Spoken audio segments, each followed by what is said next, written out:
In a dark void, sand drops through the neck of an hourglass into a heaped pile.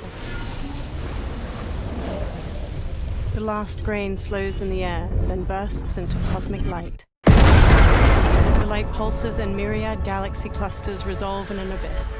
One galaxy spirals radiantly in the dark. Having liberated the hourglass and become keeper of time, my next task was to restart history. Not beholden to past events, I was free to craft a new era. It was with humility and restraint that I approached this blank canvas. After careful preparation, I began work, painting over the darkness. After eons passed, I sketched out the realms. After eons more, I brushed them in with life. A star flares over a planet. In my new era, all beings will have the opportunity to find peace. Whether or not they do will be their responsibility. For my power only permits me to begin this endeavor. It is the duty of mortals to finish it. The title appears over a vista of mountains and red-leafed trees surrounding a shimmering lake. Mortal Kombat 1.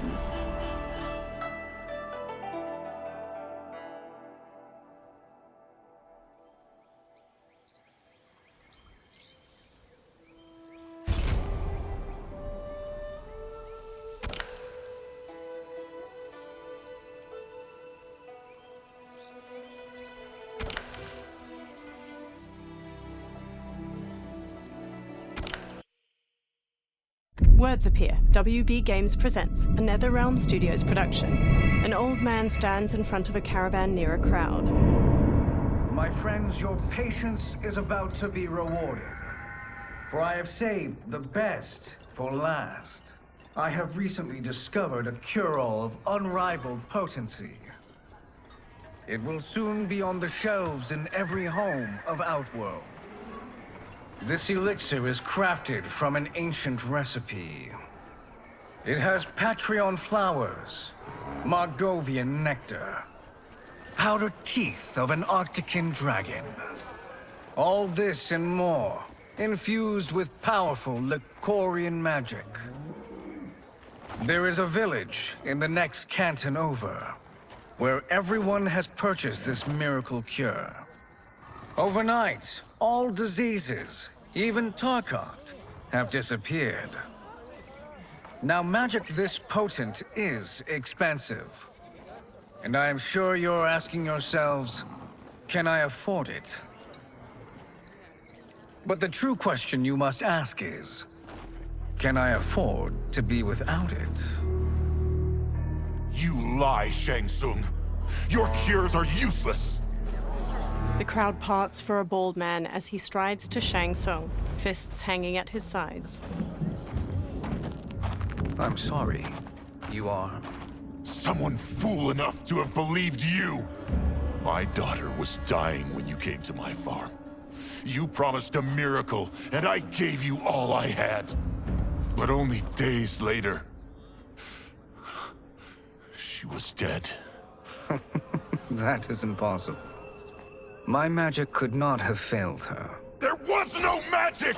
I took your elixir to an Imperial mage, and you know what she said? The bald man snatches a potion from him and throws it down. It's nothing! Just bourgeois tea! The mage is mistaken, kind sir.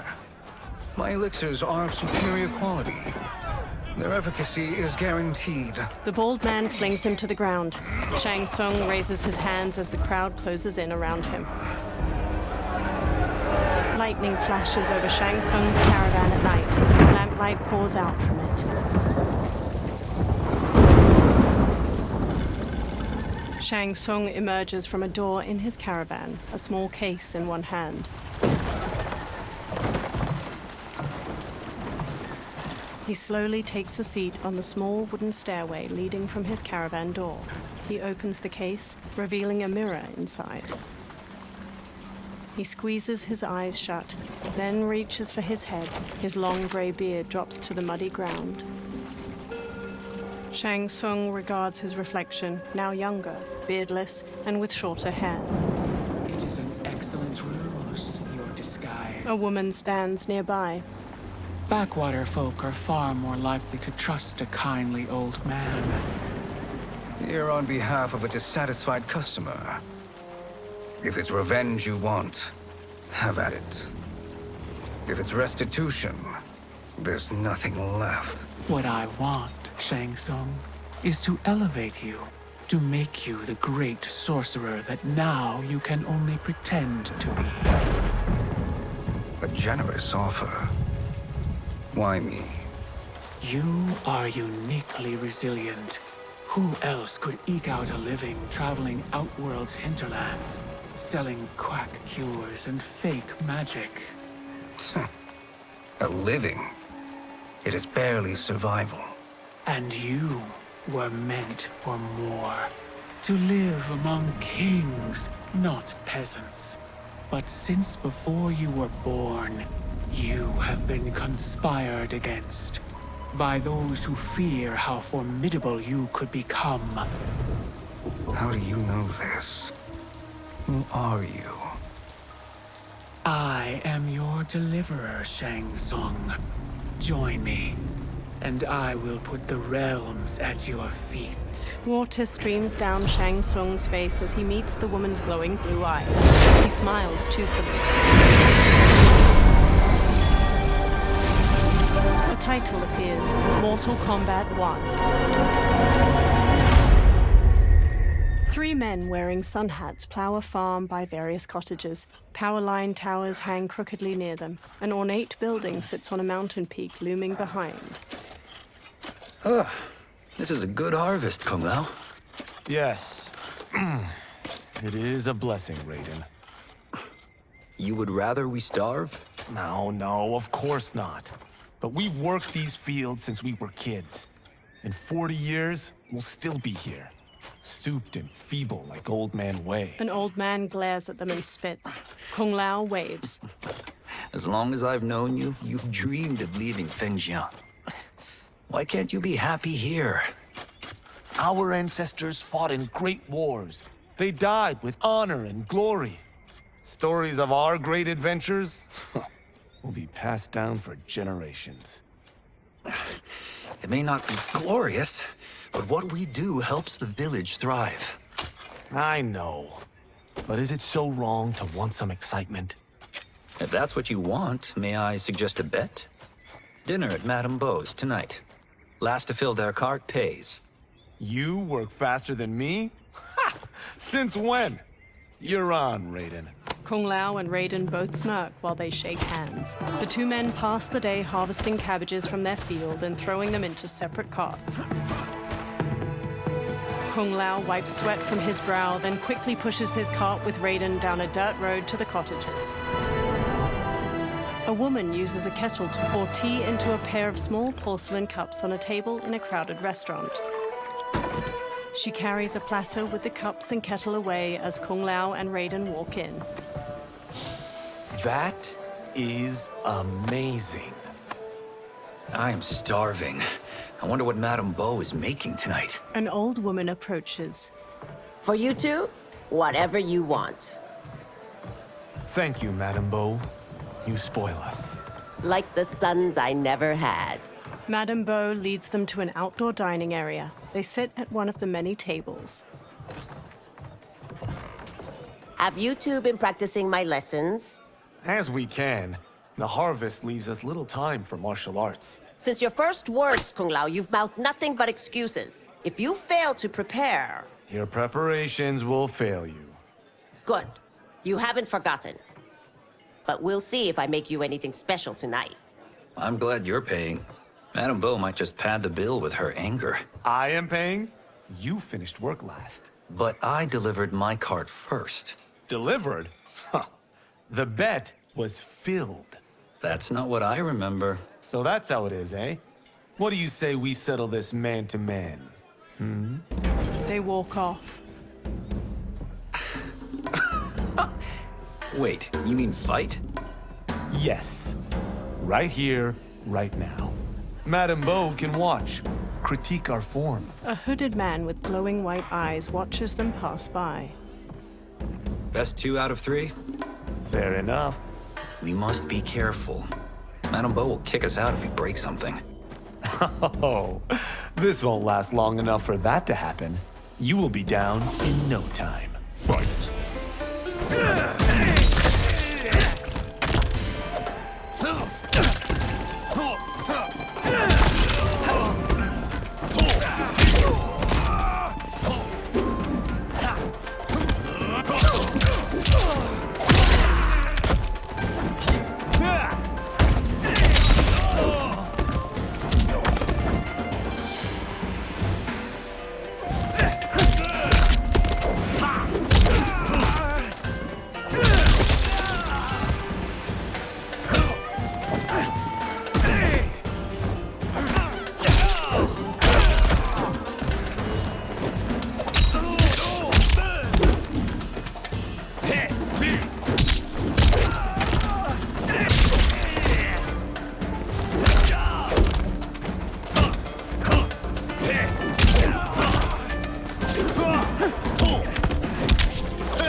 Must we go another round?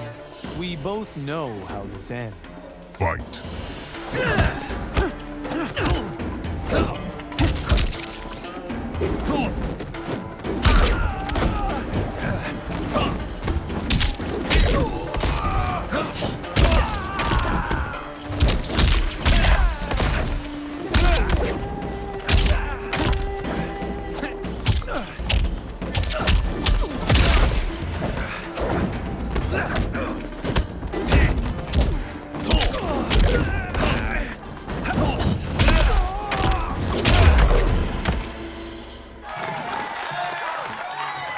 Kung Lao bows to the watching crowd while Raiden kneels. Kung Lao helps him up. You haven't beaten me yet. The day's coming, Kung Lao. Keep telling yourself that. A variety of plates and bowls with scraps of food in them sit on Kung Lao and Raiden's table. You were hungry. Oh. Everything was delicious, Madame Bo. Thank you, Raiden. You boys are always a pleasure to cook for. Raiden hands her cash, but his face drops as she beckons for more. A breeze wafts a bill from his hand toward a man in a dark garb and gas mask. He closes his fist around the bill, then looks toward Kung Lao and Raiden. Madame Bo, the Lin Kuei await your answer. 5 people in dark clothes and cloth masks stand with him. He advances on Madame Bo. I have been busy, Smoke. She steps away. The Lin Kuei? Who are they? Don't know, but I don't like where this is going. What do we do? Stay ready. Madame Bo, it is a simple choice. Pay for our protection, or risk harm to this fine establishment. You'll get nothing from me. That, Madame Bo, is unfortunate. He turns to the Lin Kuei warriors and nods. They flip tables and chairs. Madame Bo punches Smoke's face. He blocks her next flurry of jabs, then flips her through a railing. She falls onto a table below, breaking. Madame Bo! Kung Lao and Raiden quickly get up from their table and fight their way through the Lin Kuei warriors. Smoke throws a smoke bomb, then jumps through the spreading cloud and kicks Kung Lao and Raiden to the floor. You two are brave, but against us, you are in over your head. We don't care who you are or who you are with. You will not menace Madame Bo. Fight!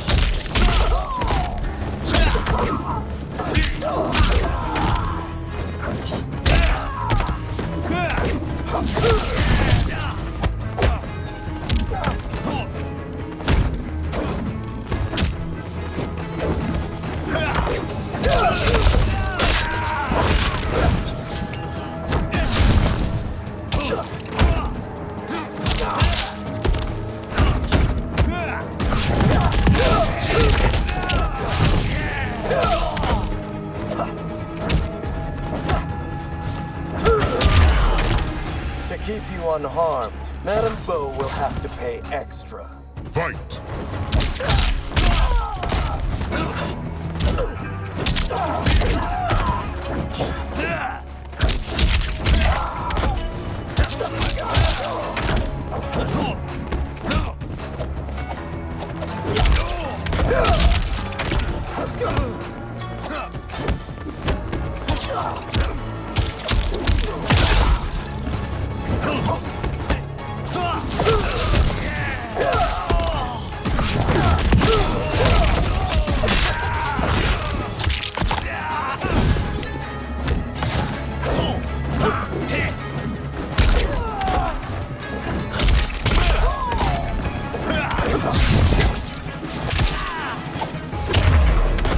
You picked the wrong person to extort, ruffian. Fight!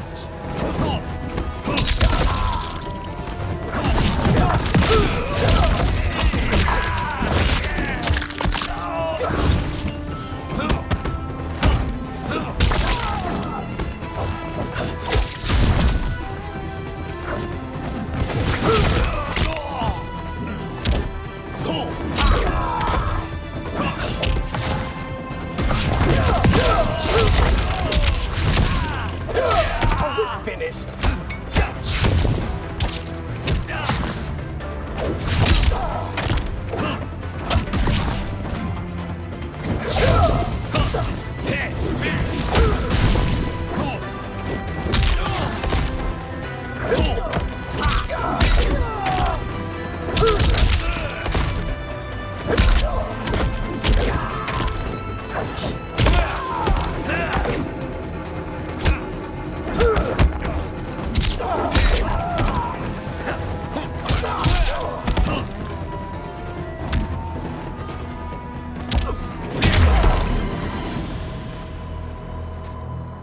Now who's in over his head? Raiden punches a Lin Kuei, who stumbles back. Kung Lao grabs him, then drops him. This was you? Honestly, I'm surprised too. Come on, let's help Madame Bo. A figure in blue, Sub-Zero, watches from a rooftop. He throws a bolt of ice at their feet. A man in yellow, Scorpion, paces over while spinning a kunai-tipped rope dart. His upper arms are bare, showing a scorpion tattoo. Sub-Zero shoots another ice bolt. It strikes the railing behind them. How does he do that? I have no idea. You interfere with Lin Kuei business. Leave or face our wrath. Abandon Madame Bo. Not happening. Sub-Zero leaps onto Raiden and tackles him down a stairway. The rope dart wraps around Kung Lao's leg. Scorpion pulls at him with it. He yanks Kung Lao to the floor and drags him closer. Kung Lao rolls to his feet, then jumps and spin kicks Scorpion's head. Want more? I have plenty. You should have fled when you could. Prepare to regret ever crossing the Lin Kuei. Fight!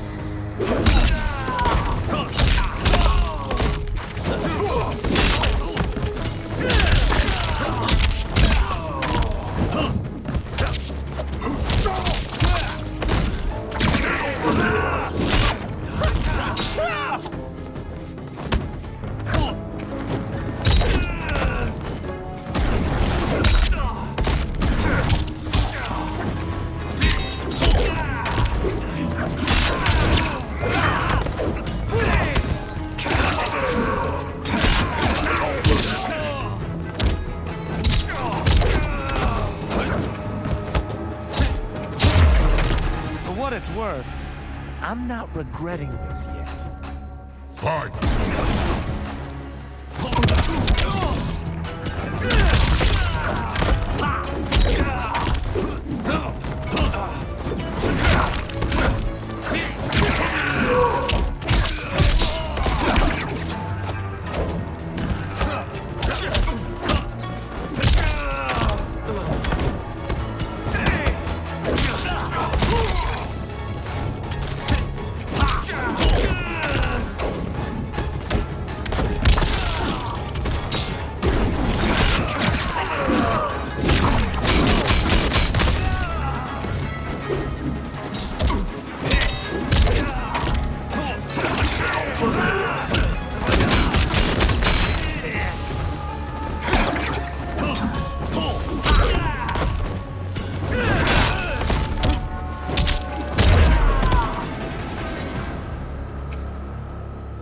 It is you who will regret crossing me.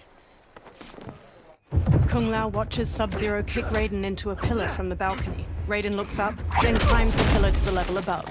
Sub-Zero eyes him, then kicks 2 legs out from under a table, turning it into a ramp. He uses it to vault through the air and kick Raiden on the upper level. Raiden staggers into a bar counter where a man drinks. Raiden grabs a cleaver from a pig's head sitting on the bar and swings it at Sub-Zero. Sub-Zero weaves around the blade and Raiden slices off the cap of the man's liquor bottle. He pours it into a cup. Sub-Zero blasts ice at Raiden, freezing his hands to the bar. The man plucks a bit of the ice and drops it into his drink. Kung Lao throws his hat at Sub-Zero's head. It bounces off harmlessly. Smirking, Kung Lao shrugs. Incompetent. Kung Lao chucks a circular chakram decoration. It nicks Sub-Zero and plunges into a wall. Oh, that works. I have had enough of you. Then go, before I put you down like the rest of your Lin Kuei. You haven't a prayer against the Lin Kuei's Grand Master. Fight! Shivering yet?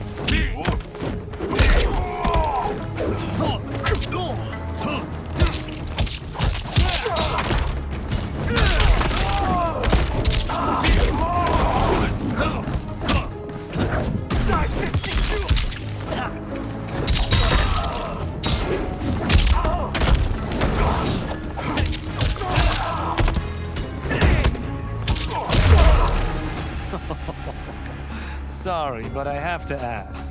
Can Fight. any of you Lin Kuei fight?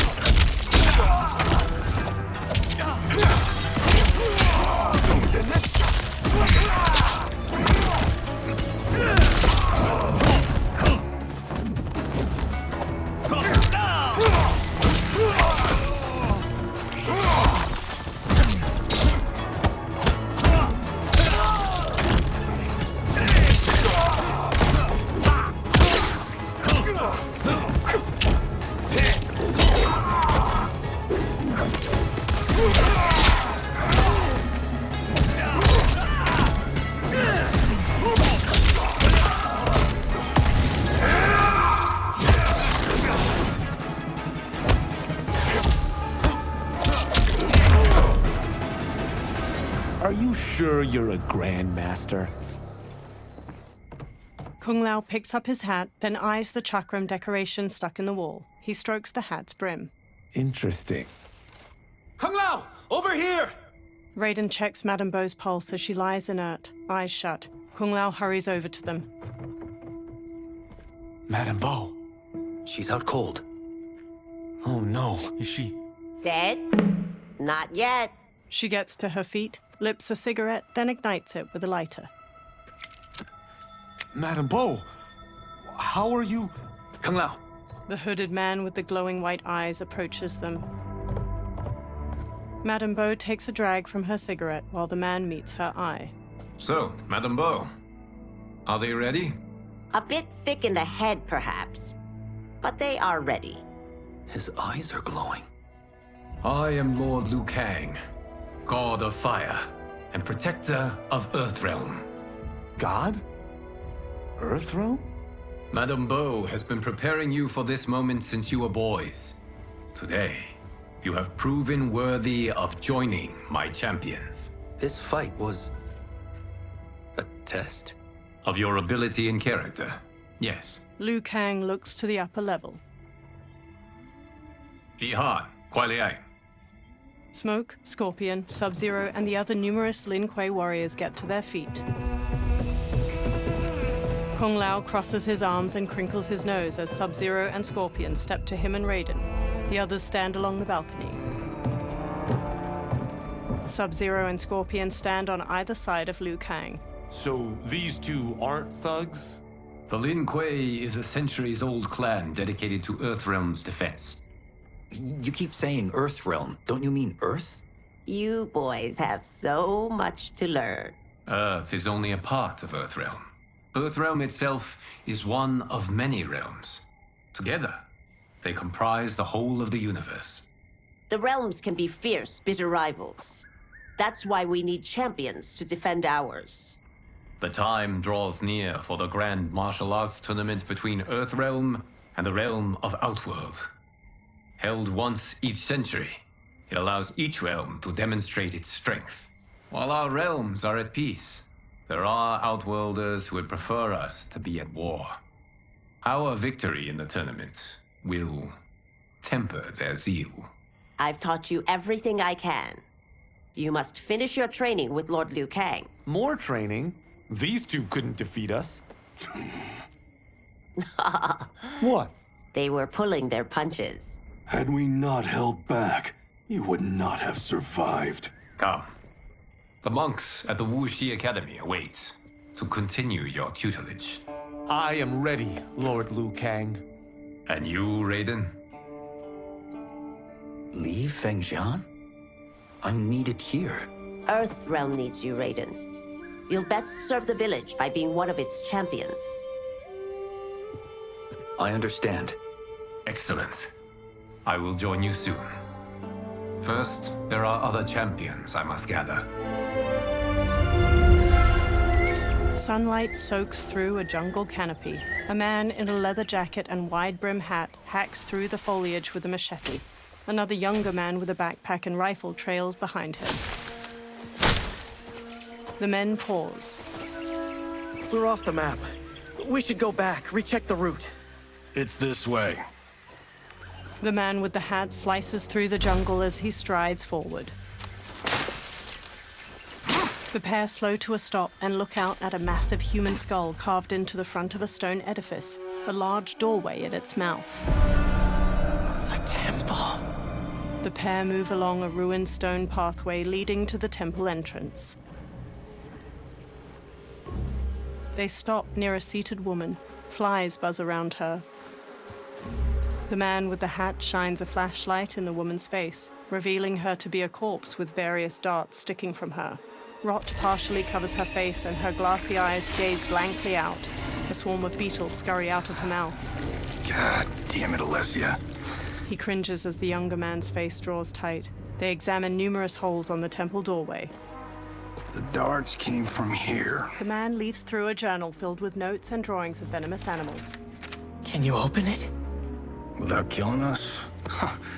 Let's hope so. The temple doors open. Light streams past the two men and into the dusty entryway of the temple. Both turn on their flashlights and step inside.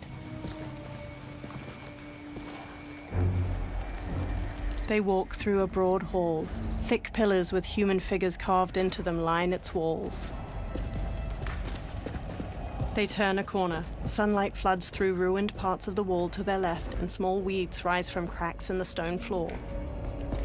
Turn them off. They turn off their flashlights. And we're definitely getting warmer. The pair moves down an aisle hedged in by low walls. Lines of fire flicker along the top of each wall. How are these still burning? Oil bubbles up from the ground. The chamber channels it somehow. They move to a doorway blanketed with ivy at the end of the aisle and pause. The two men hop down a short ledge and continue forward. The man with the hat leads the younger man down a path winding through various tall rock formations. They enter a vast chamber. Metal hooks hang from the ceiling over flames flickering in a central circular dais where the rotting body of a man sits on a throne made of intricately carved stone. He holds an ornate metal shield in one hand and a mace in the other. God, Ravala! And his shield! What? Silver liquid shimmers around large stones in the floor beyond. So? There's metal in the floor. It's not just any metal. It's liquid mercury. Shit, that stuff's toxic. Fatal. Only step where I step. The man with the hat carefully picks his way across the path of stones, the younger man close behind. The younger man steps onto a different stone and starts to fall. The man with the hat grabs his shoulder. Huh? What did I say? The man with the hat steps back on another stone. It sinks a little. The two men sprint across the stones as liquid mercury floods out of channels and ruined pillars surrounding the dais. The man with the hat reaches the other side. The younger man stumbles, then leaps to solid ground. I'm sorry. Not now. He examines the reflection of a pillar in the liquid mercury surrounding the dais. He eyes the pillar itself. Get out the explosives. That's our bridge? Do this right, it'll fall across. The younger man sets explosives at the base of the pillar. A gnarled hand shoots up from the liquid mercury. Two armored women with tattered bat wings rise up. Kalima? They're real?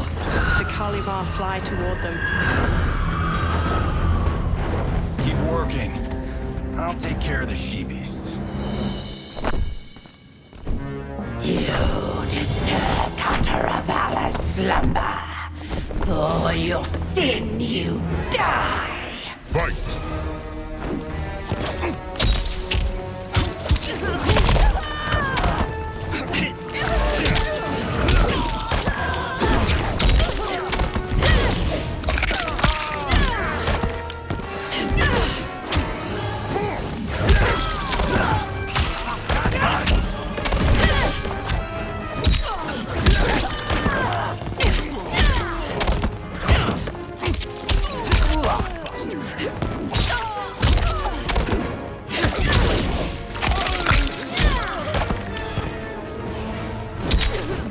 Martini shot!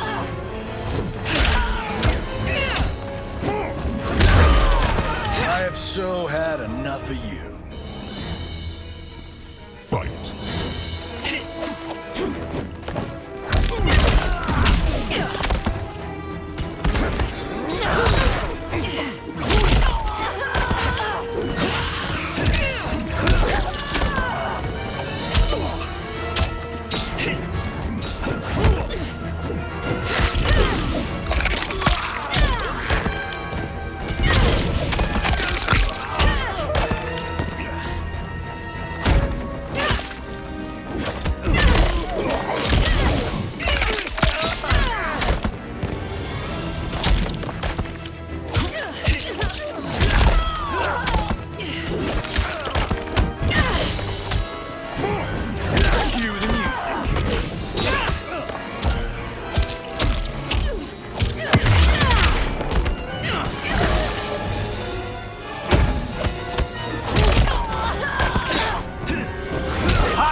Got no time to die, crazy lady.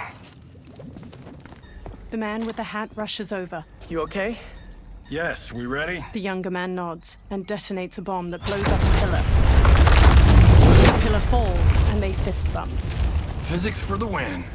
Let's go. They walk across the fallen pillar above the pool of mercury and explore deeper into the overgrown tomb. They stop by the corpse of Kataravala. The man with the hat brushes his hand across its shield. The younger man exclaims, This'll be worth millions. It belongs in a museum. He grabs the shield. The younger man leans in, and Kataravala's face turns. He staggers back and falls into the mercury. He struggles, but the liquid overtakes him. Adam! Kataravala swings a spiked mace. The man dodges and jumps onto the pillar. It strikes the shield and throws him onto the ground. He quickly sits up as it pounces, chucks away its broken mace. It stalks over. You will not have it. He rises. You don't need it. You're dead. Speaking of which, you just killed my best friend. And I'm not one to forgive and forget. Fight!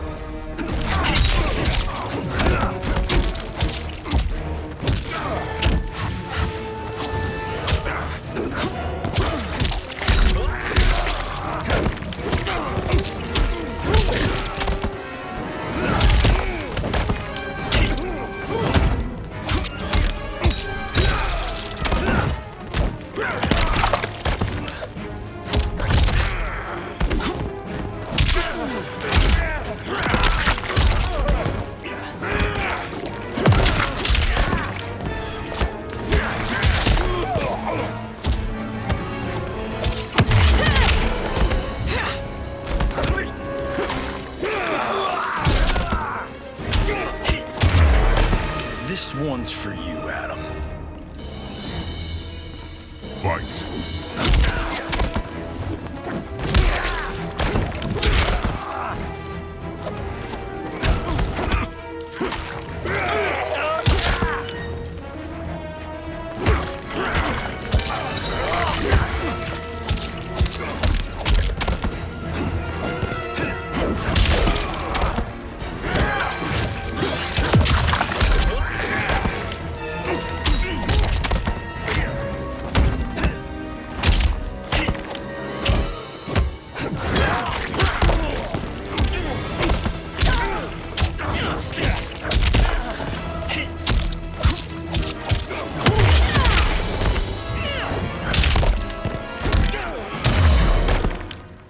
hatted man scans the tomb. Now where's that shield? He sprints past Kataravala. I'm not yet defeated. Yes, you are. He spins, chucks the shield, and cuts its head off clean. The shield slams against the wall and bounces back into his hand. Time to go home. Cut! Freddy! I knew it! Woo! I felt that one. You felt it too, right? Crew member. Temple of Kataravala, take 39, tail slap. Director. That's a wrap. In a studio, crew cheer. The director takes off a headset and hands it to a woman. The hatted man shakes his hand. Steven, this was fantastic. Thank you. Oh, just like the old days. And these props. Jimbo killed it. Steven takes the shield. You did too, Johnny. Hey, about my pitch. You know, the karate zombie thing? I'm thinking 4 films. Maybe a streaming series? Johnny, I don't have... You're right. Not here. I'll swing by your office after I change. I can't. Have to meet with the editors. Walking away. Marshall will call you. Johnny pumps a fist in the air. Great! Have your assistant call me. A blonde woman. That was great, hon. Wasn't it, though? We need to celebrate. I'm thinking private party. Johnny, we need to talk. She walks off, and Johnny hangs his head. Later, in a luxury mansion in the hills. You're not the martial arts megastar you once were, honey. You're lucky Steven owed you a favor. I'm telling you, Chris, we're fine. Can you join me in the fact-based universe just once? We're broke. We have to cut back. Cut back? On what? Step 1 is selling this place. I need a refill. Johnny, we can't keep this up. You spent $10,000 on that sculpture, $30,000 on that drone, and this damn sword. $3 million? Hey, Sento is history. That sword comes from... That's not the point, Johnny! Chris, honey, the parts, the money, they're coming. Steven's movie is just the beginning. That's why I can't cut back. To be a success, I have to project it. If I don't, Johnny Cage is done. She frowns. Johnny rests his hands on her shoulders. She pushes one hand aside. I didn't marry Johnny Cage. I married John Carlton. I'd give anything to have him back. She leaves. Chris, come on, Chris, where are you going? Johnny puts his hands on his head. Fuck! He grabs his drink and downs it, then walks back to pour himself another. How you like that, Mr. A-list? A black-haired man strides in. Thank God. Oh, Chris, honey, Johnny turns and sees the stranger, who wears a sleek black suit and brandishes a long sword. Where's my wife? What did you... Your wife left. She's fine. You will be too, if you cooperate. What do you want? Sento. It hangs above a fireplace. You some kind of hired gun? Or do you know Sento's history? I know it. It's my family blade. They circle each other. No. No way you're Tyra clan. They've been dead for centuries. Not dead. Hiding. With Sento in my hands, I'll lead us out of the shadows. That's a great plan, stranger. Except for one thing. Sento's mine. And I won't give it up without a fight. Fight!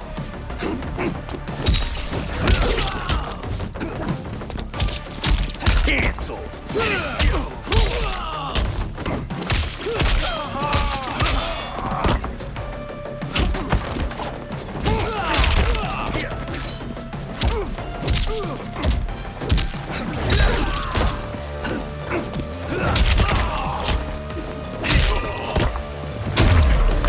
You tried robbing the wrong house. I am the ultimate home security system.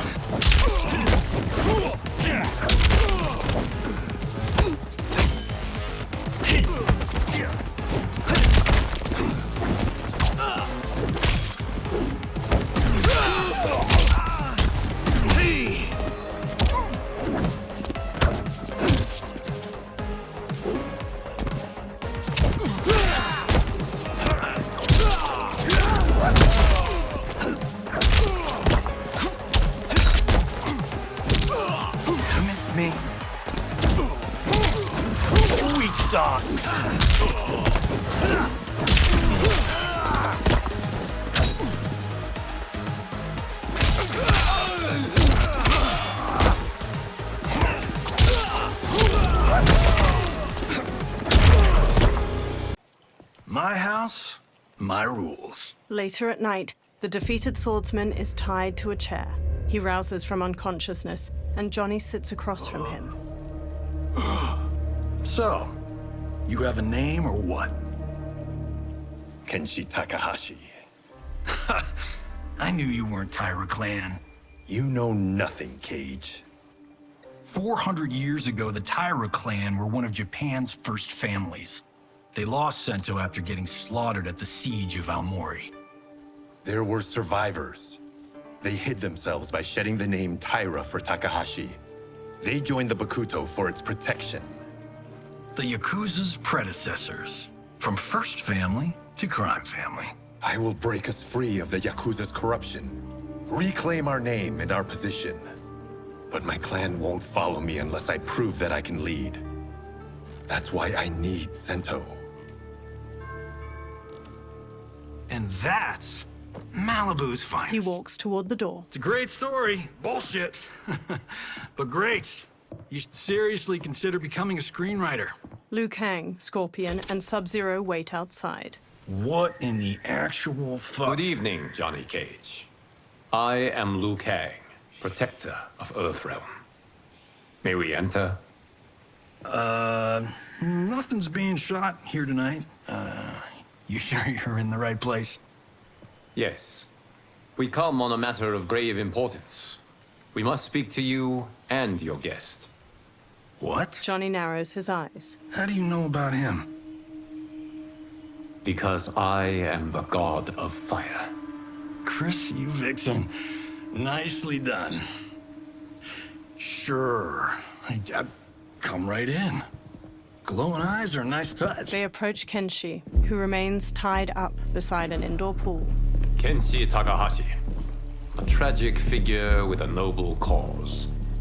Your actions this evening do you no credit. Who are these people? You tell me. They're your scene partners.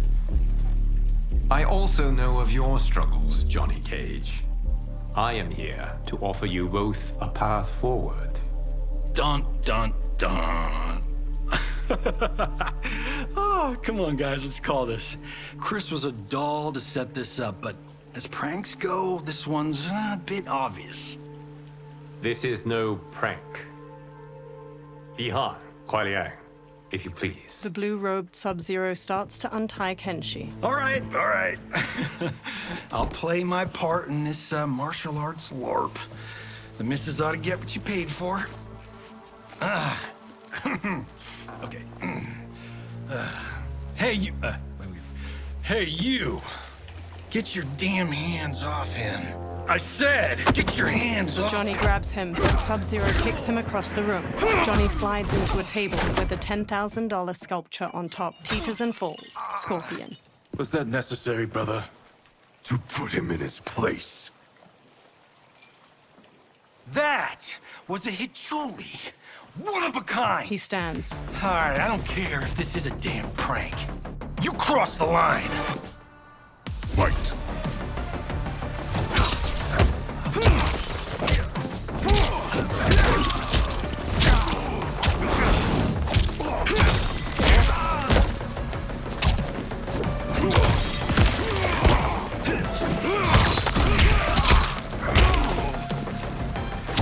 Bullseye.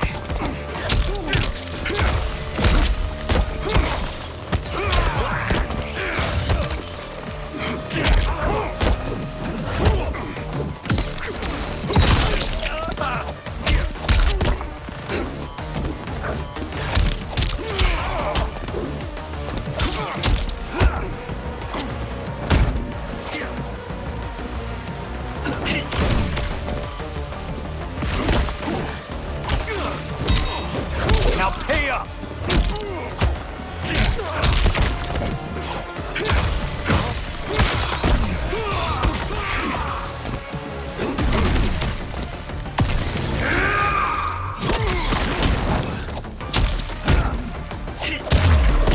You guys need a better fight choreographer. Fight!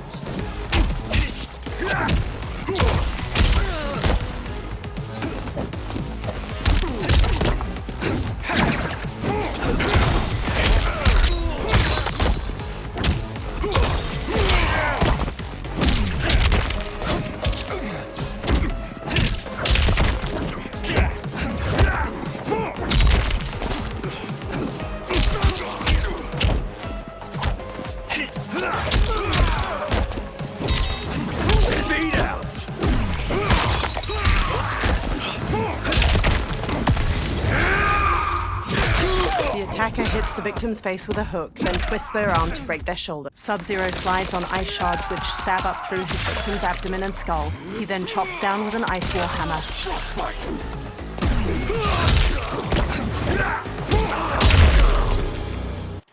And scene.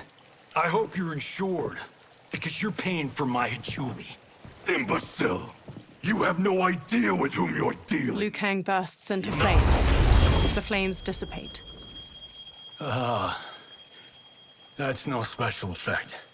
Indeed, Johnny Cage. Johnny shifts his footing and glares. Kuai Liang. Scorpion bows. Okay, let's go back to one here. Who are you again? Lord Liu Kang, protector of Earthrealm, god of fire. Well, that last one tracks. But what's an Earthrealm? All will be explained, Johnny Cage. For now, what is important is that you both have been chosen to join its champions. Why him? Or me, for that matter. Because I have faith that you will rise to the challenge. And because your service will change the arcs of your lives. Johnny eyes Kenshi.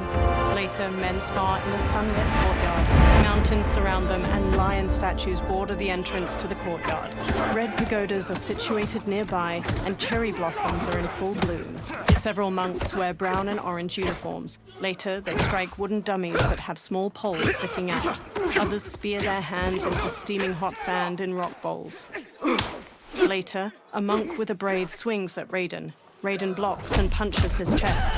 Another attacks, and Raiden counters with a flying kick. Raiden strikes and front kicks a third challenger. Punching over, Raiden shuffles in an offensive stance. He straightens and brings his hands together, fist to flat palm, and the nearby monks do the same. Kung Lao saunters up with a razor-rimmed hat. That is not a good idea. It is genius, Raiden. The next time we see Sub-Zero, I will have to thank him for inspiring it. Ow! See? It won't be effective. Kung Lao throws the hat like a flying disc. It slices a target and flies back. He catches it by twirling a finger inside it. Maybe it's too effective. Johnny walks up. We just need to get on with it. I've been cooped up here for months. I can't base a cinematic universe on Outworld's monsters and magic if I don't ever see them. Kenshi joins. That's why you're here? Liu Kang said this gig would change the arc of my life. That's how it gets done. My ex will rue the day she gave up on me. So selfless. Oh, please, Tattoo. You're just here to get your sword back. We all have our reasons for being here. Some better than others. But we are not here to fight among ourselves. We are here to fight for Earthrealm.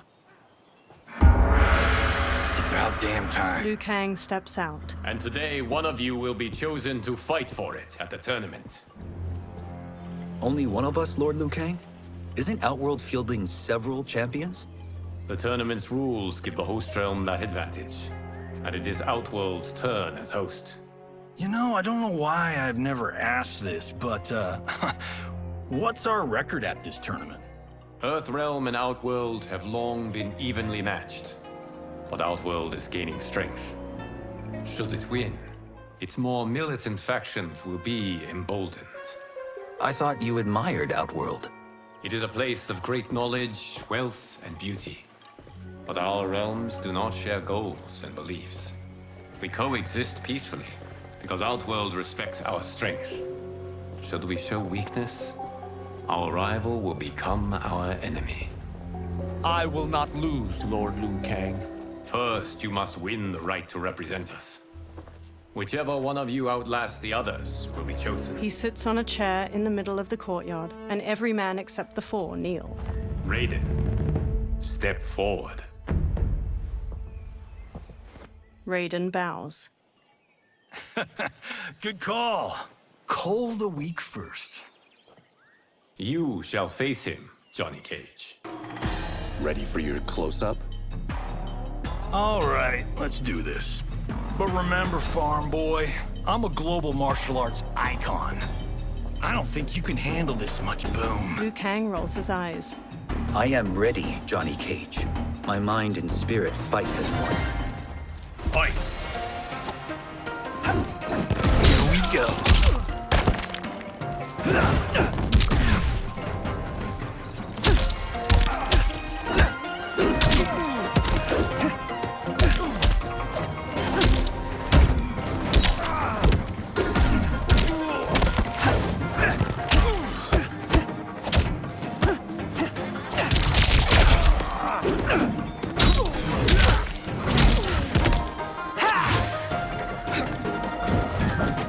Missed me.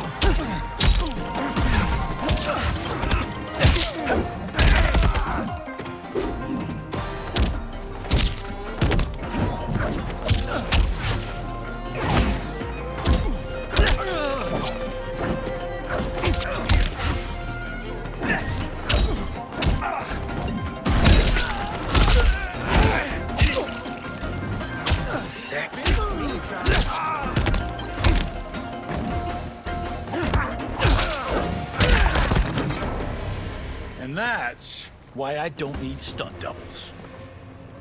Fight!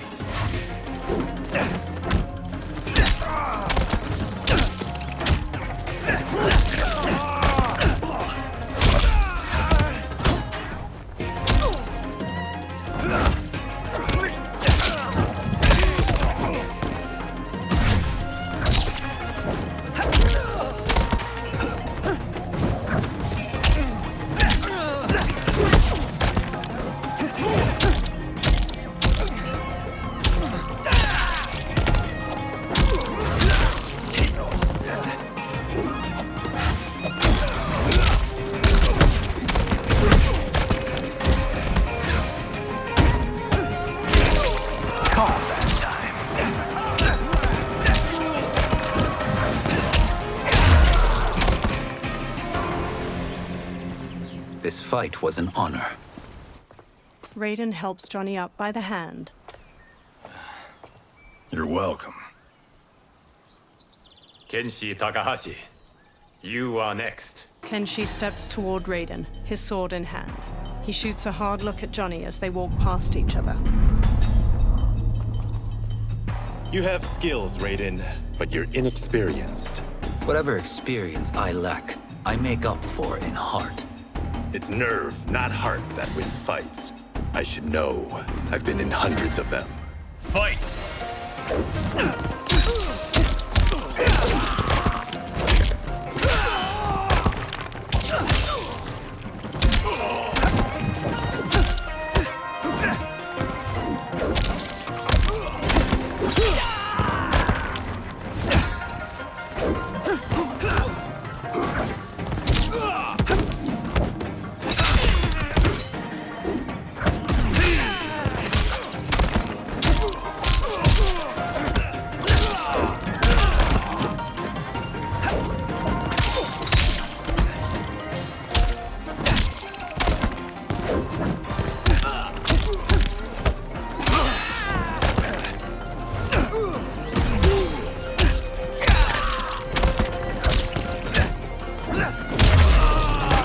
I shouldn't have taken you lightly.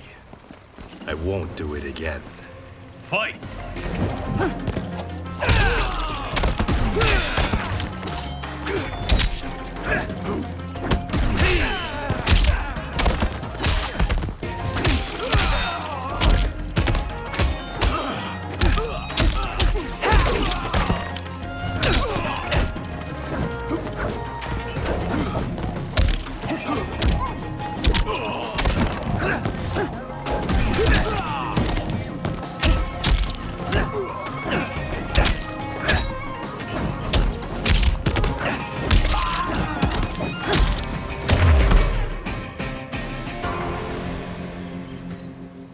Do you still question my nerve? I do not. Yours was a well-earned victory. Kenshi and Raiden bow to each other. You may rest, Raiden. This evening, you will face your final opponent. Kung Lao smiles at Raiden. That night, Liu Kang sits on a chair among the other monks. Raiden and Kung Lao kneel facing each other, then get to their feet in unison. $50 says Kung Lao wins. Make it interesting. Bet me Cento. Not on your life. Liu Kang stands. Raiden, Kung Lao. The winner of this match will represent Earthrealm against Outworld. It is a grave duty, not to be undertaken lightly. You may step back now and suffer no dishonor.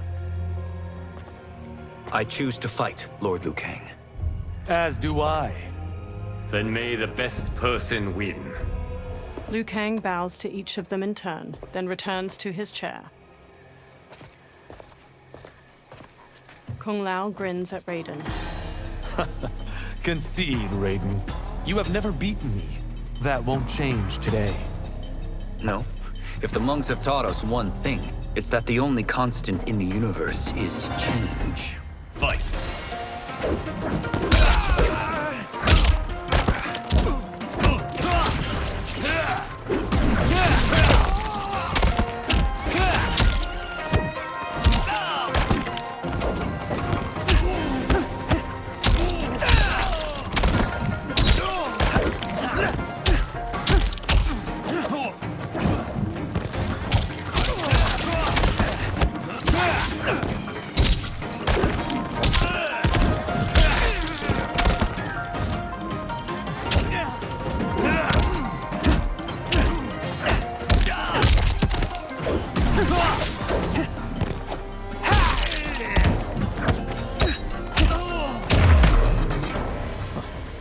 That was pure luck, Raiden. Like lightning, fight! You won't strike twice.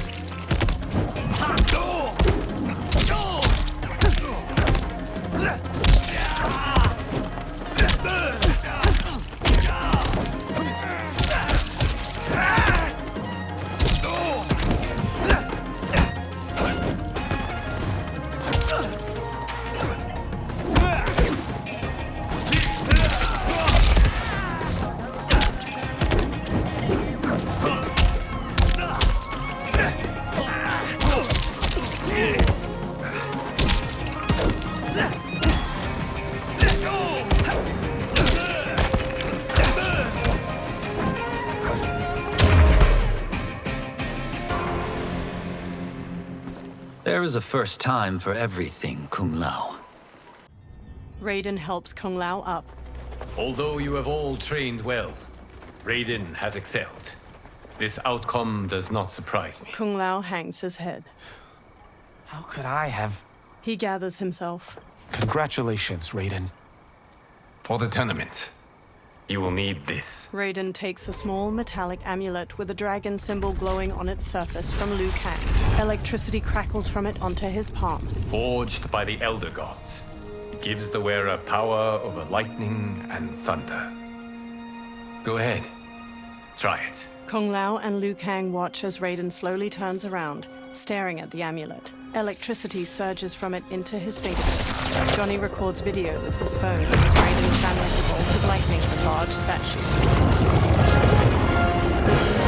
Holy Ark of the Covenant! Raiden stops. It is incredible. But is it necessary? In addition to possessing great might, the Outworlders you will face also wield great magic. The amulet levels the playing field. You must be careful, Raiden. You could get hurt. Even killed. No tournament participant has ever been grievously injured or killed. I would never send my champions unwittingly into mortal combat. We leave in 7 days for Outworld's capital, Sundo. The tournament will be held at the palace of Empress Sindel. Raiden, Kung Lao, Johnny, Kenshi, and the monks follow Liu Kang into a temple with numerous dragon statues coiling near its entrance. Liu Kang waves his hands around in a flowing motion, then a portal opens. Outworld can be both alien and intoxicating to Earthrealmers. Do not become drawn in. You must focus on the task at hand. Johnny records the portal, a swirling vortex of fiery light as it washes everything in orange. He turns the camera to Kenshi while they all step toward the portal. Kenshi smacks his hand away. One by one, the fighters step through the portal. blue, white, and purple light flows out of a tall stone gate like mist. Liu Kang and the others emerge from it and enter a courtyard filled with lush greenery and flowers. Johnny smirks as he records their surroundings.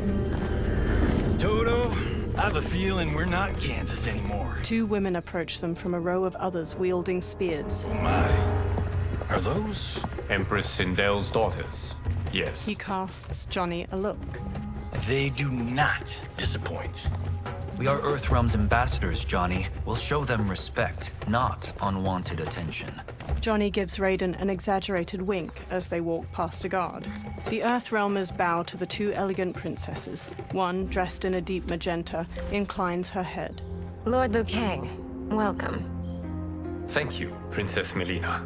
You remember my sister? Of course. Princess Kitana. May I introduce Johnny Cage, Kung Lao, Kenshi Takahashi, and Earthrealm's champion, Raiden. Raiden bows his head. I hope you're prepared, Raiden. Our champions are determined to win. None more so than me. It's been too long since we've known victory. Princess Melina, we should be on our way. Empress Sindel awaits. Thank you, Tanya. Follow me, please. Melina, Kitana, and the guard Tanya lead the fighters down a tiled pathway lined with numerous armored women holding spears and shields. Grinning, a large four-armed humanoid plays a drum while leading two luxurious carriages, each pulled by teams of horses. Groups of spear women march alongside them as they gradually travel down a broad path hedged in by buildings made of bamboo and wood. Dozens of people in colorful clothes and costumes stand on either side of the pathway and watch or dance. The royal daughters and the Earthrealmers watch the people go by from the carriages. Those are Centaurians. And Shokan. The six-armed beings are not Nodens. The monks described them, but seeing them in person? I see that Her Majesty once again spares no expense on the festival. Should she not? It commemorates my late father. I admire, Princess. I do not judge. As did all of Outworld, I valued greatly Jared's fellowship. Melina looks over her shoulder at a woman with a ponytail observing a group of people walking away, hands bound behind their backs. Melina scowls, then pounds on the carriage. The carriage grinds to a halt and Melina steps out. She stomps to the woman with the ponytail. First Constable, our route was to be clear. This couldn't wait? Should I allow Tarkatans to infect the city, Your Highness? Those arrested were harboring some here, rather than report them for quarantine. The Earthrealmers cannot be privy to our secrets, Li Mei. As Sundo's first constable, you must show better judgment. Perhaps that's too much to expect. Melina looks Li Mei up and down before walking off.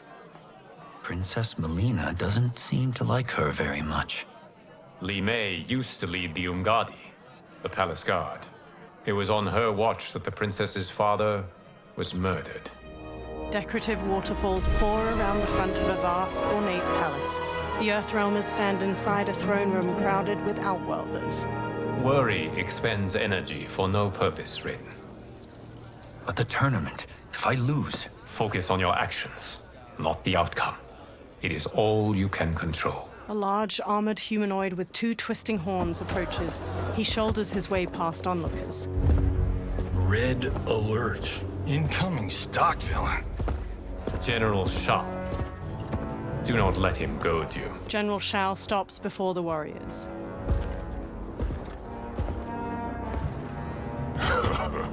Is it me? Or is Earthrealm's champion scrawnier than usual? Would you care to test his strength? Raiden will prove himself soon enough. Have you still not told most Earthrealmers that Outworld exists? It is safer that way, General. I suppose so. Your people's frail minds couldn't handle the truth.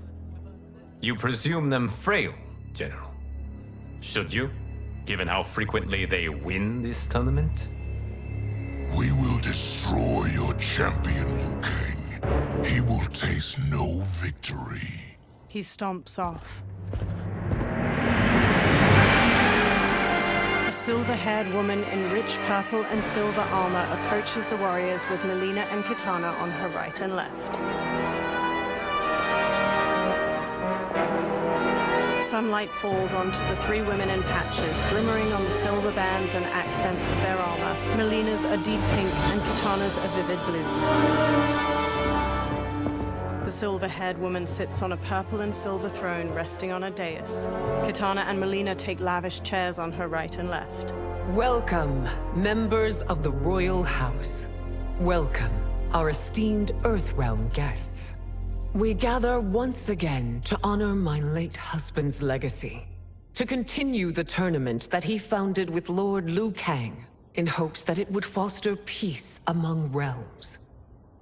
May Jared's soul watch over us with pride from its resting place in the living forest. She smiles tightly. Lord Liu Kang. Empress Sindel, it pleases me to once again be your guest. Here, you are always welcome. Now, let us meet your champion. Earthrealm's champion is Raiden, Your Majesty. He has earned his place by embodying the very best qualities of Earthrealm's people. You seem nervous, young man. I'm a stranger in an unfamiliar land, here to compete against its greatest fighters. Yes, I am nervous. As you should be. You have a difficult path ahead. Sindel gets to her feet and holds her arms out. It has begun. As tradition requires, Outworld's initial competitor will be Sundo's first constable, Li Mei. May she defend our realm's glory, as well as she preserves our capital's order. Li Mei steps to the dais. Your Majesty, I will honor both the Royal House and all of Outworld with my combat. If so, you will vastly exceed my expectations.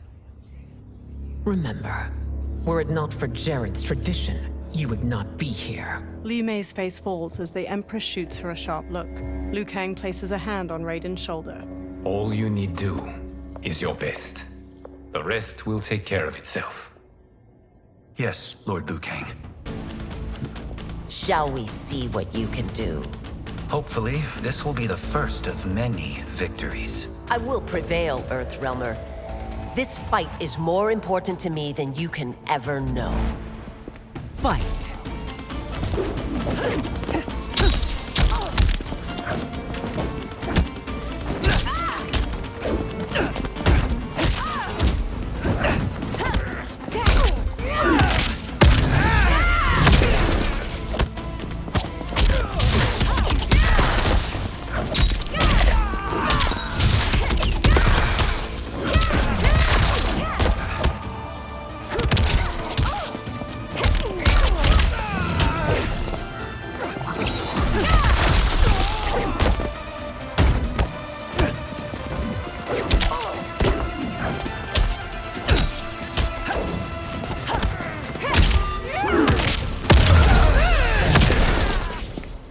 Fight honorably, Earthrealmer, but not nearly well enough. Fight!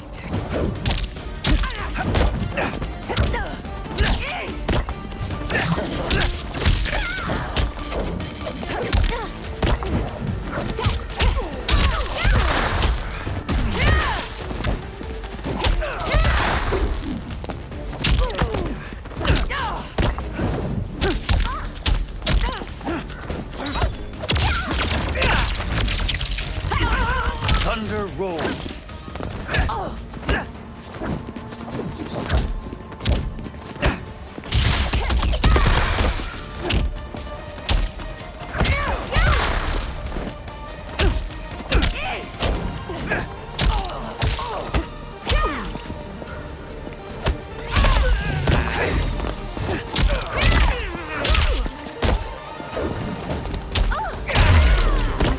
I will admit it. That tested me. Fight!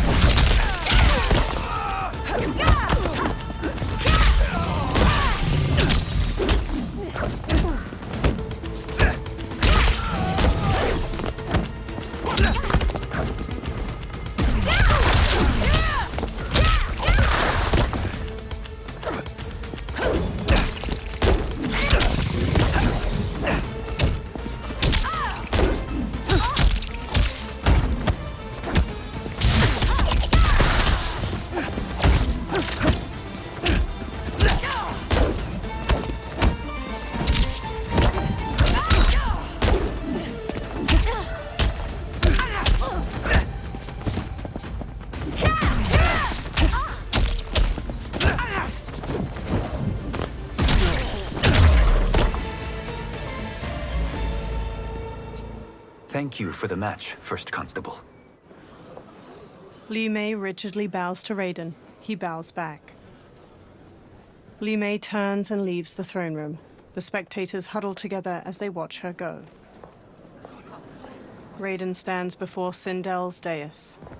My compliments, Raiden, on a well-fought match. We'll see how you fare in the next. General Shao, whom have you chosen as our next competitor? Your Majesty, I have chosen Reiko, my second in command. As a boy, Reiko was orphaned during the Kafala War. Though captured, his spirit remained unbroken. He scratched, clawed, and survived. After the war, I took him in, molded him into the perfect soldier. Few others are as well versed in the ways of war. Reiko stands near Raiden and performs a combination of elbow strikes, knees, and punches before jumping and spin kicking. He glowers at Raiden. In whose army have you served? In what wars have you fought? I have done neither. Then you are woefully unprepared, Earthrealmer. This will be your last battlefield. Fight!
I may not have faced war, but I am a warrior.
Raiden lowers his hands.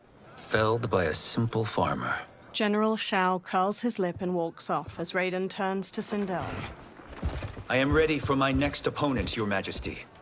Whom shall I face? Patience, young man. She stands.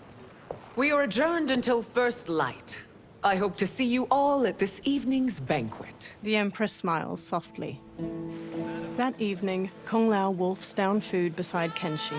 They sit at one of 3 large banquet tables in a broad courtyard. Sindel sits at the head table. Strange plants glow with soft purples and blues behind her. General Shao and Reiko gape at Kung Lao as he rapidly eats and drinks wine. Johnny sips wine near Katana. I'm sorry, you're 10,000 years old? Oh, talk about aging gracefully. Katana reaches for wine. What do you see in him? He is a hero, Raiden, though he may not yet know it. Do you recognize everyone here? Most, yes. From your descriptions. Except for him. That is Rain, the High Mage of Outworld.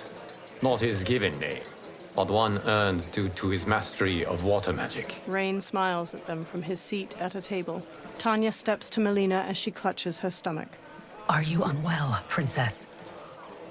I am fine, Tanya. Melina winces. I know I'm to fight Melina, but will I also face Tanya? By tradition, you should not. If you did, you would be tested. Why? Umgadi, like Tanya, are warrior priestesses, selected from the firstborn daughters of Outworld. From infancy, they are trained to defend the royal family. Outworld must see much conflict if the Empress needs such protection. Its past has been difficult, though the last 1,000 years of Empress Sindel's reign have been a true golden age. The memories of that strife still linger. Liu Kang gives Raiden a soft smile. Sindel stands and lifts a glass of wine. My husband Jared believed that the future of our realms lay together. Let us move forward in open dialogue, letting no secrets tear our bonds asunder. Everyone stands with a wine glass raised. Your Majesty, it's an honor to be here and to meet your people. I can already see there's more that joins us than divides us. Our peoples could not be more different, champion. Excuse me? You heard me. Earthrealmers are devoid of all... That's enough, General. She gives him a firm look. My apologies, Your Majesty. Perhaps I've enjoyed too much of this excellent wine. With your permission... You may go. General Shao woodenly turns and throws his glass. He marches off with Reiko in tow. Later, Sindel glares at Shao in her chambers. It is bad enough we may lose to the Earthrealmers, but then you go and drunkenly insult them? You needlessly stain my honor and your family's proud military tradition. May I speak freely, Your Majesty? Again with this? If you must. We must act on the Sorcerer's prophecy. He warns that Liu Kang will conquer Outworld. And his predictions are usually impeccable. But I've no proof of Liu Kang's ill intent. His interventions have kept Outworld at peace for centuries. He herds us into compromises, shackles our independence. If we could meet our enemies in battle, we'll take... You would consign us to endless war! Better that than be Liu Kang's lapdog. Sindel's eyes harden. If I see evidence of the prophecy's accuracy, we will act. But only then, and only at my command. Did not your illustrious father teach you that war is the last resort, not the first? He did, Your Majesty. Do not forget that, General. She glares at him, face to face. Come. Melina and Katana open the chamber's doorway and enter as General Shao leaves. You asked to see us? I saw what happened this evening. There was nothing. Something I ate. Was it? I can't chance it, can I? If you fight tomorrow, the symptoms of your disease could manifest. Katana will take your place. What? There are already whispers she should replace me as your heir. This will make them screams! Your illness is your fault. Why you left the palace that night unattended is still beyond me. I just needed time alone, away from all this. I never thought that... That's your problem, Melina. You never think. A mother is only trying to protect you, sister. If your disease becomes known, you will be banished to the wastes. For you to hold the throne, we must keep your secret. Melina pulls her arm away from Katana's hand and strides out of the room. The next day, Sindel sits in a lavish chair in the courtyard. Raiden stands before her. You continue to surprise Raiden. Among others, you have defeated Kotal, Motaro, and Shiva. Only 2 fights remain. Are you ready, Earthrealmer? I am, Your Majesty. Then next, you face my daughter, Katana. Katana strides to them. Liu Kang steps between her and Raiden. Your Majesty, this is unprecedented. Raiden's next opponent should be your heir. Melina is unavailable. She's away on pressing Imperial business. But I have not prepared him to battle Kitana. He's already demonstrated great skill. Can he not improvise? Do not worry. I can do this. Very well. I will be no easier to fight than my sister, Earthrealmer. I suffer under no such delusion, Your Highness. I will win this fight. For her, my Empress, and all of Outworld. Fight!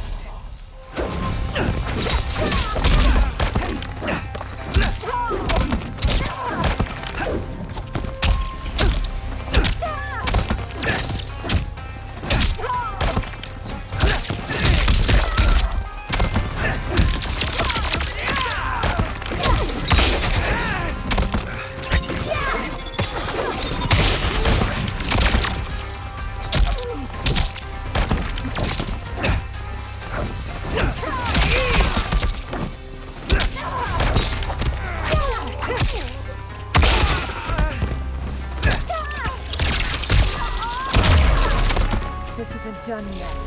Face me! Fight!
Boasting.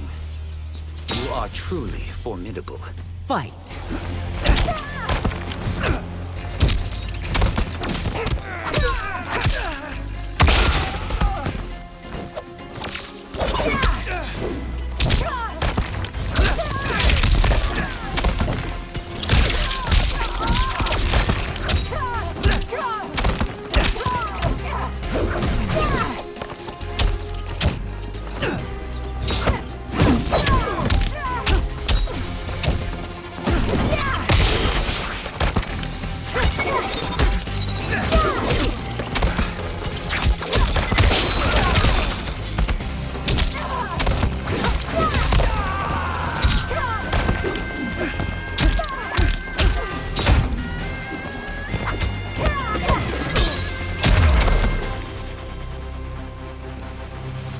Fight well, Princess. Kitana stands. As do you, Earthrealmer. Surprisingly so. I hope we meet again. Under different circumstances. He beams at her. It's time for the final match. It's a testament to your abilities that you've made it thus far. But now you must face General Shao. General Shao approaches. Victor of the Tavarian War. Conqueror of the Quatan Plains. Defender of the Navala Coast. As has his family for generations, General Shao defends us with zeal and tenacity. All of Outworld is grateful for his service. That's a notable list of accomplishments, General. It is a mere fraction of them. A full recitation would take days. Fight!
I have done it! Sindel stands. Congratulations, Raiden. Earthrealm wins. Head held high, Sindel leads Katana away from the courtyard. Raiden steps to General Shao as he tries to get up. Raiden holds a hand out to Shao. May I assist you? Stay away, Earthrealmer. Raiden's face tightens. Well done. You have exceeded my greatest expectations. Thank you, Lord Liu Kang. Because of you, the Outworlders who would disturb the peace will once again be held at bay. Smiling, Liu Kang places a hand on Raiden's shoulder. Come. Let us bid our hosts farewell and return to Earthrealm. Kung Lao, Johnny, and Kenshi bow to Raiden. All right, yeah! That was great. Very impressive.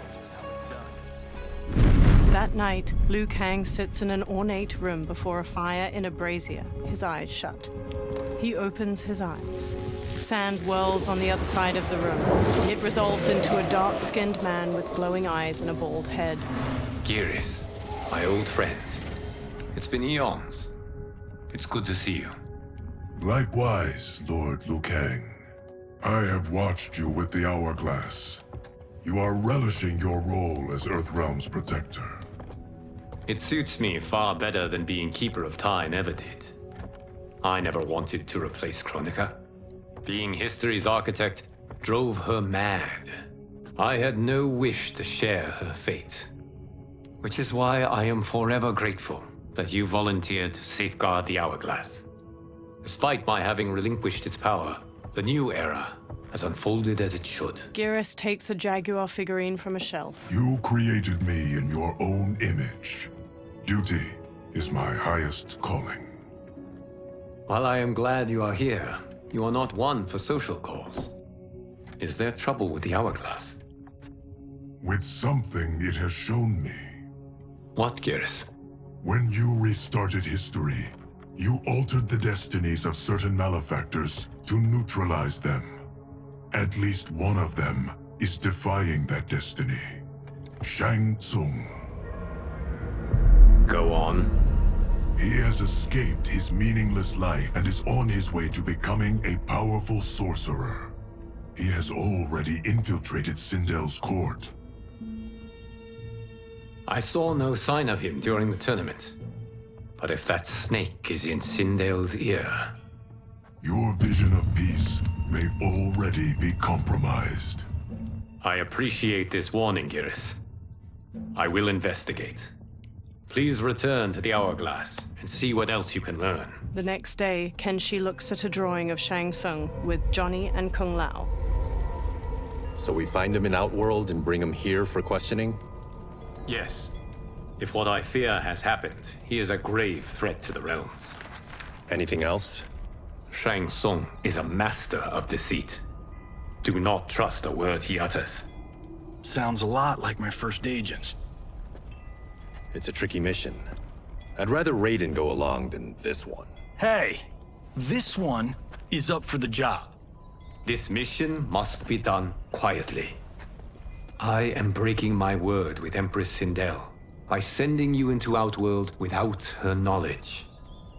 Due to the tournament, Raiden is now a familiar face there. Sending him will only increase your risk of being discovered. He raises a metal device. This talisman is attuned to Shang Tsung's chi. Follow it to him. And be careful. May the Elder Gods protect you. Kenshi takes the talisman, then trades a look with Johnny. The three men walk through a vast desert at night, flashlights shining through the dark. Are we there yet? Again? How old are you? 5? What can I say? These boots weren't made for walking. If that is the most pain you feel today, consider yourself lucky. Oh, I'm already lucky. I've got Sento strapped to my back. I will reclaim it, Cage. Got 3 million? It's yours.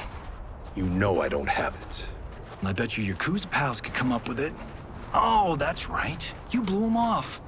If there's one lesson Hollywood's taught me, it's never burn bridges. You never know who can help. The Yakuza are leeches. bleeding out those too weak to resist. I grew up in that life, and I never understood it. Why my gain required others' pain. I got out. I need my clan out too. We can't be part of their crimes any longer. Scowling, Kenshi looks down at the talisman in his palm as it glows red. He turns around and walks off. Kung Lao shines his flashlight in Johnny's face before following Kenshi away. Johnny walks after the other two. Kenshi holds the talisman out while standing on the edge of a cliff. They survey a village made of buildings carved from large rock formations. A mass of soldiers with spears battle a horde of humanoid creatures with long fangs jutting from their mouths.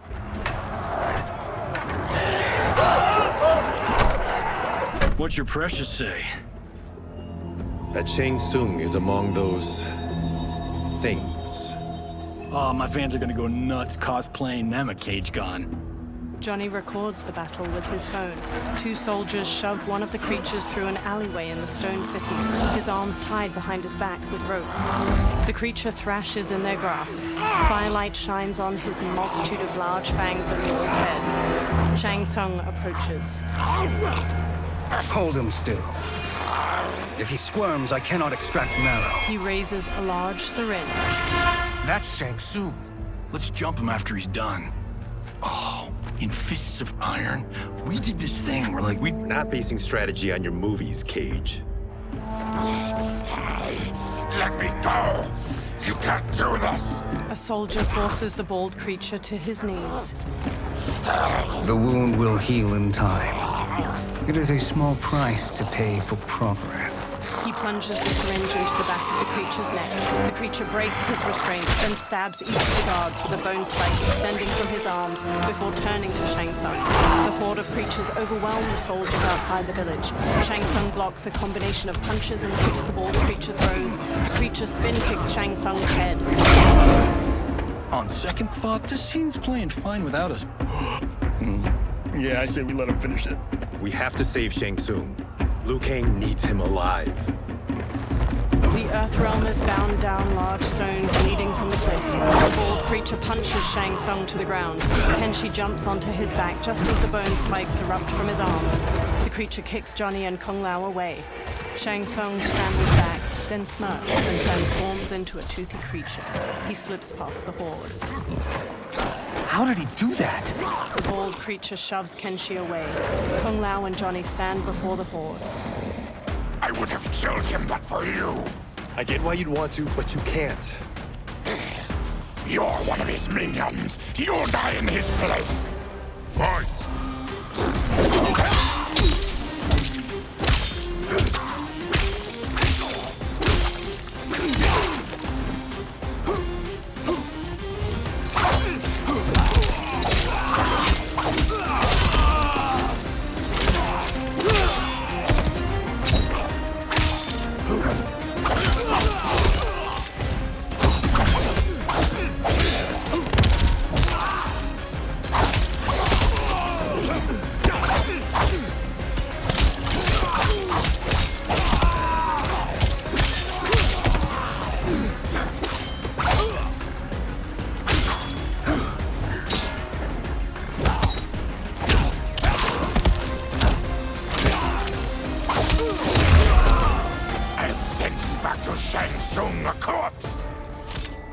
Fight!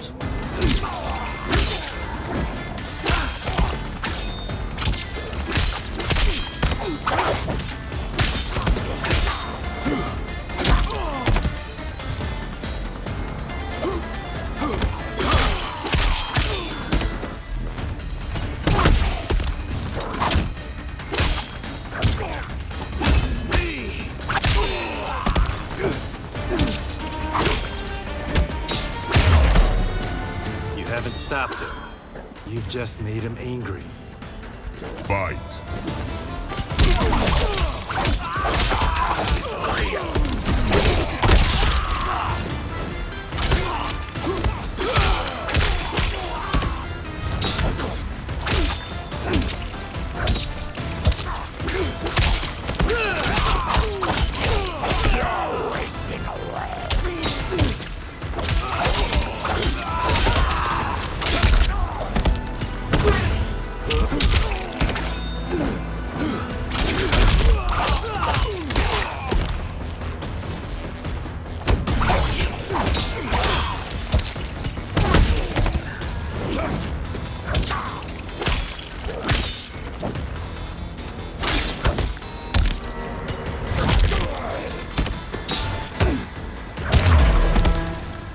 Kenshi sheathes his sword. Now please, let me explain. The horde surrounds them. You got us into this. How about getting us out? I know what this looks like, but we don't work for Shang Tsung. If not, why save him? Because Liu Kang, Earthrealm's protector, wants to question him. He thinks Shang Tsung may be a threat to both our realms. He holds out his hand. I'm Kenshi Takahashi. Our kind do not shake hands. I'm sorry. I didn't mean to offend. Don't you know what we are? No, we don't. We are victims of Tarkat. The disease is not easily gotten, but you can't risk more close exposure. Johnny nervously wipes his hands. It disfigures, then debilitates. In time, it will turn us all into bloodthirsty monsters. Death is our only release. So you weren't always like this? I was once a rich merchant, but when I became ill, I was banished. Now I run this colony. I am Baraka. What does Shang Tsung want with your bone marrow, Baraka? I don't know. But he comes here each month to harvest it. Release us, and we'll capture Shang Tsung. And we'll find out why he's been coming here. I promise. Baraka looks back at the others. Let them go. Thank you. We won't let you down. Kenshi looks down at the talisman. Damn. This was guiding us to Shang Tsung. Now we can't find him. His laboratory is near. I'll take you. Morning light shines. Baraka leads the trio toward a wood and stone tower rising over a river. 2 water wheels spin nearby. Any idea what to expect?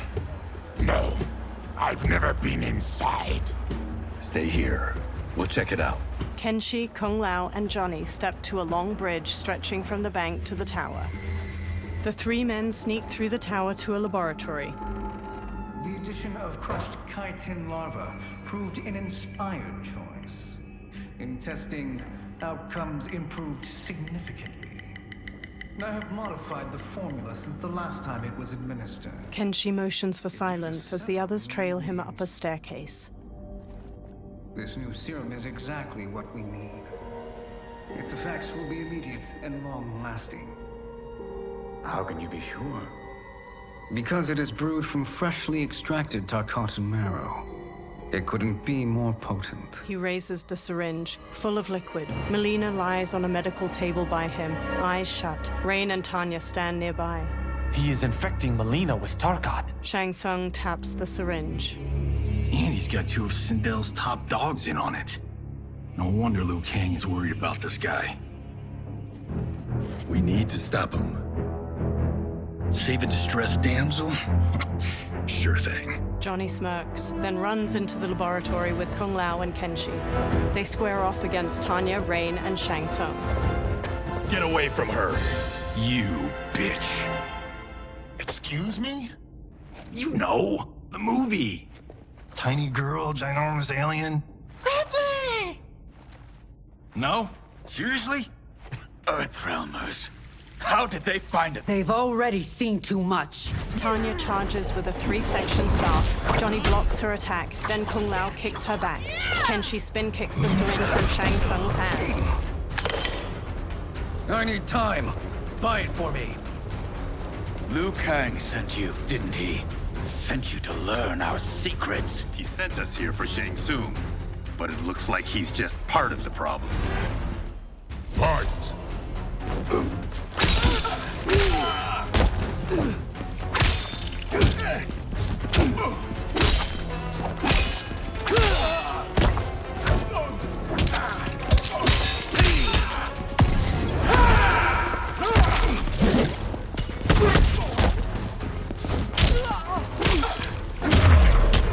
Think you won? We are just getting started. Fight!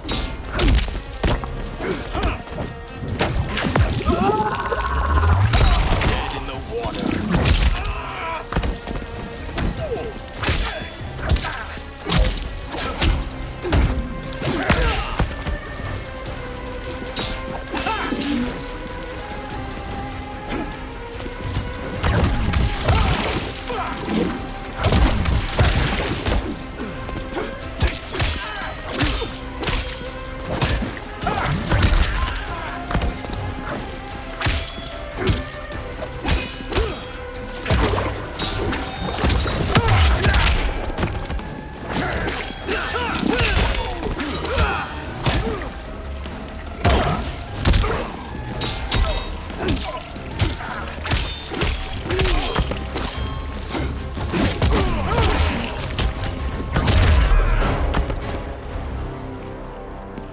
mage is brought low.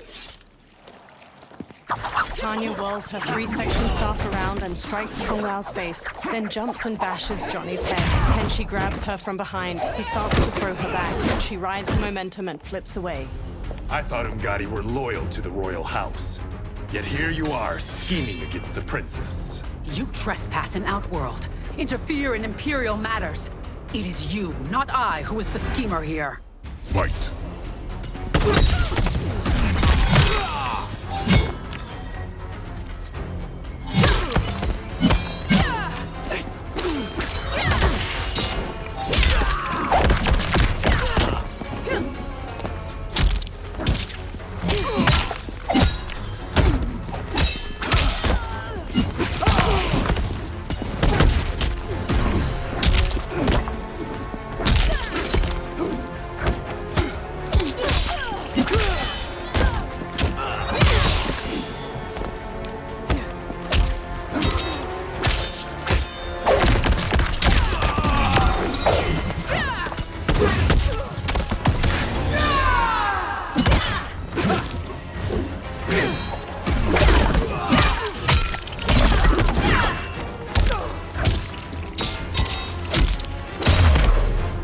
Your plot ends here, Ungadi. Fight!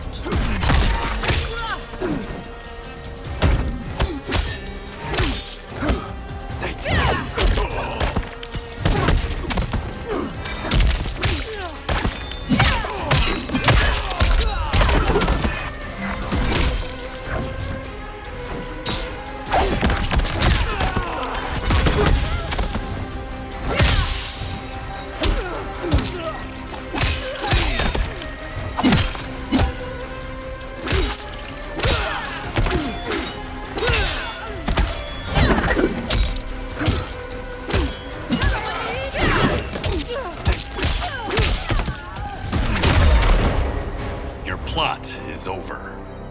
Kenshi strides to Shang Tsung. Step away from the table. This is twice you've been a thorn in my side. You Earthrealmers do have unhealthy habits. You heard him. You're not infecting her with Tarkat. I am trying to protect her, not infect her. We've heard about how you lie. Excuse us if we're skeptical. Cover him. Kung Lao and Johnny move to Shang Tsung while Kenshi rushes to Melina. He holds a hand to her head as she lies inert. Princess, are you all right? Is it over? Yes, you're safe. We've stopped Shang Tsung. Stopped him? Why? Melina starts to violently spasm. Princess! Princess! She hits him. What did you do to her? It's what you've done, fool. Let me help her before it's too late. Kenshi backs away while Melina's teeth transform into fangs. Convulsing, she sits up and turns to Kenshi. Mandibles unfurl from her jaw and a long tongue waggles out. She breaks the metal restraint on her wrist and stands. Now do you believe, Earthrealmers? What do we do? Keep her occupied. I need time to finish more serum. Johnny, a hand? We got pages for this? Or are we winging it? Whatever we do, we can't hurt her. Her? I'm worried about us. Melina bounds to Johnny and claws at him. Princess, we can help you. Your blood. I smell it. How sweet it will be to lick off my fingers. Fight!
fight.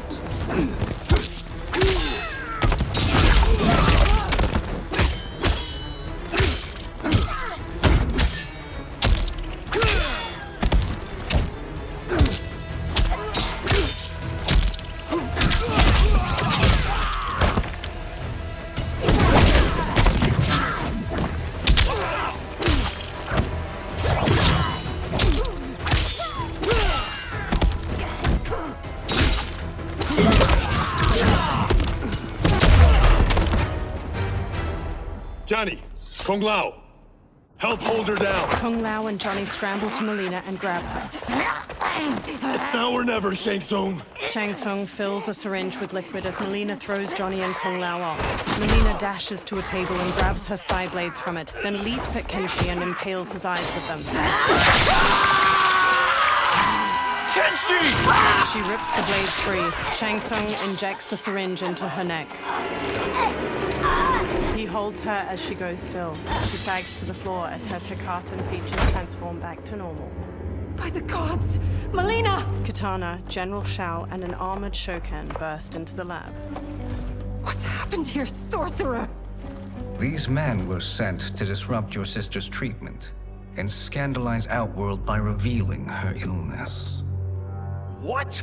That's totally fake news!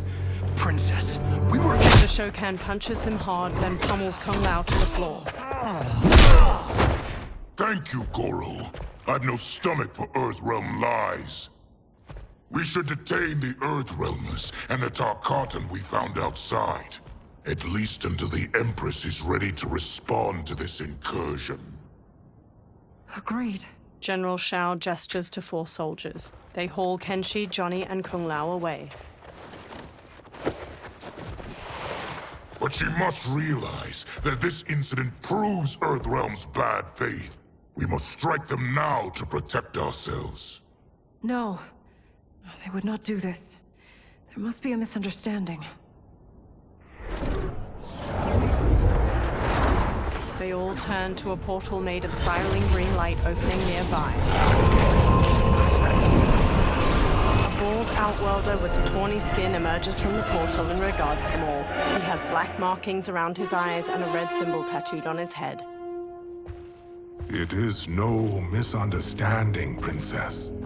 It is a confirmation of my prophecy. Left unchecked, Liu Kang will conquer Outworld.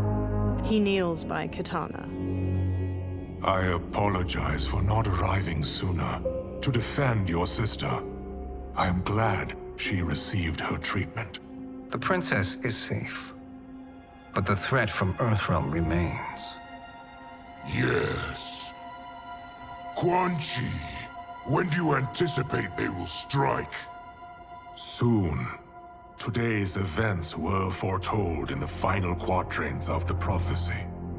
Then I am right. We must act now, Princess. I will take your concerns to the Empress. It is for her to decide. Rain, Tanya, assist me. Rain and Tanya lift Melina from the floor. Rain carries Melina out of the laboratory with Tanya supporting her lolling head. What truly happened here, sorcerer? That the Earthrealmers interrupted the princess's treatment was happenstance. They were here to capture me for Liu Kang. You? Why? That I must investigate. For now, let us revel in our good fortune. The Earthrealm's serendipitous arrival has given us ample evidence to convince the Empress of the truth of Quan Chi's prophecy. Conflict with Earthrealm is now inevitable. Not necessarily. The Empress has never been eager for conflict. If she resists, she will be replaced. Outworld needs a steadfast leader. A leader like you, perhaps. If my realm requires it of me. Shang Tsung smirks at Shao. Kill the Earthrealmers. They cannot report back to Liu Kang. Oh, their deaths will also feed the ire between realms. 2 birds, 1 stone. Our benefactor will be pleased. She needs the realms at war, not at the brink of it, in order to conquer them both. Only then will we rule at her side. Before she found me languishing in the mines, I would not have thought such a thing possible. But soon, she'll have transformed us from serfs into scions. Quan Chi stares at Shang Tsung unblinkingly. A twitching, multi-armed Takatin hybrid hangs from manacles chained to the ceiling of a dimly lit dungeon. A fanged face stares out from the creature's chest and tongues stick out from its armpits. Blood oozes from its body and into a drain on the floor. Another creature missing its lower body hangs from manacles. Its guts hang to the floor. Baraka slams on the bars of a cell he stands in. Kenshi sits near him by Johnny's and Kung Lao's unmoving bodies. You've been at that for hours. If you could see, you'd know why. That's not happening, is it? Keep talking, will ya? To keep my mind off this. Tell me about life before you got sick. I was doing well, trading goods up and down the Varta coast. My family was comfortable, happy. Then Tarkat came. It took my wife, then my children. Cruelly, it lets me live for now. I think it enjoys ravaging my body more slowly. Johnny sits up. This hangover. Kenshi. God damn it. How bad's the pain? Excruciating. You saved me. I won't forget that. But you may just regret it. What are you doing? Johnny gawks as he stares through the bars of the cell. Various Takatans dangle from chains in the dungeon, many missing large chunks of their bodies. One spasms as they hang from a torture rack. What in the... When did we take the left turn into survival horror? This is Shang Tsung's real laboratory. We're beneath where we were before. That was a false front. Reminds me of this cheap-ass film I did in my early days. The Flesh Pits. God, that was trash.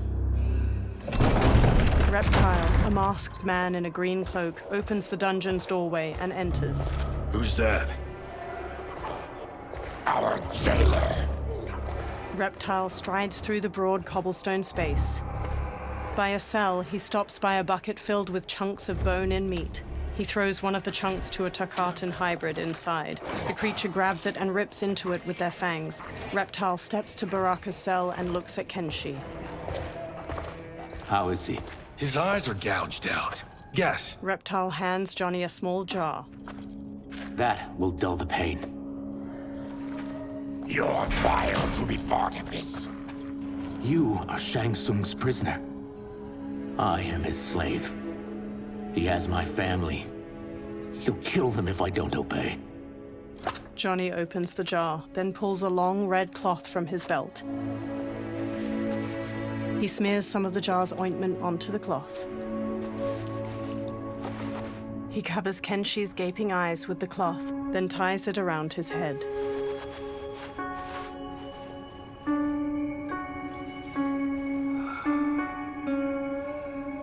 Why did he pick you?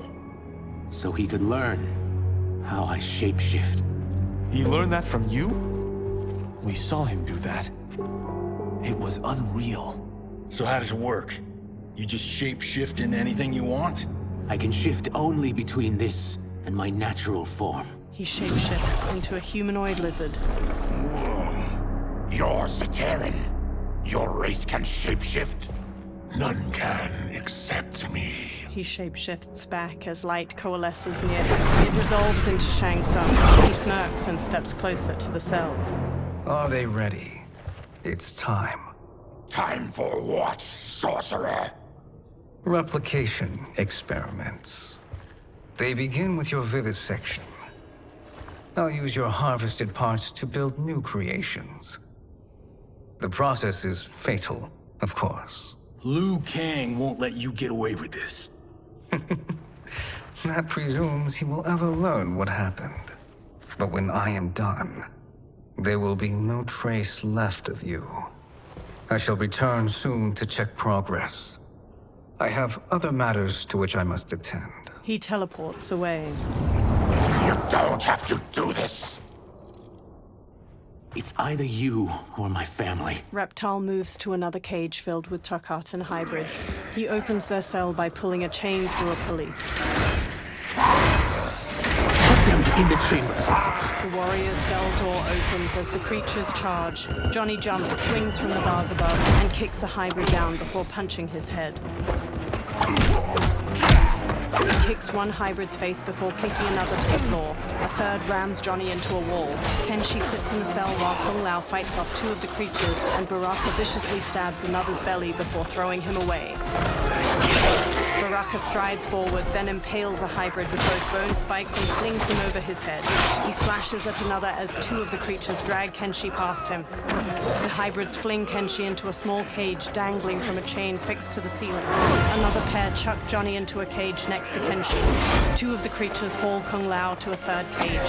He throws one off, then double kicks the second back before pummeling a third with a combination of punches. He turns sharply and sidekicks a fourth into a table holding his razor-rimmed hat. He throws it and the hat flies in an arc, decapitating two hybrids before returning to his hand. He smoothly sets it on his head. Fight.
Baraka snarls at a fallen hybrid. There is nothing more foul.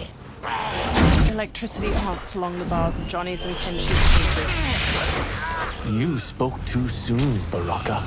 Reptile holds a sparking lever nearby. As the hybrid on the ground crawls pitifully, a Takatan hybrid brute stomps on his head.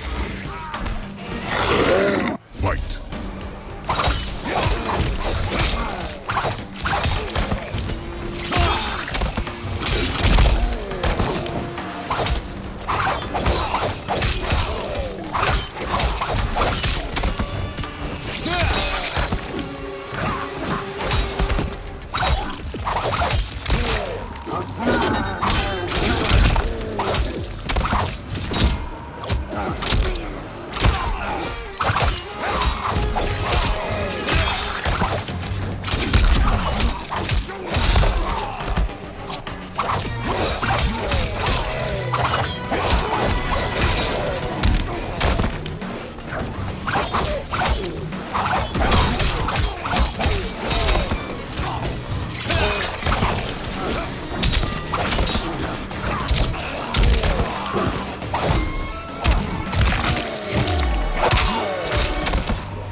You're an unwelcome glimpse of my future.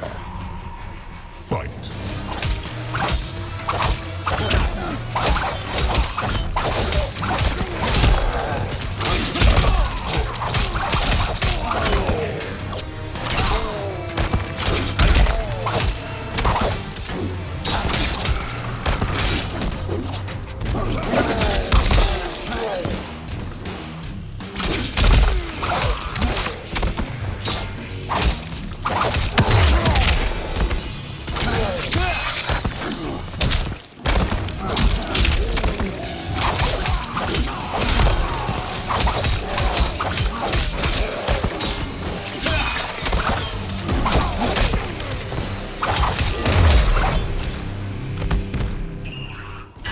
Lifts his head. Enough distractions! Brushing Kung Lao aside, Baraka grips the bars of Johnny's cage.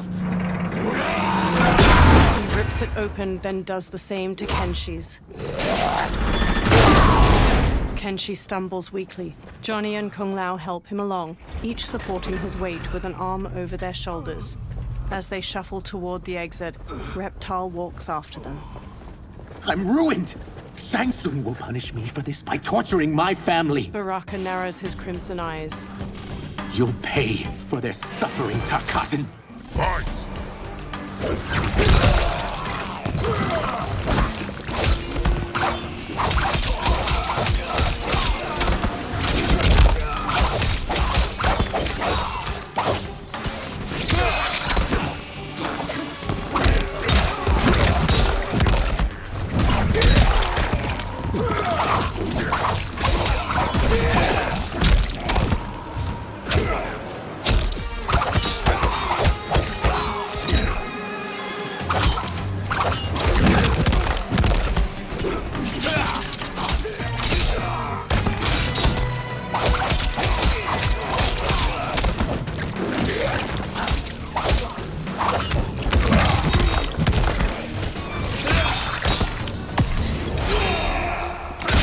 Attacker hits the victim's face with a hook, then twists their arm to break their shoulder. Baraka stabs the victim with an arm blade and lifts them before plunging the blade into their throat, shattering their spine.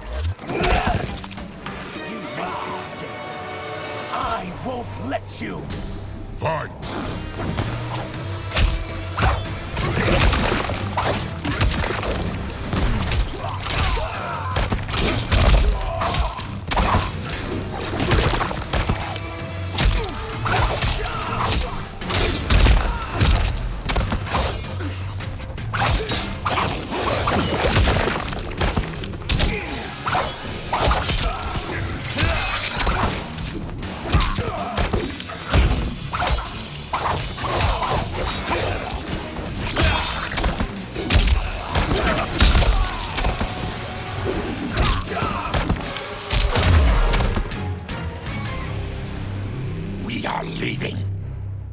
Reptile kneels. Then kill me. If I die, maybe you'll spare my family. No, I won't murder you. It's mercy, not murder. Not that what I've done deserves yours. You were protecting your family. I would have done the same. His mask now removed, Reptile stands with sadness in his eyes. Through magical dust, Shang Tsung appears and frowns at the dead hybrids. What has happened here? Johnny takes up Sento and stands with Baraka and Reptile. Shang Tsung points sharply at Reptile. Syzoth, you fool! You let them ruin everything. We're going, sorcerer. And we're taking you with us. Liu Kang would like a word. I cannot be apprehended so easily. Shang Tsung conjures clouds of green gas. Yeah, I got a bad feeling about this. I bid you all farewell. Cheer up, Syzoth. I'm reuniting you with your family. They're dead? You killed them? Many moons ago. I do hate loose ends. Reptile's lips curl into a snarl, and he charges the sorcerer. Shang Tsung disappears in a magical dust cloud. We gotta get out of here. Green gas fills the room as Reptile tries the door. What's wrong? The door must have sealed when the gas was released. Baraka strides toward the door. Stand aside. Test your might.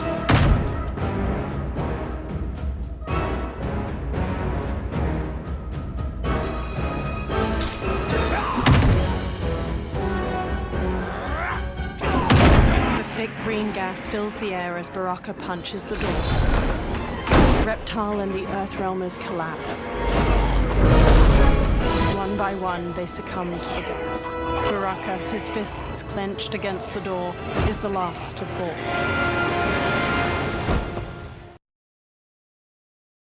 Test your might.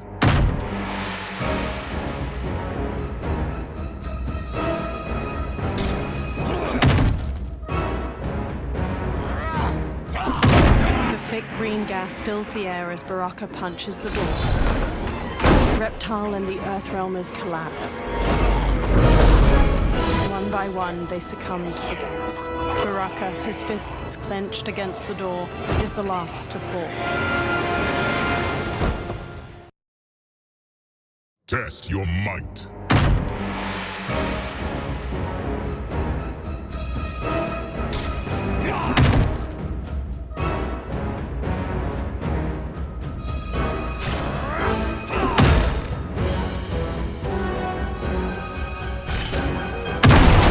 Throws the door open to a hallway. Harry! Follow me. This way. Johnny and Kung Lao support Kenshi. Leave me. I'll just slow you down. What? Shang Tsung finds you, he'll kill you. Look at me, Cage. I'm useless. Don't risk your lives to save mine. Hey, you are not giving up. The Tyra need you, remember? We are gonna get back home and figure out how to help you. Got it. Baraka and Reptile march ahead, leading the way out of the laboratory and into a bright, clear day. They make their way into a lush forest. We can't linger. We'll be captured. We need help getting Kenshi to the portal at Sundo. I can take you only to the city's gate. Tarkatans are forbidden inside. I'll see you the rest of the way. It's the least I can do to make amends. Reptile trudges on. Dozens of trees have tall faces carved into their trunks. Kenshi walks with a hand on Johnny's shoulder. God, this reminds me of Wicked Planet. We had this forest in the second act. The Manticore battle. Yes! It was a pain to shoot, but man, did it come out epic. I can picture it exactly. Kenshi and Johnny smile. This is the living forest. Aren't all forests living, Baraka? No others have trees that house the souls of the dead. Whoa, wait a tick. We're talking ghosts? Good ones, not evil. You guys know anybody in here? Some distant relatives. You will find no Zaterrans. Why not? Warm bloods don't welcome us. So we keep to ourselves, living underground in Sikander province. Then how did you meet Shang Tsung? That I could take human form made me a freak among my people. I was terrorized and run out, starving and beggared. I joined a traveling carnival. Turned out there were many who would pay good money to see my gift. Back then, Shang Tsung was a huckster. We crossed paths and he saw what I could do. When he began to learn real sorcery, he asked to study me. When I declined, he took my family hostage. Well, that's an offer you can't refuse. He is dangerous, and he has plans. He, General Shao, Rain, they are conspiring. To do what? I can't say for certain.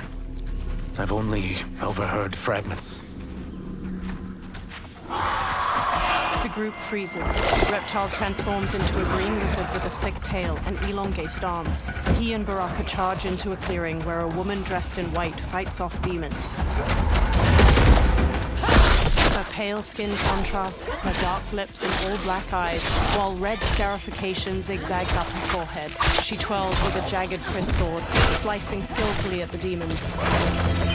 She stabs the last one, then spots Reptile and Baraka. Quan Chi sends more demons? Wait! We're not! Feathery white wings appear on her back as she charges and kicks Reptile. Baraka squares up. With each of you I kill, my absolution grows nearer. Shedding your blood brings me closer to the light. Fight!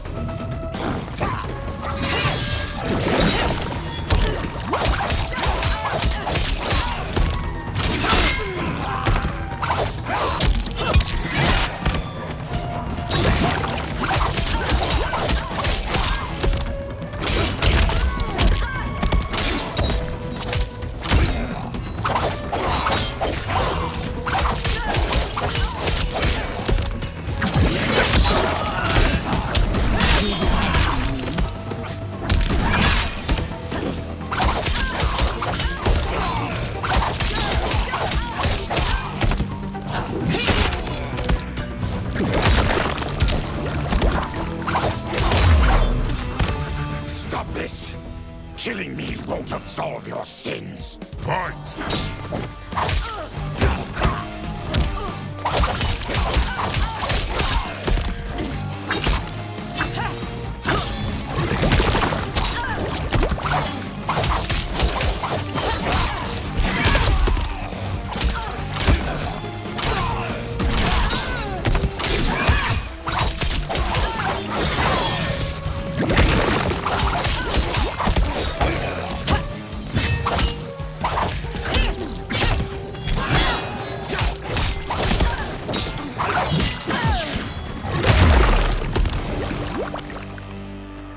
Whoever you are, we are not demons. Eyes narrowed, the woman picks up her sword. If not demons, what are you? He's a Terran. I am a Denian. Or I was before my Tarkat affliction. Outworlders. Apologies. I'm glad I've caused neither of you permanent injury. Kung Lao treads cautiously into the clearing past a demon's head. Kenshi, led by Johnny, crinkles his nose. What is that? Just keep swimming. So, who's our femme fatale? I am Ashra, demon of the NetherRealm. Demon? You look human. Mostly. And what's a NetherRealm? The monks covered that with us. Did you sleep through every lesson? That one, apparently. NetherRealm's hell, but real. No shit. I appear nearly human because I've purged most evil from my soul. When I'm done, the last vestiges of my demonic form will fade away. Why were the demons after you? They were sent by Quan Chi, my former master. I was part of his Sisterhood of Shadow. He wanted, still wants, dominion over the realms. I renounced him when I realized that I could not help him defile them. And now he wants you dead. Precisely. She smirks. I followed Quan Chi from the NetherRealm here. He's building devices that steal souls on a mass scale. He's testing the first on the dead that reside in the forest. Why steal souls, Ashra? To harness their power. To what end, I don't know. But I do know that it's to aid the designs of another sorcerer. Shang Tsung. Johnny glances at Kenshi. Damn it. That guy's everywhere. You're sure Quan Chi is here? My Chris senses him. Her sword. He's nearby. No. We're getting you home. We have a job to do. Quan Chi could lead us to Shang Tsung. Your Liu Kang is right. Shang Tsung's a danger that must be dealt with. I will aid you. As will I. Well, I guess the eyes have it. Motion carries. Ashra, lead the way. Johnny gestures magnanimously. With a friendly smile, Ashra leads them deeper into the living forest. Ashra's jagged Chris sword glows white as they walk onward. Quan Chi is close. The emanations of his evil grow stronger. That is a powerful weapon. And my perfect ally. As I smite the evil it finds, I am further purified. Now, I've done steps, so I'm all for self-help. But since when does a demoness want to be less evil? I had spent eternity damned to the NetherRealm. I had assumed that's all there was to existence. But then I saw Earthrealm, saw Outworld, saw there was a better way to live, and that to have it, I needed to cleanse my soul. My sister demons were furious at my change of heart. Kia and Jataka were the first to hunt me. Ashra frowns. Quan Chi is also a demon? Actually, he's an Outworlder. But he mastered the dark magic needed for unfettered travel to my realm. A large insect hovers near Reptile's face. His tongue flicks out to catch it, and he hastily stuffs its spindly legs into his mouth. Any idea how he buddied up with Shang Tsung? They share a common benefactor. She plucked them both from obscurity, taught them everything they know. I've never met her, but there's no question that she is a sorceress beyond compare. The Chris sword glows brightly, emanating a golden aura. Quan Chi is near. Quan Chi stands on a wood platform where a twisting statue of skulls glows with green light. 4 onlookers hold red gemstones. I'm ready for your contributions. A woman with bat-like wings steps forward. Ornate silver finery weaves along her thighs and midriff. Excellent, Nitara. I need yours as well. A Saidan man with black hair and deep scars on his chest looks up. Darius and I have been thinking, sorcerer. Do not try to renegotiate, Havoc. We need proof that you'll deliver. That he's delivered for Natara's Vaternians is all the proof you need. Serena's right. Because of Quan Chi's magic, my realm's people are no longer poisoned by sunlight. We've finally escaped the shadows. Rest assured, the spells you will receive will bring down Order Realm's government. When will we have them, Quan Chi? After the attack on Earthrealm, which could be called off if the Soul Stealer's efficacy isn't demonstrated promptly. The Saidan man Havoc hesitates as the green glow looms behind them. He hands over the gemstone to Quan Chi. Quan Chi's eyes widen. Nearby, Ashra steps forward from her new companions. Their gazes are all fixed on the platform. Well, this plot just got thicker. Earthrealm is in grave danger. Just one Soul Stealer can kill hundreds of thousands. If he unleashes a battery of them, Millions will die. He must be stopped. I will deal with Quan Chi. The 4 of you subdue the others. Whoa there, big fella. This stops where you get off. Johnny stops Kenshi. You heard her. Millions could die. Which is why we don't want you tripping us up out there. Now, give me your sword. Why? Just give it.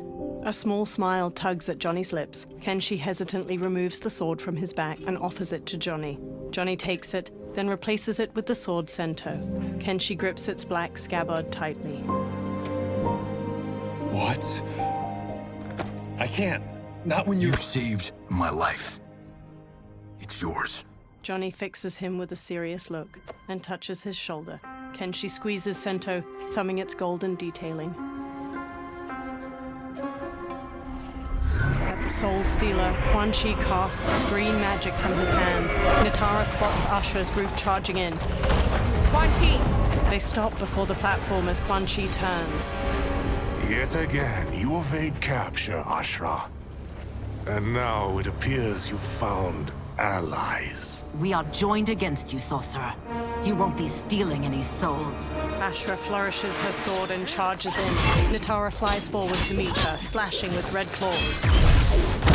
Baraka bowls into havoc, and they brawl with clenched fists. Kung Lao kicks at the demon woman Serena, who parries him with swift ease and counters with a gut punch. Johnny exchanges blows with Darius, a Seder man with dark umber skin and orange sunglasses. Ashra manages to slice Natara's arm. That blade's enchanted. It was forged to destroy evil. It's slain many of your vampire kind. We can't help what we are. That we feed on blood doesn't make us evil. Fight.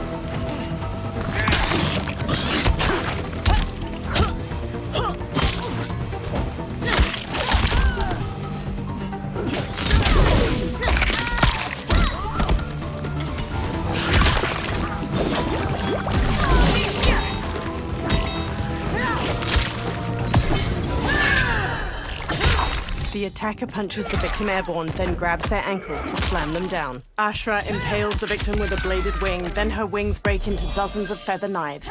She slashes with her kris as the knives pierce them. Is that your best, demon? You'll need much more.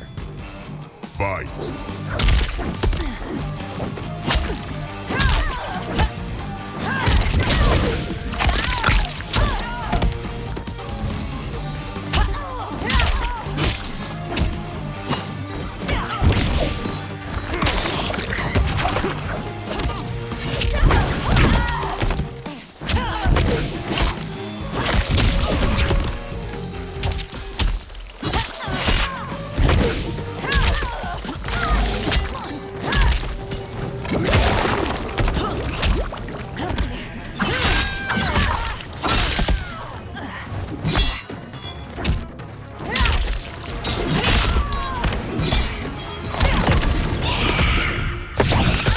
The attacker punches the victim airborne, then grabs their ankles to slam them down. Natara kicks her victim upward, then stabs her claws through their neck before slamming across the floor.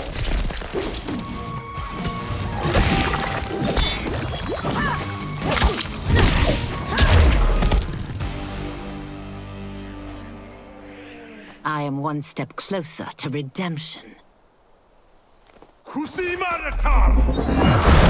Twisting green light erupts from the Soul Stealer and spirals toward the sky. Dozens of ghosts, translucent skeletal figures, fly from the trees toward the Soul Stealer. The ghosts swarm around the twisting light.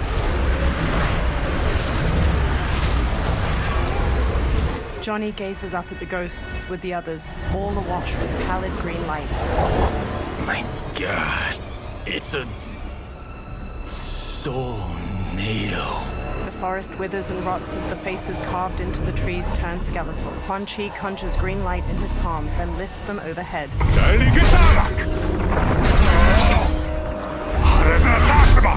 Teeth gritted, Quan Chi thrusts his hands to the Soul Stealer and channels green magic into the Soul Nado.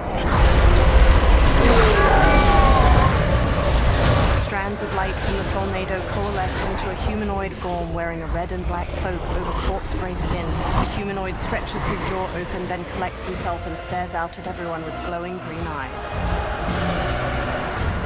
The humanoid raises his hands while floating in front of the Soul Stealer. Ashra narrows her eyes at him. What dark magic is this? We are Ermac, a collection of souls bound by Quan Chi's magic. We live to obey his commands. Kill them. Ermac throws bolts of green energy at Johnny, Kameo, and Ashra, knocking them to the ground.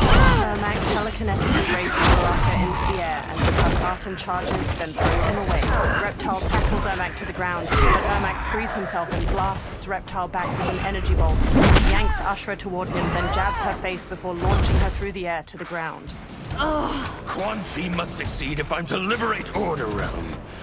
I'll not let him fail. Killing one realm to free another is a heinous proposition. One I won't let you fulfill. Fight!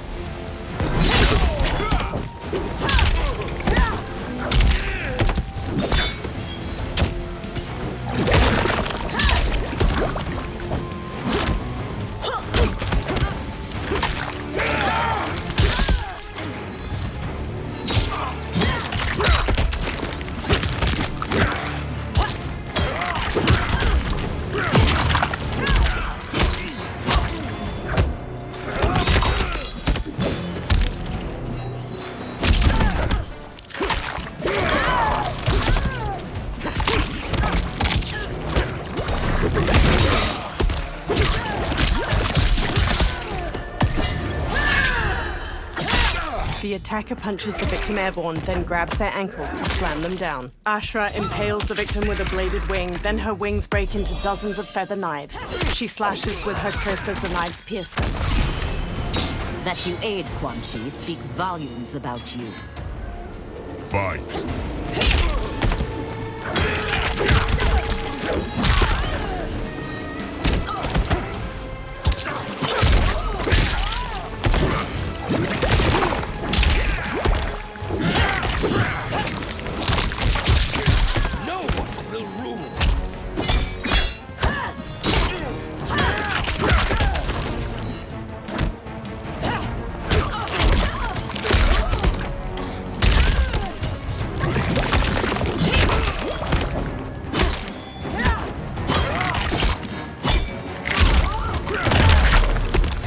No one will stand in my way.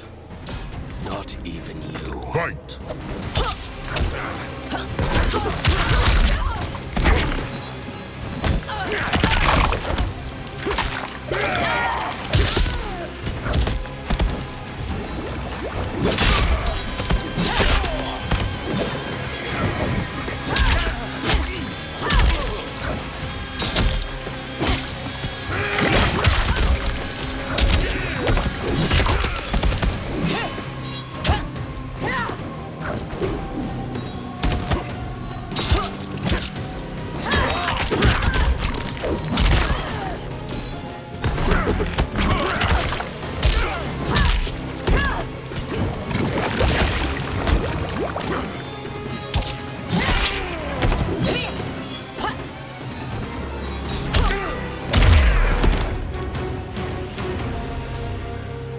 Take your chaos elsewhere.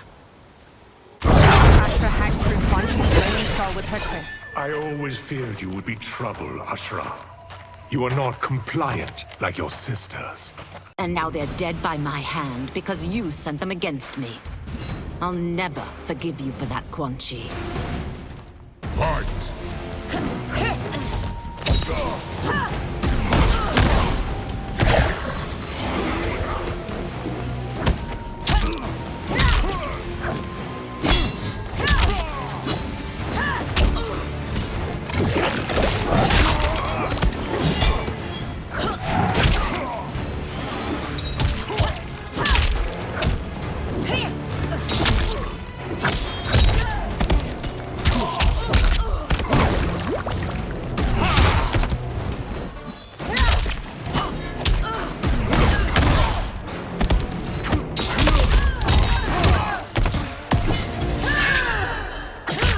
The attacker punches the victim airborne, then grabs their ankles to slam them down. Ashra impales the victim with a bladed wing, then her wings break into dozens of feather knives. She slashes with her kris as the knives pierce them. This has been a long time coming, sorcerer. Fight!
Ashra scowls. When I'm finished here, I will finish you. She flings her Chris at Ermac. He stops it telekinetically. Ashra grabs the Chris and slashes at him. Ermac weaves around her attack and blasts her back. Johnny kicks his head, then Ermac smacks his face, making him stumble away. Ashra spins while slashing at Ermac. He evades her, then slams Reptile into the ground as he charges. He levitates Ashra into the air and hammers her down. She lies inert. Ermac throws a fallen log at Reptile and Baraka, then floats Johnny up and slams him into the dirt. He raises Johnny again and flings him away. Johnny goes still. Kenshi raises Sento, face hard. I can't let them die. He charges Ermac. Ermac launches him away. Sento pierces the ground. Kenshi gradually sits up. He frantically feels around the ground. Dim lighting reflects on Sento's sleek blade. What? Who is that? Your ancestors. Come to us. Kenshi crawls to Sento. He clutches the sword's hilt, then lifts it as he stands. In this, your time of need, the terror will not fail. Blue light shines from Kenshi's eyes and bleeds out past his blindfold. He sees Ermac speed through the air to him. He dances around Ermac's punches, then runs Sento through his chest. Blue light flares from Ermac's eyes and mouth and starts to get sucked into the blade. Then he blasts Kenshi away. He tosses rocks at Kenshi, but Sento floats in the air and deflects each of them. Kenshi gently takes the hilt. It siphoned his souls.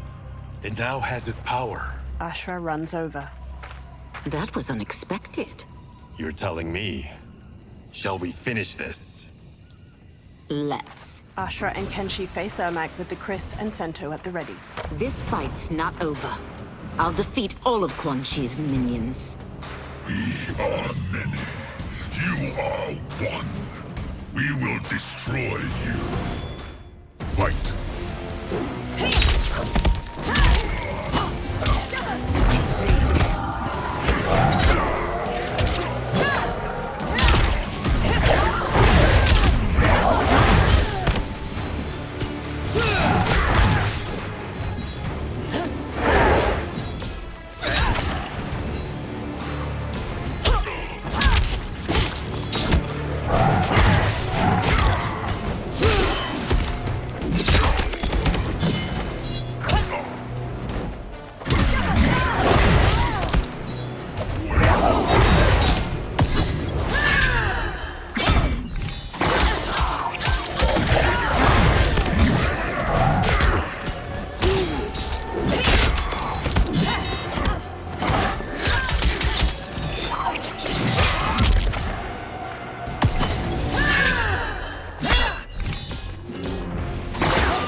Though made of souls, you are soulless.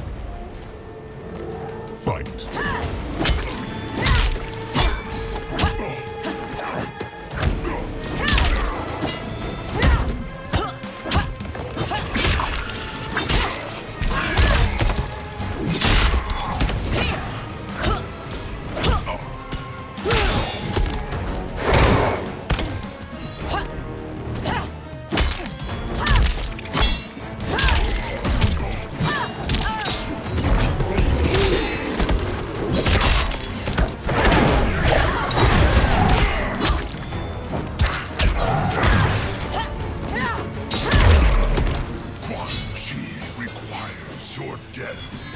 His demand will be satisfied.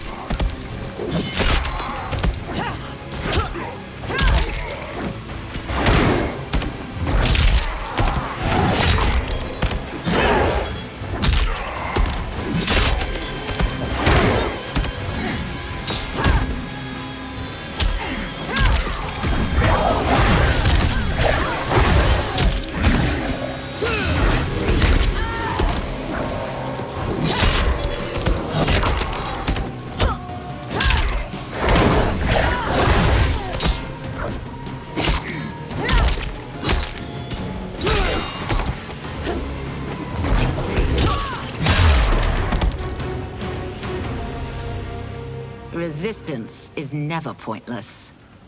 We are many. You are one. We will destroy you. What's wrong with him? Kombat must have weakened the magic that binds his souls together. Now, I'll find you. Ermac sags to the ground. What was that? Watch him. I'll shut down the Soul Stealer. Ashra dashes to the Soul Stealer. She plunges her Chris into its red gem, making it split. Quan Chi raises a hand to her. Ashra, no. The gemstone splits and releases energy that launches Ashra away. The ghosts pour out of the Soul Stealer. One flies to Quan Chi and grabs his head. The ghost sucks blue energy from his face, turning his skin ash white, then vanishes. Quan Chi staggers back before collapsing. Ashra regards Quan Chi's motionless body, then strides to him. Since that didn't kill you, I will. No, Ashra! He's too dangerous to let live. Liu Kang needs to question him. He knows Shang Tsung's plans. Ashra lowers her Chris. Very well. Well, clearly I underpaid for that. Did you know what it could do? The legends never mentioned mystical powers. The souls of my ancestors live within it. They intend to guide me. Just don't forget who gave it to you, Takahashi. I won't, Cage. Now, let's get him to Earthrealm. They all look at Quan Chi. I know home's here for you, Baraka. Let's size off, Ashra. You can come with if you want. I'm sure Liu Kang will welcome you. I've never had a home. That would be wonderful. Snow falls around the ruins of an immense stone fortress nestled among tall mountains. Shang Tsung waves his hands around on the top of the fortress and conjures a portal made of fiery light. The benefactor emerges from it. Report, Shang Tsung. The Soul Stealers are under construction. Quan Chi tests the final components as we speak. And the army? Will obey your every command, once it's been fed sufficient souls. I've also conceived a plan to break the Lin Kuei away from Liu Kang. Instead of defending Earthrealm, they will betray it. Excellent. You have learned quickly, Shang Tsung, and well. You will soon reap the bounty of what you've sown. He beams. Moonlight falls over the rooftops of Sundo. Reptile leaps from one roof to another. He looks down at a massive festival of Outworlders in the streets below, each wearing brightly colored clothes. Paper lanterns hang from strings over them. Reptile dashes along the rooftops, following General Shao as he moves through the crowd. Reptile leaps to another rooftop, changing into his lizard form as he goes. He bounds through the air to a different roof. He scurries up to its sloping apex, then shapeshifts back into his human form. Reptile steps across the roof, then stops and looks out at the hundreds of people gathered around a massive two-story wooden building, its sides open and the people inside visible. Long strings of different colored paper lanterns hang over the ground and a group of performers move a large dragon prop around in a dance. Katana and Melina stand on the bottom floor of the massive building, each in full regalia. Tanya and numerous others in lavish clothes stand among them. Katana smiles and waves to the festival outside. Li Mei steps to General Shao and walks with him. Who are these Earthrealmers we're looking for? You have their descriptions. You could at least tell me why they're here. What they've done. State secrets. Not for your ears. He strides away through the bustling street. Melina and Katana smile and wave to the people. Melina beckons Tanya. Yes, Princess.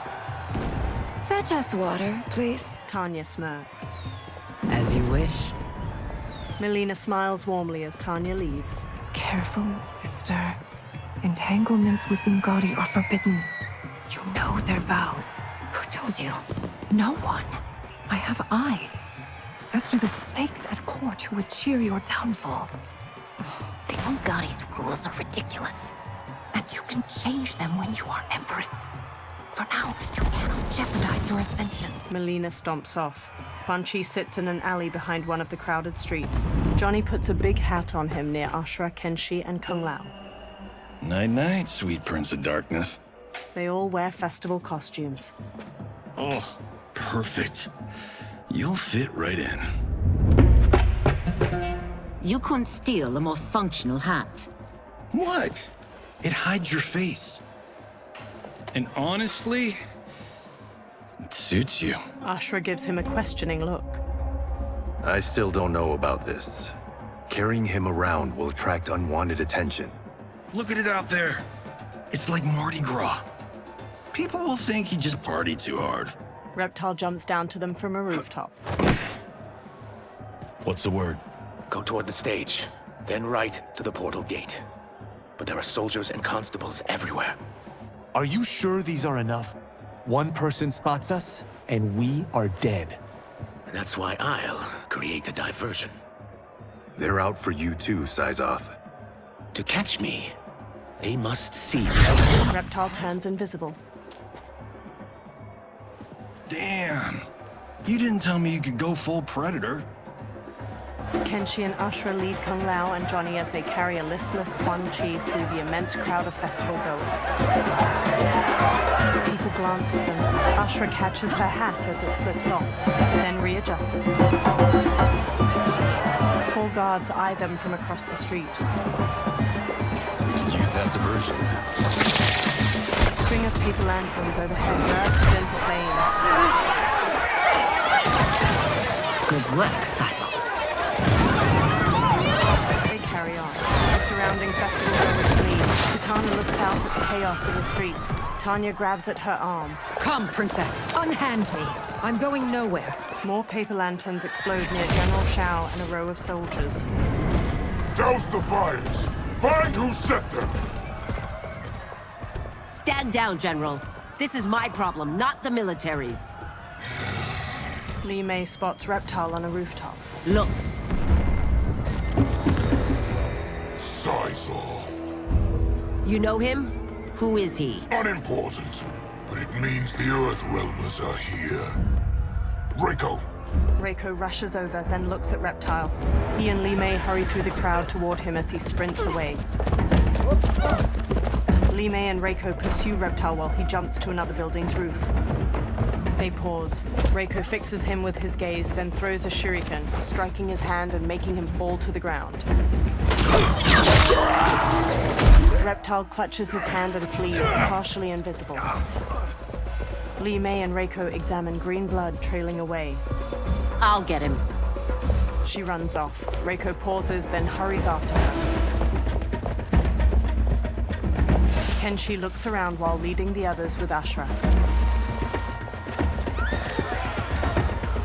He spots Li Mei and Reiko in the distance, following the blood trail. Syzoth! Kenshi shoves his way through the crowd after them. Li Mei and Reiko run to a small bridge. Reptile turns visible on the other side. Green blood? You're Zaterran. How can you— There is much you don't know. Like what the General is truly up to. Surrender and I'll hear you out.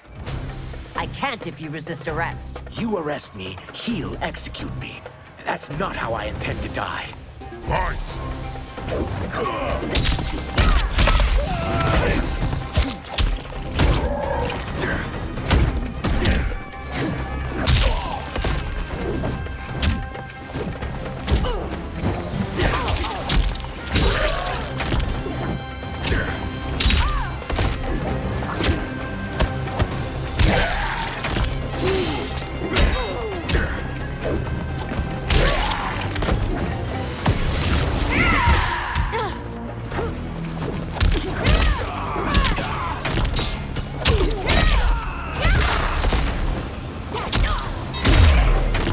My quarrel's not with you.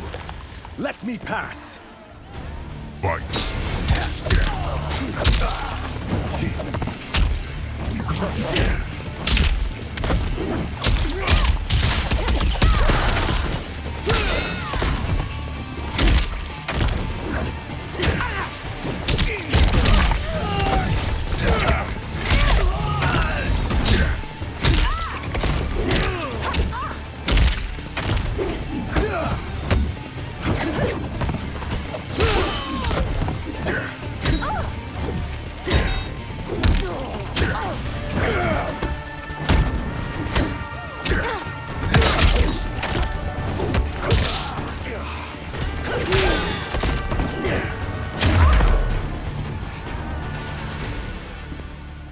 Know that I am sorry for disturbing Sundo's peace. Kitana glowers. Ludicrous. Princess, no! You could be hurt! Kitana unfurls 2 fan blades and charges Reptile. He dances around her attacks, then punches at her. She dodges just as Tanya strikes at him with her 3/4 staff. He counters her swings, then takes her away.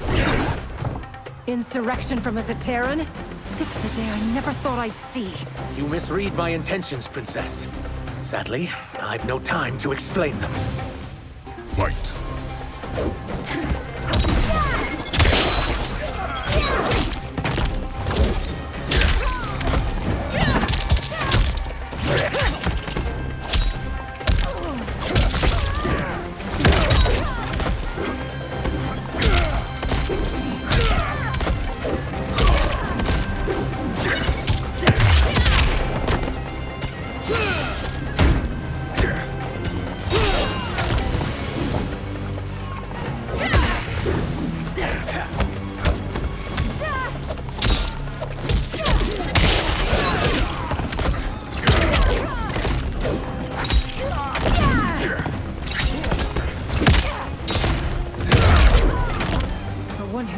Not to be a rebel. You fight tenaciously. Fight.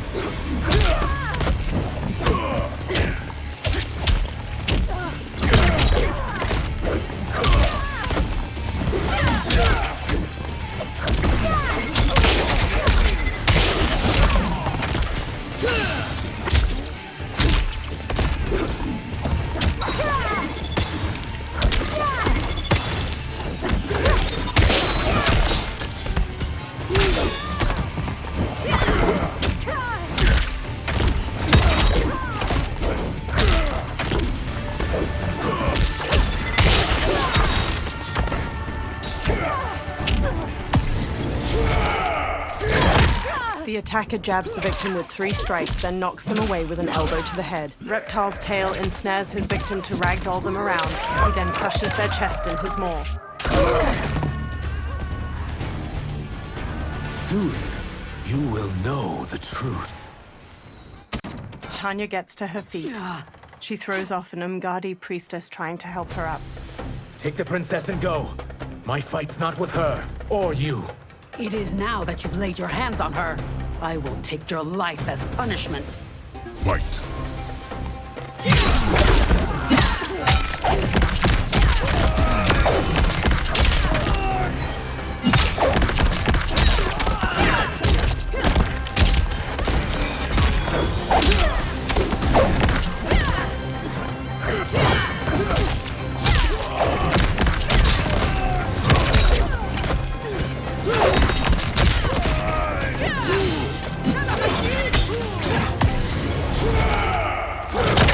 The attacker jabs the victim with 3 strikes, then knocks them away with an elbow to the head. Reptile's tail ensnares his victim to ragdoll them around. He then crushes their chest in his maw.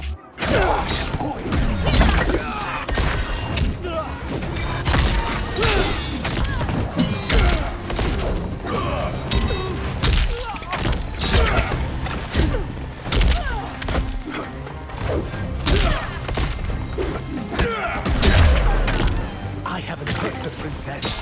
This need not continue. Fight.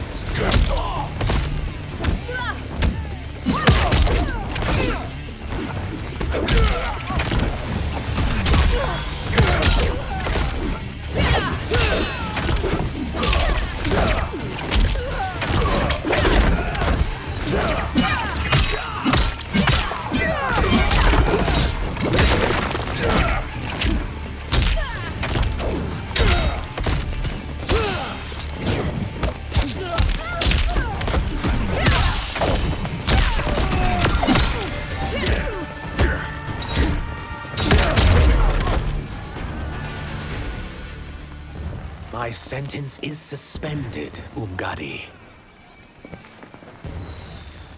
General Shao advances with Goro and other soldiers. Found you. Johnny and Kung Lao let go of Quan Chi as he stirs. Kung Lao and Johnny swap looks, then shrug. They punch and kick Quan Chi until he collapses. General Shao rests his large axe on his shoulder as he paces over. Quan Chi staggers to his feet, then stumbles away. What about him? Worry only about the Earth Realmers. If this was one of my movies, we'd get saved by a plucky comic sidekick. Reptile and Kenshi zipline across a rope leading from one roof to another. They land by them. If we die today, we die together. Not comic, but definitely plucky. Johnny sidekicks Goro, then Goro grabs his arm. Ashra parries the swords of several soldiers and counters. General Shao brings his axe crashing down on Reptile. He dodges, then shifts into his lizard form and bashes Shao away. It's unlike Shang Tsung to leave loose ends. Now that I'm free of him, I'll reveal your conspiracy to all of Outworld. You'll do nothing of the kind. Dead men tell no tales. Fight!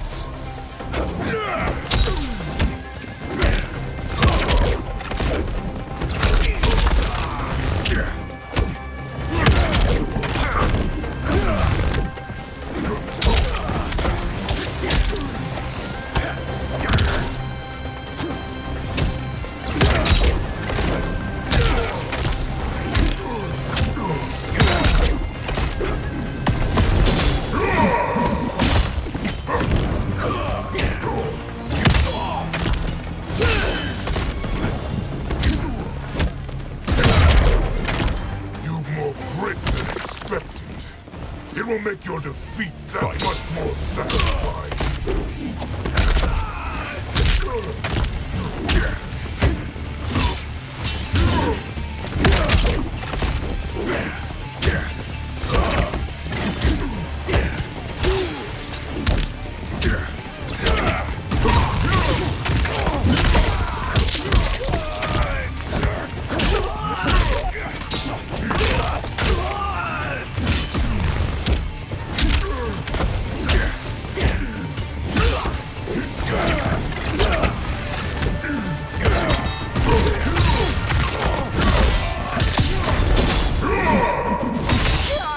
Goro wallops the victim in the face, then pulls both arms apart to rip them out of their sockets. He headbutts the victim. General Shao's axe bashes the victim into the air. He leaps and slams the axe to cleave their ribs apart, then dives to stomp them.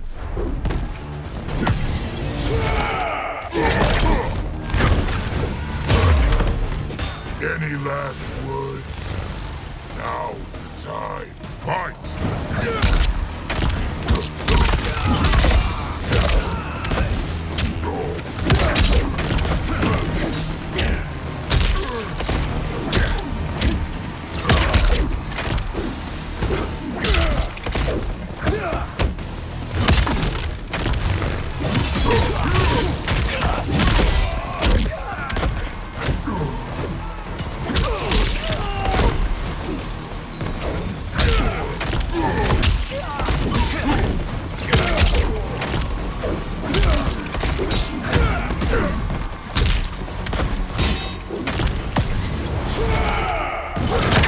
The attacker jabs the victim with 3 strikes, then knocks them away with an elbow to the head. Reptile's tail ensnares his victim to ragdoll them around. He then crushes their chest in his maw.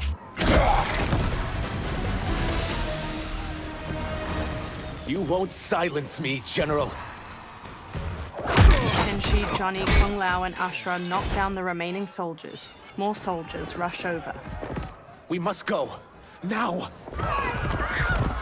Johnny punches Goro as he gets up, then flees. A portal opens by Liu Kang's temple. Kung Lao, Ashra, Reptile, Johnny, and Kenshi hurry out of it. They turn back to the portal, fists raised. It shuts. Liu Kang approaches from behind. Johnny, Kenshi, Kung Lao, you have safely returned. He looks at Kenshi. By the Elder Gods. Yeah, we had a run-in with Princess Melina's inner demons. She took my sight, but Sento, in its own way, restored it.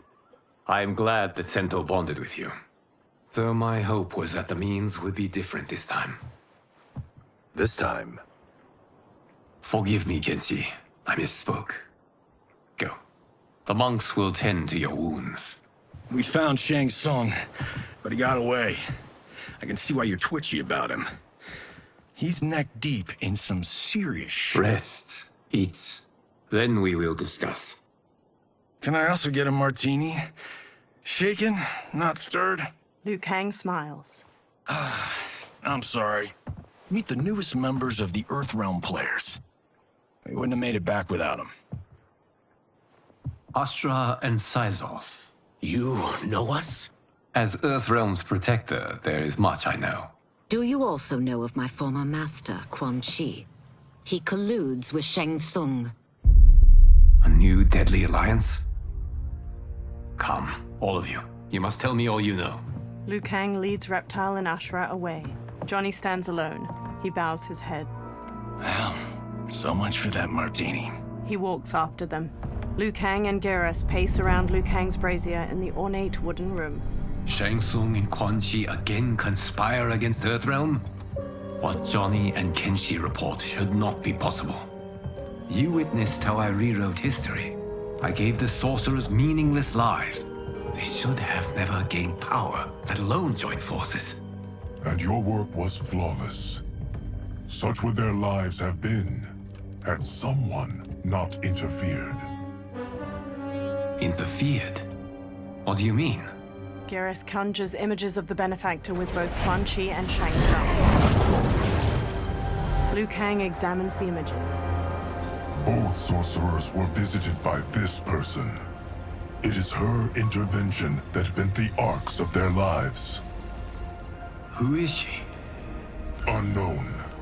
Her identity has been obscured from the hourglass. Who could have that power? Is it Kronika? Somehow resurrected? Impossible. Titans once destroyed cannot be revived. Then someone else must have survived the previous timeline. Someone with a vendetta against me. It is the only plausible theory. The benefactor circles Quan Chi. You must determine its validity, Geras. The fate of the realms may depend on it. Sub-Zero paces near Scorpion and Smoke as they sit on a bench in a large room illuminated by lamps on the walls. How long are we expected to linger? Patience, Bihan. There are many demands on Liu Kang's attention. Were he here, Father would advise us to wait without protest. But now he is gone, and I am Grand Master. His teachings did not pass with him. They should still guide us. Guide us, yes. Shackle us, no. We can't abandon tradition. Mind your place, Tomas. Father may have taken you in, made you one of us. But your blood will never be Lin Kuei. Kung Lao and Raiden approach. Kung Lao bows. Lord Liu Kang can see you now. It is about time. Sub-Zero, Scorpion, and Smoke watch Liu Kang move a metal figurine across a map on a table. Shang Tsung is here, at the ruins of Ying Fortress. His soul stealers are already under construction. You must destroy them, and capture Shang Tsung before either can inflict harm upon Earthrealm. We will leave immediately. And we will join you. You are not Lin Kuei. You would only hinder the effort. Raiden and I are more than... We're trained differently. It takes years to master our ways. You and Raiden have my full confidence, but you are needed elsewhere. Go to the Wuxi. The monks must prepare you for war. Sub-Zero stands on a cliff with Scorpion and Smoke while peering through a spyglass at Shang Tsung's ruined fortress. The only way in is over the walls. We must find a less guarded section before attempting an ascent. Finally, we face a worthy foe. Victory will bring us glory. Glory? We fight for duty. Does our father's ghost possess you? All I hear is his voice. We must honor his vision, Bihan. Vision is what he lacked. He was blind to our superiority. We settle for defending Earthrealm when we could help lead it. Our clan doesn't govern. It serves. That is our past. It won't be our future. Smoke and Scorpion trade looks while Sub-Zero marches off. Smoke slowly hovers in a tornado of smoke, ascending behind Sub-Zero and Scorpion as they climb the rampart. Scorpion uses his kunai-tipped rope dart as a grappling hook, while Sub-Zero uses ice spikes to pierce gaps in the immense stone wall and haul himself up. Scorpion yanks his rope dart out of a wall after reaching the top of the rampart with Sub-Zero. Smoke flies up behind them, then he turns toward the sky as Nitara dives toward him, fangs bared. She rams him, knocking him out of his smoke tornado and sending him plummeting to the ground far below. He pulls out a knife, then stabs the rampart to gradually slow to a stop.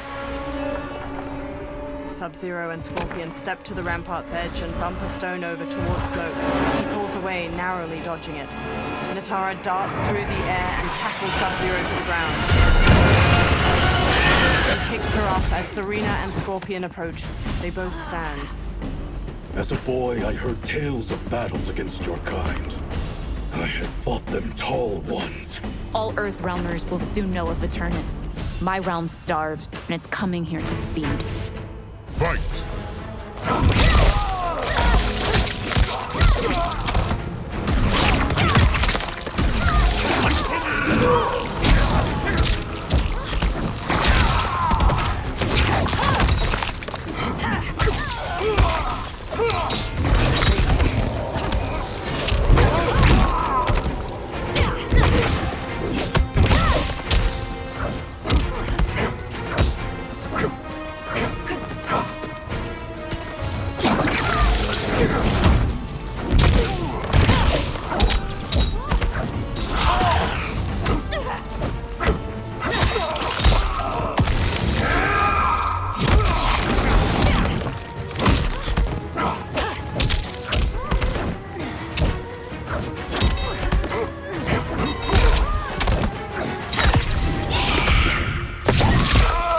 Serena punches the victim airborne, then yanks them back with her tail to punch through their abdomen. Nitara kicks her victim upward, then stabs her claws through their neck before slamming across the floor. You are a superb adversary. More than worth the wait. Fight!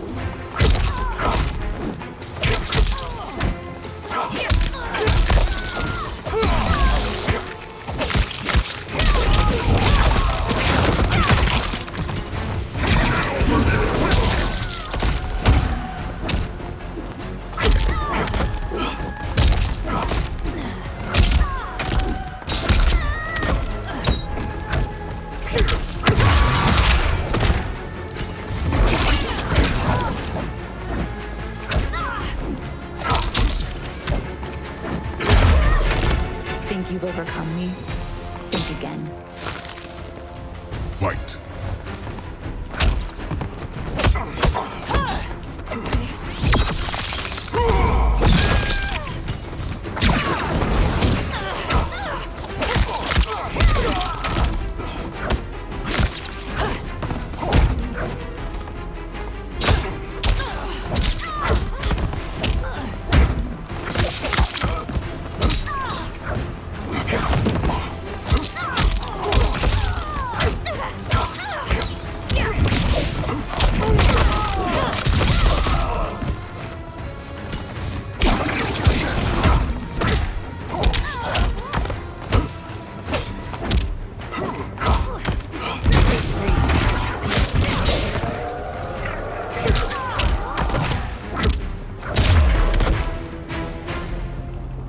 You will end this day hungry.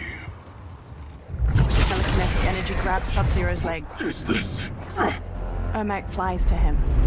We are charged with defending the fortress. None will escape us.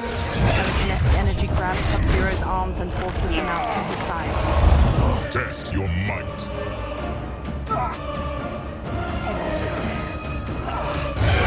Sub-Zero launches an ice bolt at Ermac, knocking him out of the air to the ground. You are Quan Chi's creation. Liu Kang warned about you.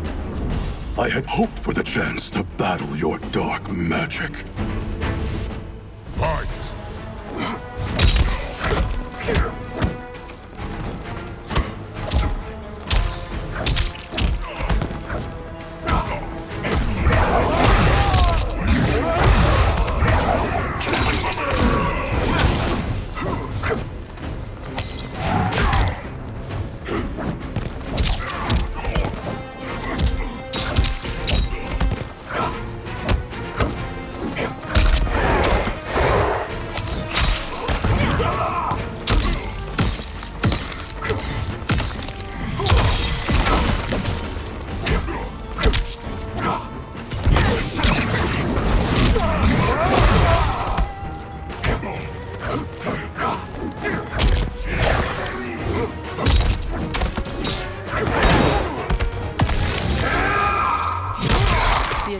hits the victim's face with a hook, then twists their arm to break their shoulder. Sub-Zero slides on ice shards which stab up through his victim's abdomen and skull. He then chops down with an ice war hammer.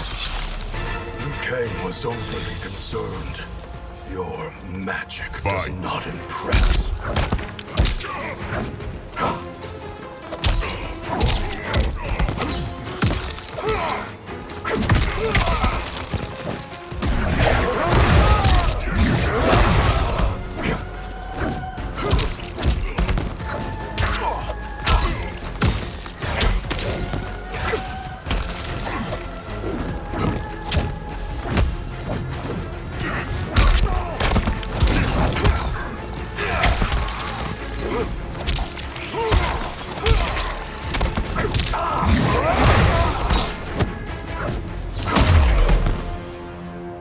Sub-Zero eyes Ermac. You are not so fearsome. Scorpion and Smoke run to him. You're both unharmed? We are, brother. Good. After our years of idleness, it pleases me to again face combat. I will be pleased when we complete our mission. They sprint across the fortress. Sub-Zero blasts a trail of ice and slides across it to a wall beside a portcullis. Scorpion and Smoke stand on the other side of it. Sub-Zero peers through the opening, then nods to the other two before sneaking through it with them. They step to an inactive Soul Stealer, its fused humanoid bones bound to strips of cloth and shaped into a tall spiral. Sub-Zero reaches toward it. Be careful with what you're handling. We have no time for mistakes. Scorpion, Smoke, and Sub-Zero slink away toward numerous other Soul Stealers. Continue working. I must oversee production of the remaining basins. Quan Chi steps away from cloaked workers constructing a Soul Stealer. He walks through an enormous archway lined with terracotta soldiers leading into the fortress. Sub-Zero covers the mouth of a guard from behind and impales his chest with an ice dagger before setting him down. That's Quan Chi, the other sorcerer Liu Kang described. Kuai Liang and I will capture him. Stay here.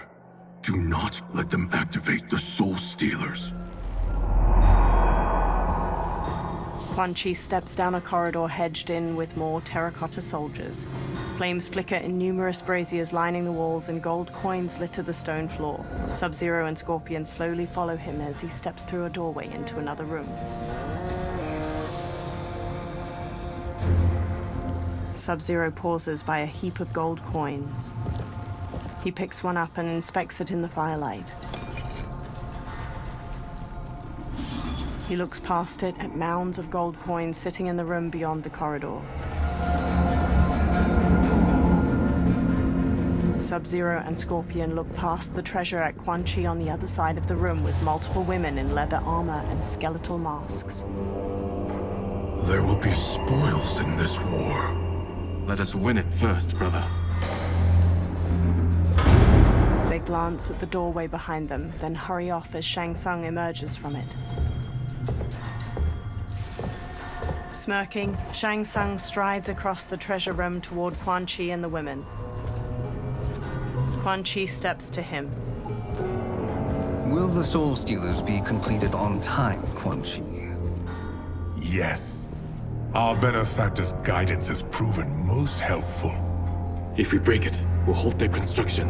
Agreed. Sub-Zero and Scorpion step out from behind a large ruined door and charge Quan Chi and Shang Tsung. Green energy pools around Quan Chi's hands and he blasts heaps of skulls at Sub-Zero. Sub-Zero smashes his way through them while Scorpion trades blows with Shang Tsung. Sub-Zero and Quan Chi each dodge the other's kicks. Then Sub-Zero front kicks him back. Ah, the Lin Kuei. We have been expecting you. Were you told also to expect defeat? This ends no other way.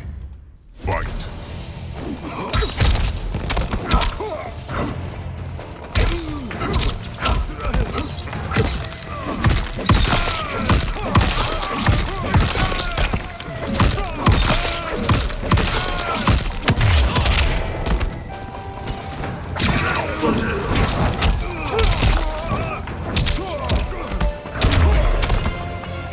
Never have come here. I will bury you in this fortress.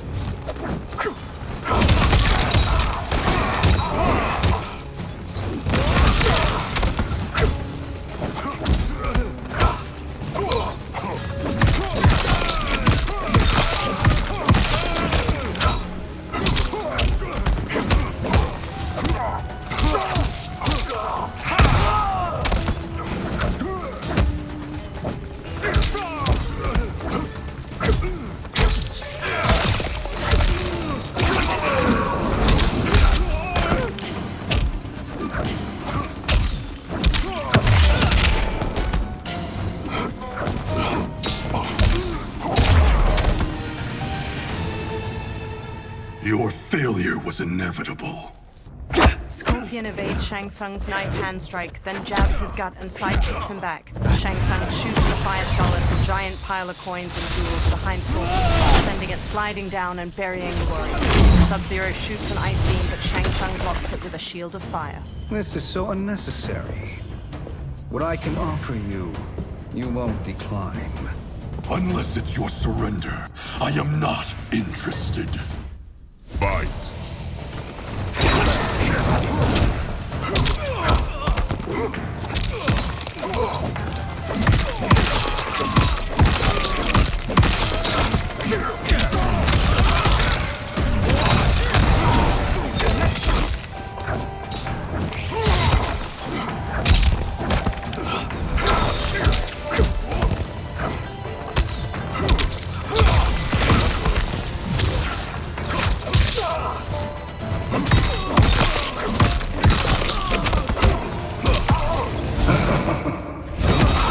The attacker jabs the victim with 3 strikes, then knocks them away with an elbow to the head. Shang Tsung injects his victim with a green syringe. The toxin causes bones to mutate out of their innards like roots. Persist and I shall rethink my offer. Fight!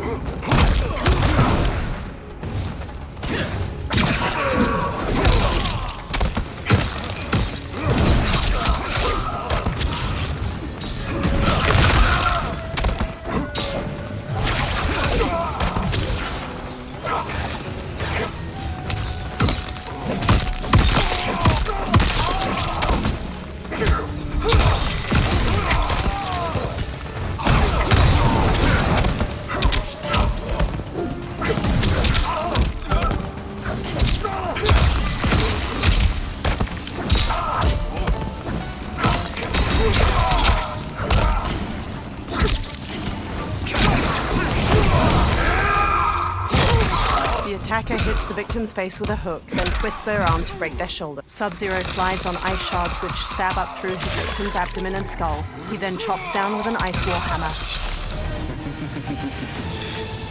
It is your choice. I can give you freedom.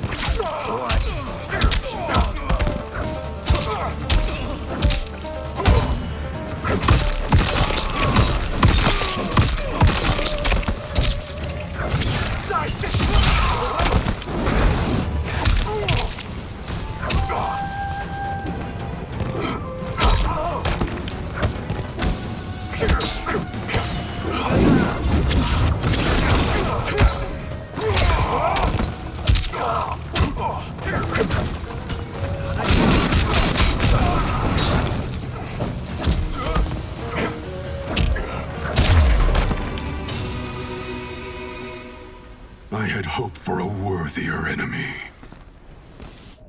Sub-Zero steps to Shang Tsung's body and touches a large axe made of ice. Scorpion watches him raise the weapon, but he stops when guards pour in from the doorway. One shatters Sub-Zero's ice axe with his sword, and another jump kicks Scorpion. Sub-Zero grabs a guard's arm and twists it around so his sword cuts another's throat. Scorpion weaves around one guard's sword, then throws him into a second. A guard bashes Sub-Zero's face with his shield, knocking him down. The guards quickly grab him and Scorpion, then force them to their knees. Shang Tsung staggers to his feet. He dusts himself off, then steps to Scorpion and Sub-Zero. Perhaps now you wish to entertain my offer. How would you know what I value? We're strangers to each other.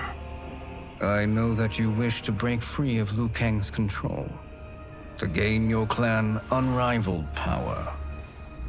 I offer the means to do both. Ignore him, brother. He promises only corruption. Grandmaster, I am sure you're asking yourself, can I afford to trust a man I have never met? But the true question you must ask is, can I afford not to?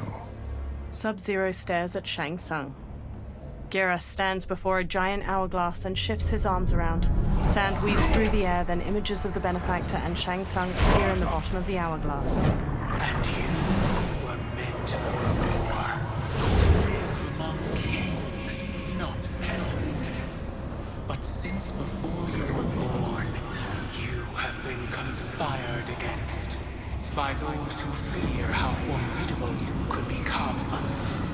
I am your deliverer, Shang Tsung. Join me, and I will put the realms at your feet. Geras examines her. Who are you? He steps closer to the hourglass.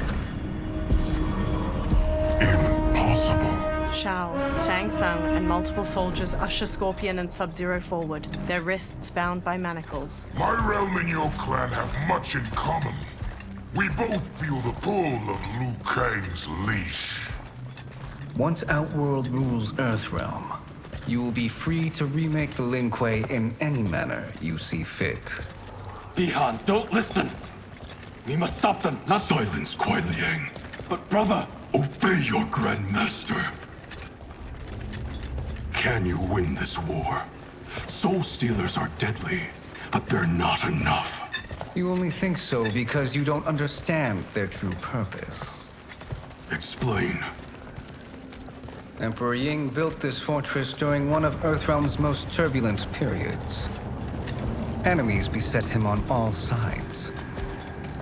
He built a great army to protect his empire. They built a second one to protect him in the afterlife. This is Emperor Ying's Dragon Army. They enter a vast, icy chamber hewn from an enormous cavern. Hundreds of terracotta warriors surround them on the ground floor and various floors above them. Impressive.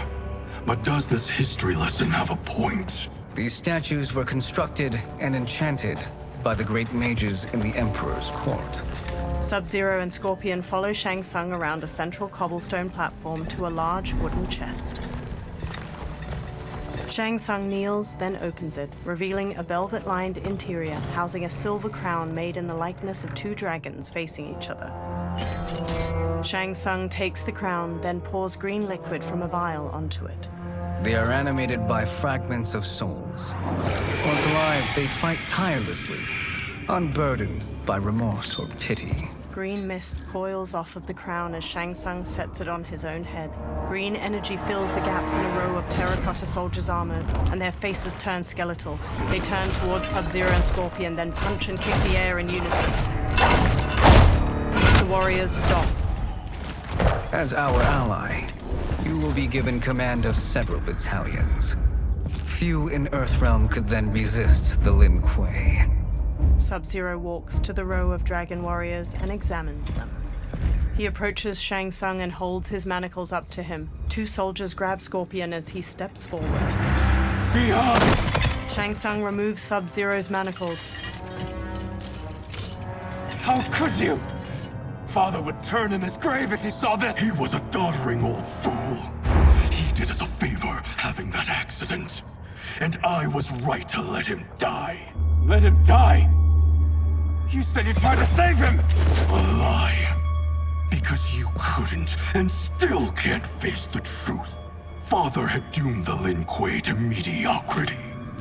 Now, we will achieve greatness. Sub-Zero gestures to the dragon warriors. Scorpion elbows the pair of soldiers holding him back, then hammers General Shao's face before whipping Shang Tsung's head with his chains. He whirls around to Sub-Zero and bashes him to the ground. A soldier grabs him, then Scorpion knocks him down and pummels his head. His chains glow orange as he takes down several more soldiers. Then General Shao swings his axe at him. Scorpion ducks under the attack, then snatches the axe with his chains, tears it from General Shao's hand, and flings it away.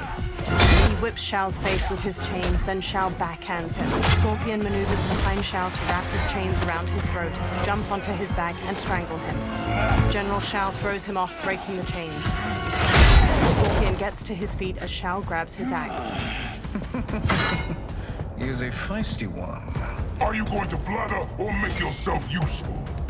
This Earthrealmer must be neutralized. Fight!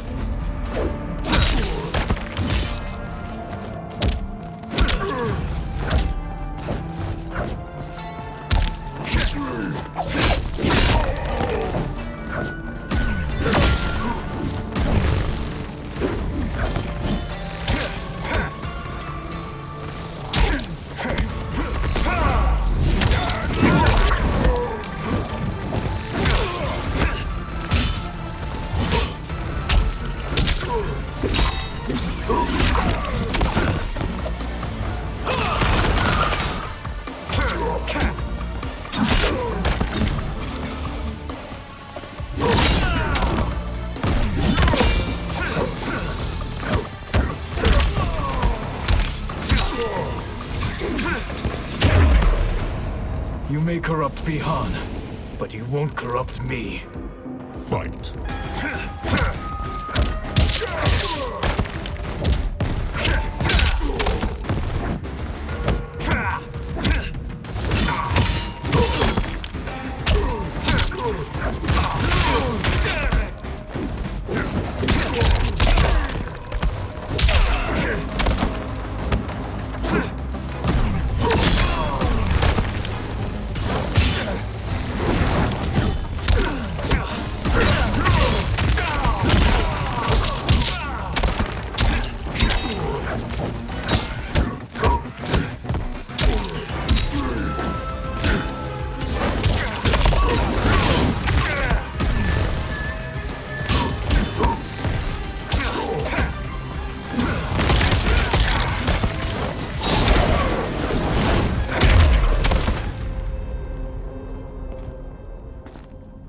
Neither of you are up to the task.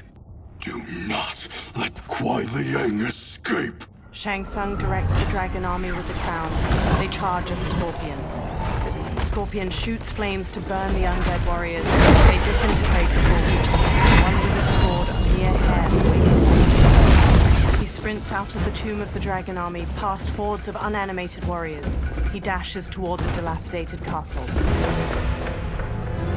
He enters the Great Hall and sneaks cautiously through wood and stone wreckage. He reaches 3 fire pits, where Quan Chi and Rain gather. The duo discusses a pot of melted metal as it pours.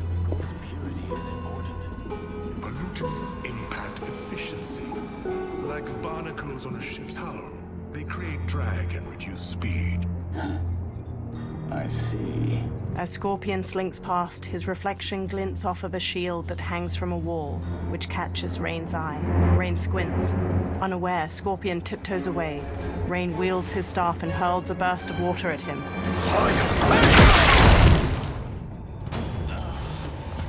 So you've declined Shang Tsung's offer. I assume your brother has not. The sorcerer tempted him into forsaking his oath. He can be convincing, can't he? Spurning him is a grave mistake. Fight.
Against you.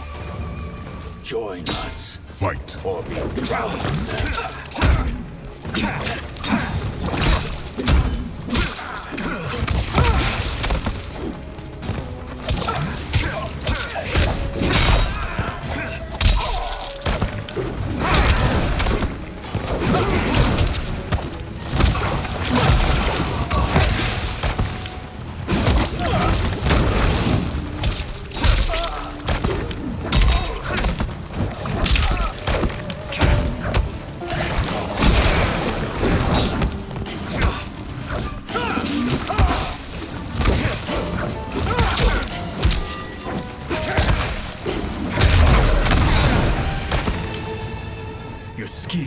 fail, I'll see to it.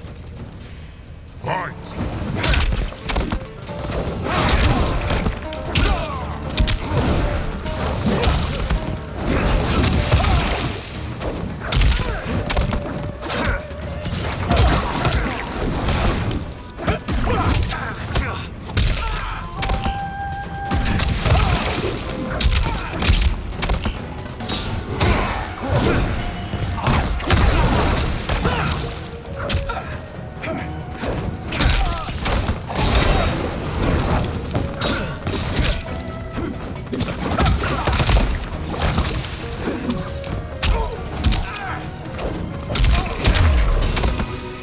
Scorpion relaxes and glares. The mistake is yours, Outworlder. Havik and Darius storm in. What have you done? They rush Scorpion. He dodges Darius's punches and blocks Havik's kick. He grasps Havik's arm and slashes his head, kicks him away and brawls with Darius. He whips out his rope dart, lances Havik's stomach, and slams him against a wall. He throws a series of punches at Darius. Havik kicks Scorpion towards a pot of melted metal. He holds out his hands to stop himself from falling in and burns them. They hold him down and lower his head as he struggles. Test your might. Scorpion headbutts Darius and strikes Havik. He elbows Darius away. He grips Havik by the neck and shoves his face into the boiling metal. He releases him and Havik covers his face with his hands. Havik staggers away, dripping blood that sizzles when it hits the ground. Havik turns to reveal his disfigured face. His nose and lips have dissolved, and his charred teeth are exposed from his blistered jaw. I am not finished. For burning me, you'll burn in the NetherRealm. Fight.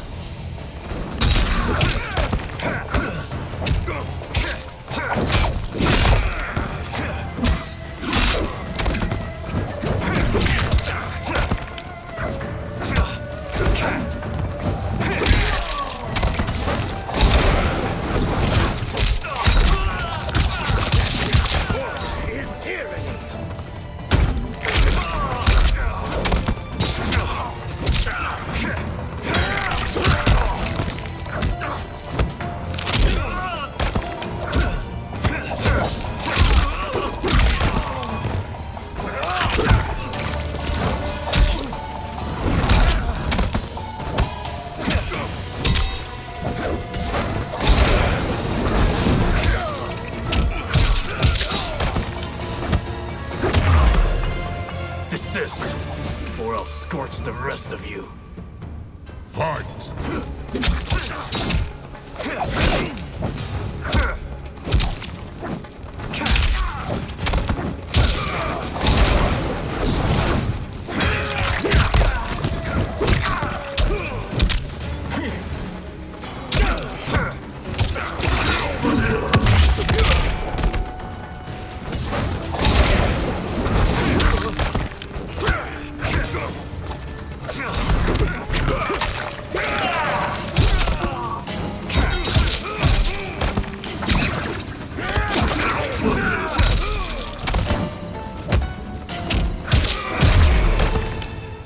Lin Kuei's flame is not easily smothered. Split up! We must find him! Scorpion bolts out of the castle alone. In the outer courtyard, a sharp wind carries snow onto the sloping roofs of various buildings. Smoke waits behind a giant wheel. He darts to Scorpion. What happened? Where's Bihan? He's betrayed us. We're all in imminent danger. They retreat into a blizzard. Letting Father die. Forsaking Earthrealm, he's abandoned all reason. I knew Bihan's frustrations ran deep, but I never thought they could inspire such madness. We can't let his corruption spread. Whatever it takes, I am with you. Thank you. We may not share blood, but we are brothers. Sub-Zero emerges. Do your oaths mean nothing? It's your duty to obey my will. Not when it betrays Lin Kuei principles. We won't sacrifice them to serve your ambition. An ice dagger materializes in Sub-Zero's hand. He slashes at Scorpion, who swerves. Scorpion stomps his brother's side, then kicks his jaw. He traps Sub-Zero's dominant arm and twists. Sub-Zero breaks free with a kick. He punches Sub-Zero in the throat. Scorpion tries to wrestle the ice dagger from Sub-Zero's hand, but Sub-Zero slices his palm. He squeezes his wounded hand into a fist as Sub-Zero advances. As snow flutters, Sub-Zero stabs and swipes at his brother, who dodges and retaliates with his fist. Sub-Zero carves at his brother's head, but Scorpion grabs his arm with both hands. He looks up and sees Sub-Zero's empty fist. Sub-Zero cuts his face with the dagger in his other hand, leaving a trailing scar. Kuai Liang! Stay back! This is my fight. End this, brother. Embrace the future. I want no part of it! You pervert all that it means to be Lin Kuei! Fight!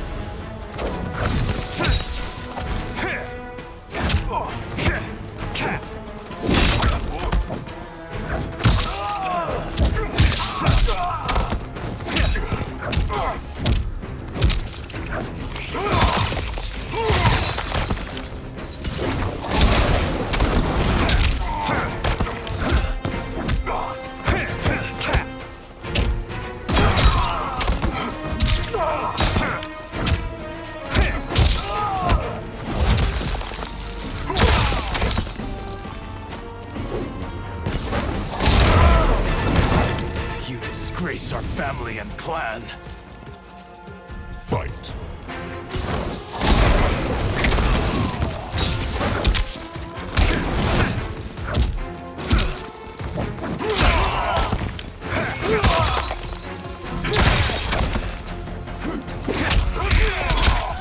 Over and done.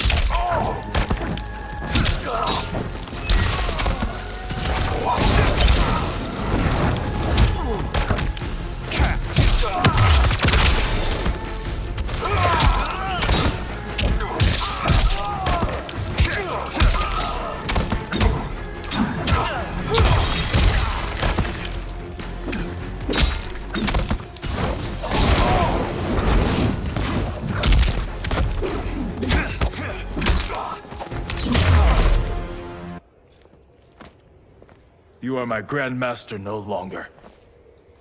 Scorpion kneels. What are you doing? Once he's exposed, won't you be made Grandmaster? You forget Cyrax and Sector. Their loyalty to Bihan is absolute. They'll sooner abet his corruption than follow me. We must chart a new course. One that both honors our father's legacy and serves Earthrealm. He stands behind Smoke. Help me. We can't leave him here to aid Shang Tsung. Later, Scorpion rushes into the surrounding woodland with Smoke, shouldering Sub-Zero's comatose body. They halt and watch 4 columns of green light flare from the Yin Fortress ruins, swirling into the clouds. Simultaneously, at the Wuxi Academy, Liu Kang studies the same Soul Nados. How did you achieve this, sorcerer? Behind him, particles of sand dance with shards of light. The small sandstorm forms Geras. You arrived not a moment too soon, Geras. What have you learned? In scrutinizing Shang Tsung's first meeting with his benefactor, I made an important discovery. Her life essence, the very time crystals that make up her being, are not of this timeline. Not of this timeline? How could someone from a previous timeline enter this one? That cannot happen. If that cannot happen, then what has happened, Geras? There are no other timelines than those that have come before. All evidence points to the presence of a second timeline, which exists concurrently with ours. 2 timelines, side by side, moving forward simultaneously? Never in a billion lifetimes have I seen this. But that does not make the other timeline any less real. There can be no doubt that Shang Tsung's benefactor hails from it. And who she is, why she's here, where she's from. All questions we need answered, which we can't while we are under attack. I will go to Sindel, convince her to withdraw from Earthrealm by showing her how history is being manipulated. That will require revealing to her your prior role as Keeper of Time. The situation gives me no choice. I will need your help, Gears, to prove my claims to the Empress. They observe the Solnados while trees sway in the wind. Later, in Outworld, Sundo's portal gate emanates energy, surrounded by tropical greenery and colorful flowers. Liu Kang materializes from within. The constabulary await. Li Mei approaches as the others draw their weapons. She walks between weathered lion statues and reaches a platform bordered by water. Return home, Lord Liu Kang. I am to let no one pass. I must see Her Majesty. She must call off her attack on Earthrealm. Her decision was unwise, but she no longer seeks my counsel, and I doubt she's interested in yours. The Empress has been deceived. Shang Tsung and General Shao have fomented this crisis as a means to steal her throne. General Shao? I knew he was hiding his true intentions. But join Shang Tsung? I knew he couldn't be trusted. Were I still Umgadi, he would never have breathed the same air as the Empress. My palace sources told me he arrived out of nowhere, and immediately had the Empress's ear. He gained her trust by treating Princess Melina's condition. Tragically, she is afflicted with Tarkat disease. Tarkat? The Empress must be beside herself. If Shang Tsung found a treatment, no wonder she embraced him. I have shared this with no one. I trust that you, of all people, will keep this secret. Of course. Were it made public, it would bring down the royal family. Li Mei, Empress Sindel needs our help. Will you join me? Emperor Jarrett's death, the pain it caused Empress Sindel, has always haunted me. I failed the royal family once. I won't do so again. She clenches her jaw. Later, Li Mei and Liu Kang ride in an enclosed wooden carriage pulled by horses, while her constables run alongside it.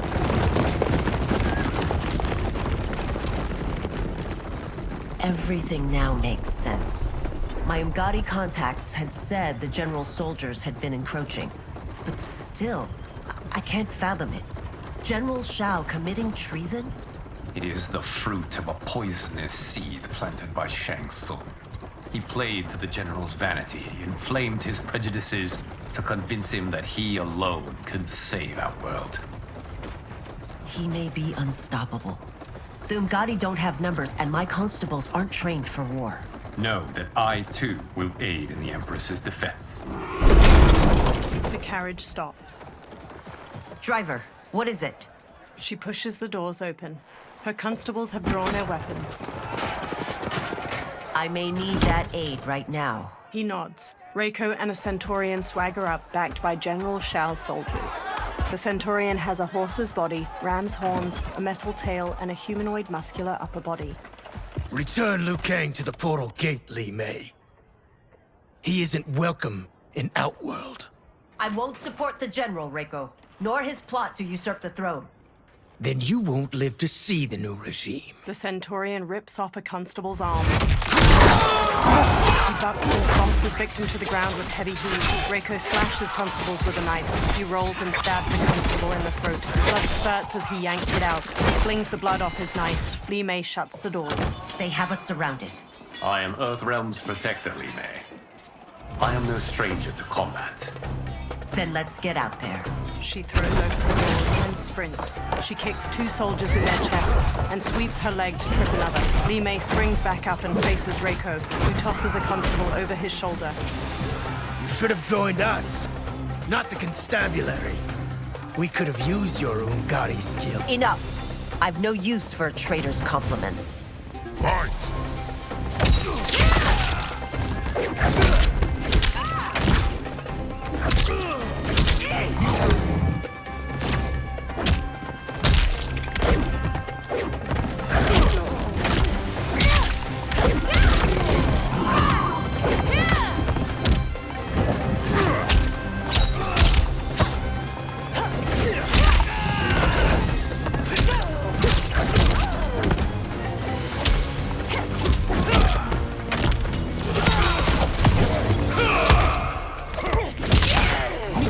Motaro charges the victim with a headbutt, then back kicks their torso to shatter their ribs. Reiko throws a spear through his victim's chest. He breaks off the spear's handle to smash it through their skull.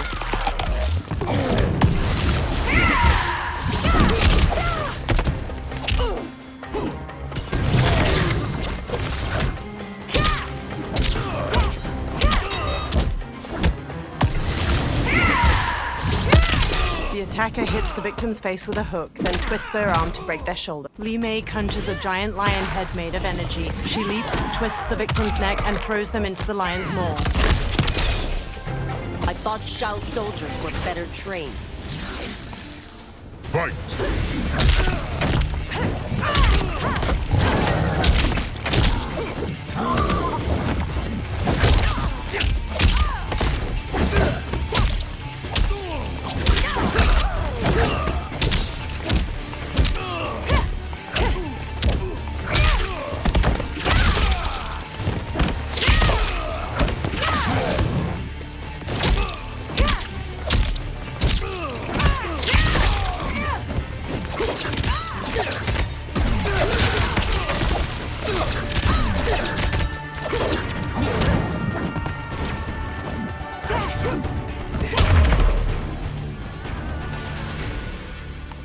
You and your accomplices will face judgment, Reiko.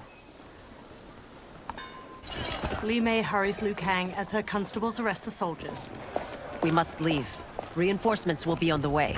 He follows her into the carriage and shuts the doors. Later, Li Mei and Liu Kang stride through the hanging gardens of Empress Sindel's palace. A purple weeping willow provides ample shade among majestic architecture. They march past lavender drapes dispersed between stone columns. They reach a flourishing garden with vibrant flora and a flowing waterfall. Tanya accosts them, flanked by a second Umgadi. She points her staff at Liu Kang. Word of his arrival precedes you. Surrender if you wish to remain unharmed. Let us pass, Tanya. The Empress and her family are in danger. He brings word that Shang Tsung and General Shao plot against them. The General? Are you so easily taken in by lies? Once again, you prove incapable of protecting the royal house. Fight!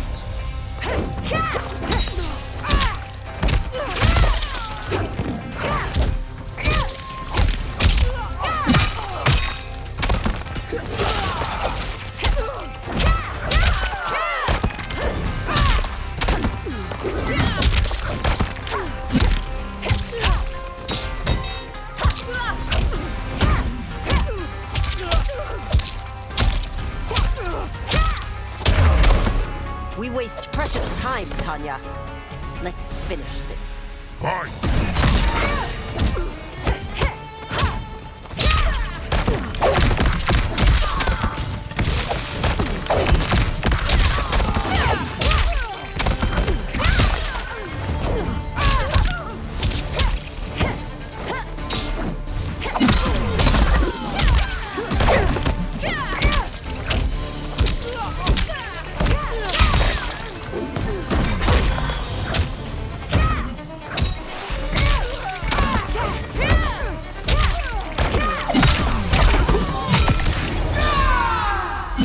The attacker jabs the victim with 3 strikes, then knocks them away with an elbow to the head. Tanya bolts forward, leaving her staff lodged in the ground. She leaps to kick the victim's face through the staff. How?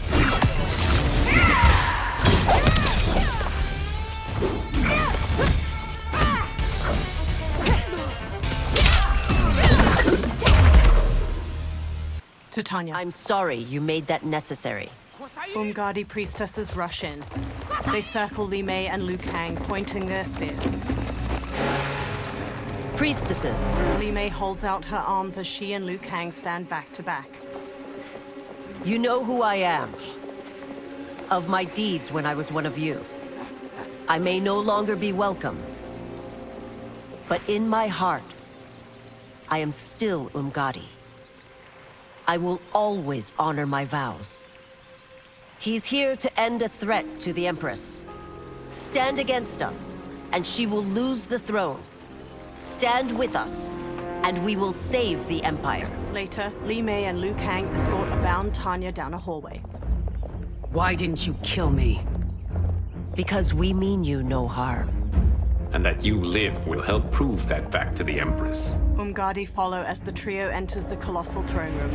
Purple fabric drapes over the walls and pink flower petals twirl in the air.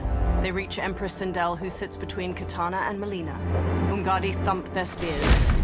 How dare you, Li Mei? It's not enough that you let Jared be murdered. You let Liu Kang destroy the rest of my family? My heart broke when your husband died. I lost not only my emperor, but you, my closest friend. I know you may never forgive me. She puts a hand to her chest. But don't be blinded by anger and grief. We are here to help you. Tanya chokes Li Mei with rope tied around her waist. She elbows Tanya's head and twists around to strike. Liu Kang seizes spears. Kitana charges in, to Melina.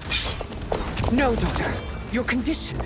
Li Mei sidesteps Tanya's punch, then kicks her to the ground. Kitana closes in. Your faithlessness astounds, Li Mei. How can you side with EarthRealm against us? I'm acting for your family's benefit, and for Outworld's. If you took a moment, you'd realize it. Fight!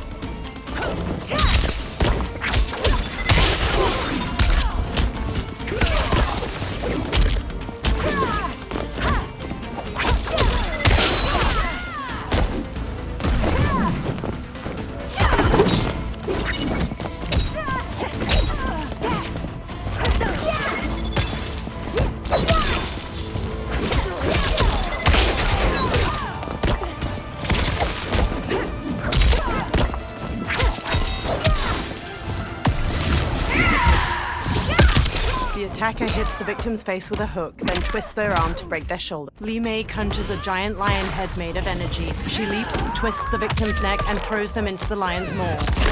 You're caught.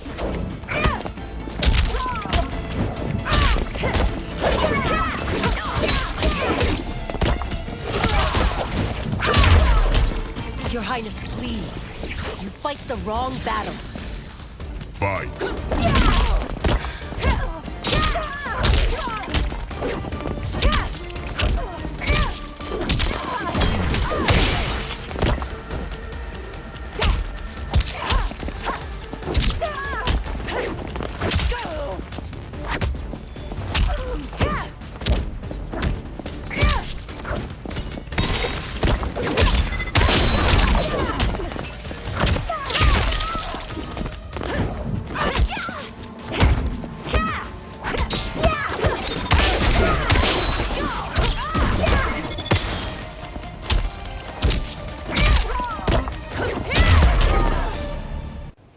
You must be smarter, Princess. Sindel. No, Melina.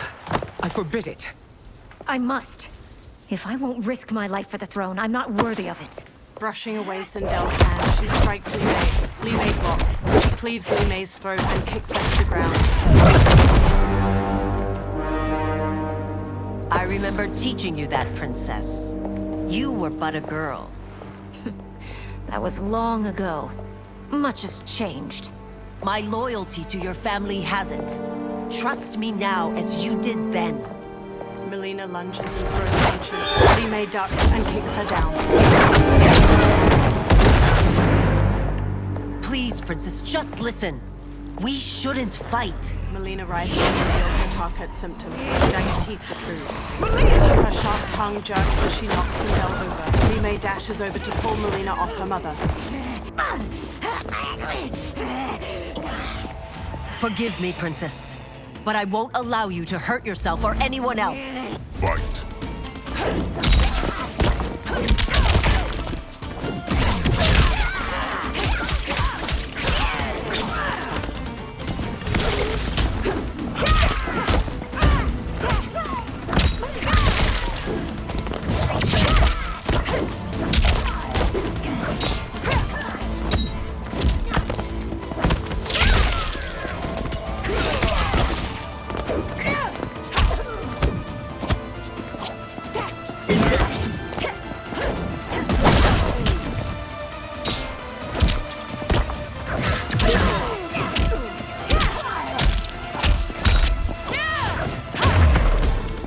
I must be careful. I cannot harm her. fight.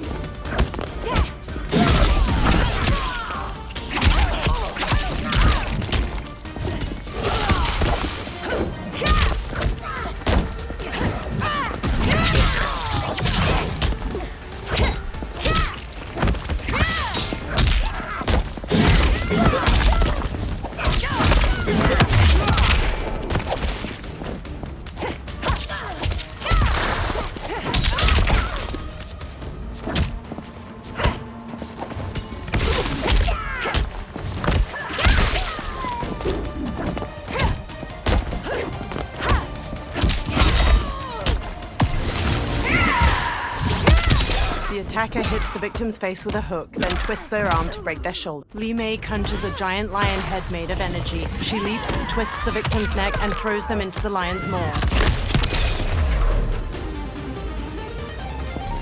Tarkat makes victims of us all. Tanya rubs her wrists and quickly attends Melina, her black braid swaying. She procures a syringe and injects its serum into Melina's neck. The princess's wide, deformed mouth and jagged teeth recede, and her face transforms back to normal. Life returns to Melina's eyes. Sindel stands to face Li Mei. Melina groggily places her hand on Tanya's. They exchange looks. Tanya smiles. Praise Argus. Thank you. I am in your debt. No, Your Majesty. There can be no debt between friends. Liu Kang steps in. I am glad she is safe, and that our conflict has ended. It is paused, not ended. Li Mei has earned my goodwill. Whether you do remains to be seen. I seek only peace, Your Majesty. She squints. Is that why you send minions on secret missions into my empire? You've proved yourself the enemy I was long warned you would be. I understand your anger, but I had reason to believe that Shang Tsung posed a threat to both of us. Until I confirmed them, I did not want to burden you with my suspicions. And now? They have proven true. Shang Tsung, Quan Chi, the General. They conspire to conquer our realms. A serious charge. Where is your proof? At Shang Tsung's laboratory.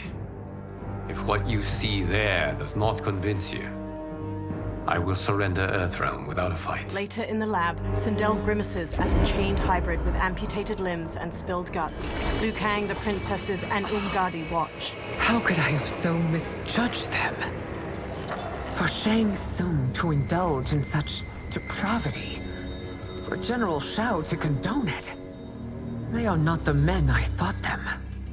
Despite my best efforts, neither man nor Quan Chi are who they were meant to be. They're not your responsibility. They're Outworlders. But it is I who crafted their destinies, along with those of all other beings, at the dawn of history. You created the realms. Is your mind addled, demigod? I am a mere demigod now.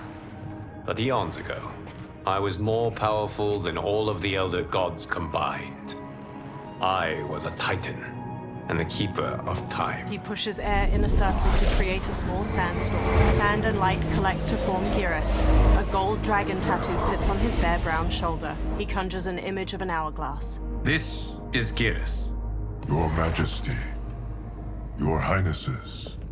Geras is the guardian of the Hourglass, a celestial object which lies beyond the realms. The Hourglass regulates time and destiny. When I wielded its power, it was upon me to craft all of existence, which I did when I restarted history. Restarted? This timeline was preceded by billions more. Though this is the first of Liu Kang's design. The others were designed by his predecessor. Kronika was obsessed with equalizing good and evil. When a timeline veered too far to one or the other, she would halt it and restart history, tinkering with lives and events in the hope of achieving her golden balance. Prior timelines, Kronika gave Shang Tsung and Quan Chi mastery of the most vile magics. Shao was not a general, a tyrannical ruler bent on conquest. You, Sindel, were his ruthless wife, who would do anything to preserve your privilege. When I took the hourglass from Kronika, I vowed to do better. So in this timeline, the sorcerers would not gain their dark powers. Shao would be your loyal follower, and you would rule Outworld firmly, but fairly. But someone has interfered with Liu Kang's design. Shao, Shang Tsung, Quan Chi, all have been groomed by an unknown entity to be the villains they were in previous timelines. Where to begin? Am I to kneel to my creator? Do you expect worship? No, Your Majesty. My prior role was thrust upon me by circumstance. I am in no way divine. You had power over all of creation, yet you gave it up. Because I saw how it drove Kronika mad. I knew I would fare no better had I kept it. Shao kicks open the door and struts in with Loro, Rain, and the winged Natara. Sindel advances, followed by the others. You. How dare you conspire against Outworld?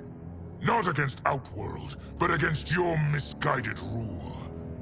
Your deference to him leaves us all vassals. So you sanction these unspeakable horrors? Lie to me about the threats we face? Thanks to you, Earthrealm blood is already on my hands. Bloodshed, without cause or provocation. An amulet. Don't move. Empress, everyone, stay back. What is it?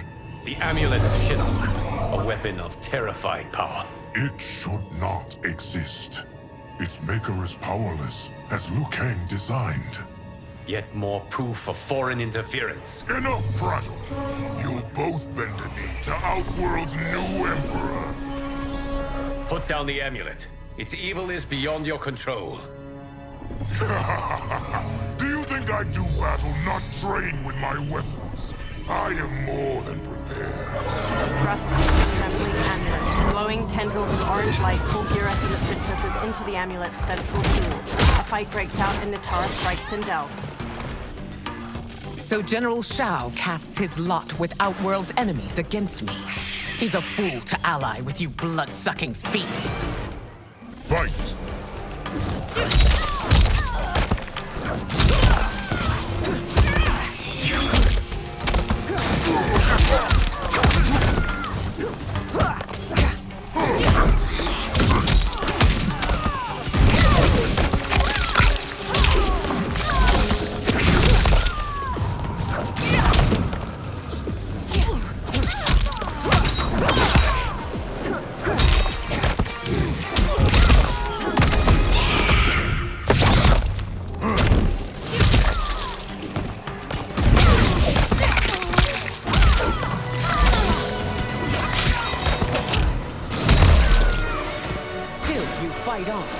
It is a pointless endeavor. Fight!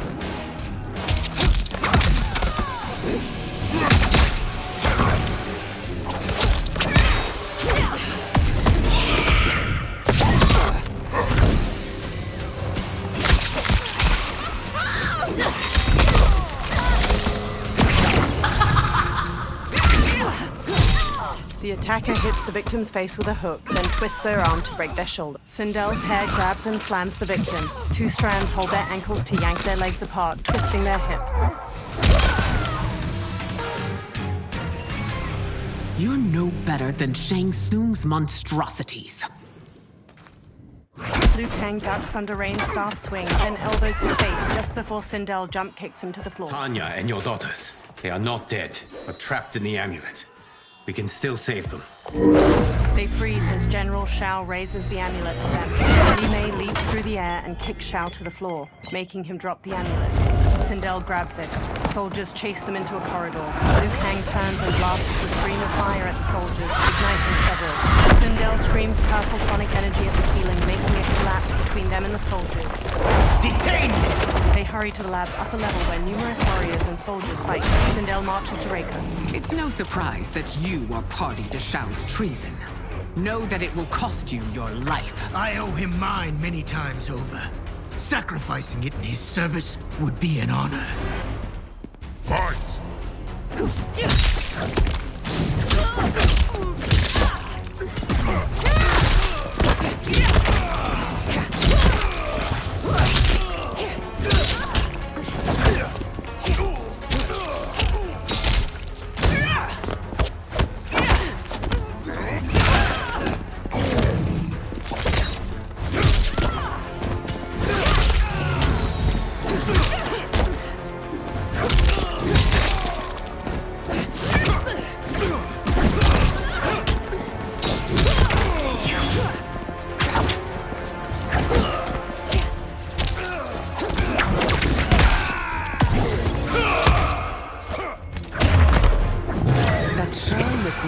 Makes you no less culpable.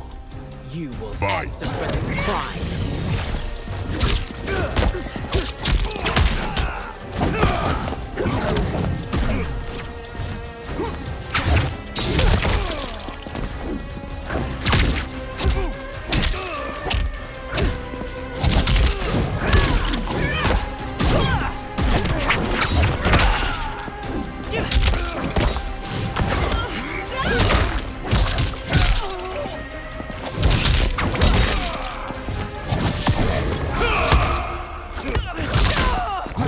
Motaro charges the victim with a headbutt, then back kicks their torso to shatter their ribs. Reiko throws a spear through his victim's chest. He breaks off the spear's handle to smash it through their skull.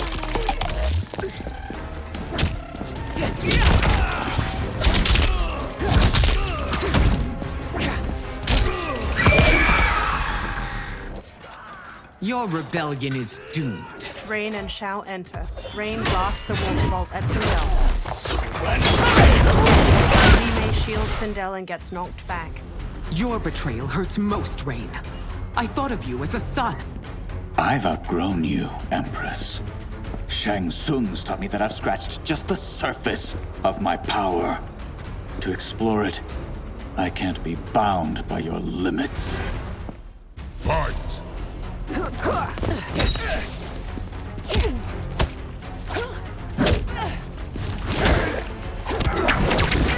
Rapscallion.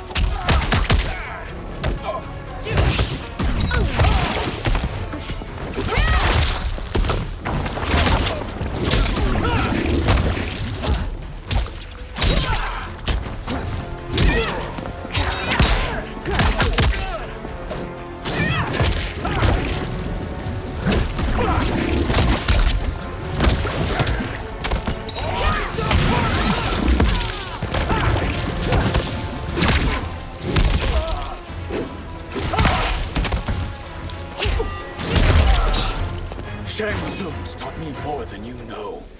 It's time I show you.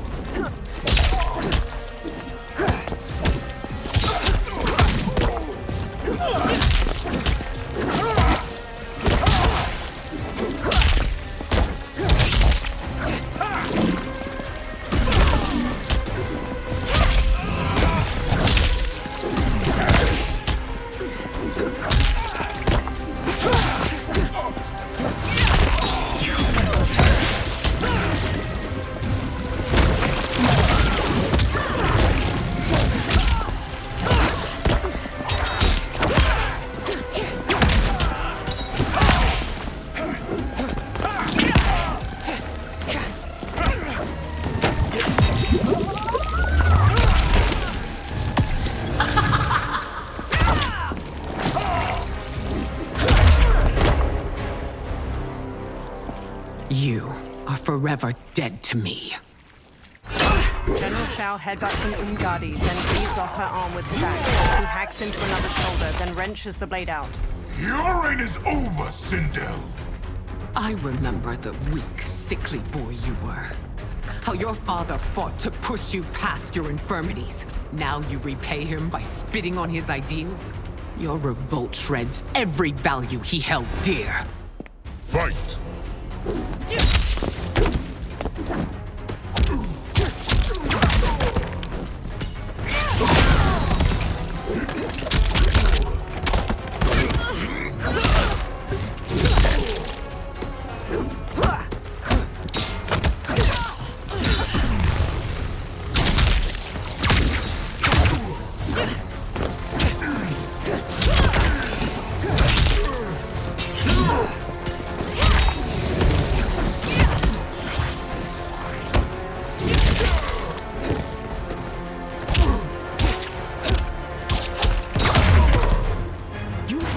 Both me and the Empire.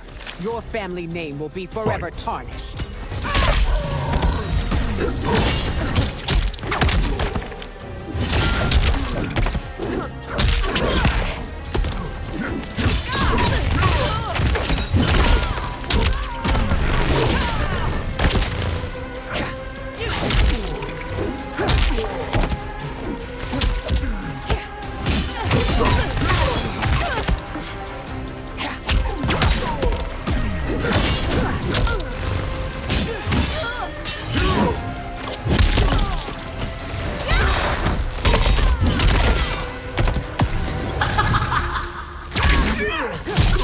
The attacker jabs the victim with 3 strikes, then knocks them away with an elbow to the head. Sindel's hair grabs and slams the victim. 2 strands hold their ankles to yank their legs apart, twisting their hips.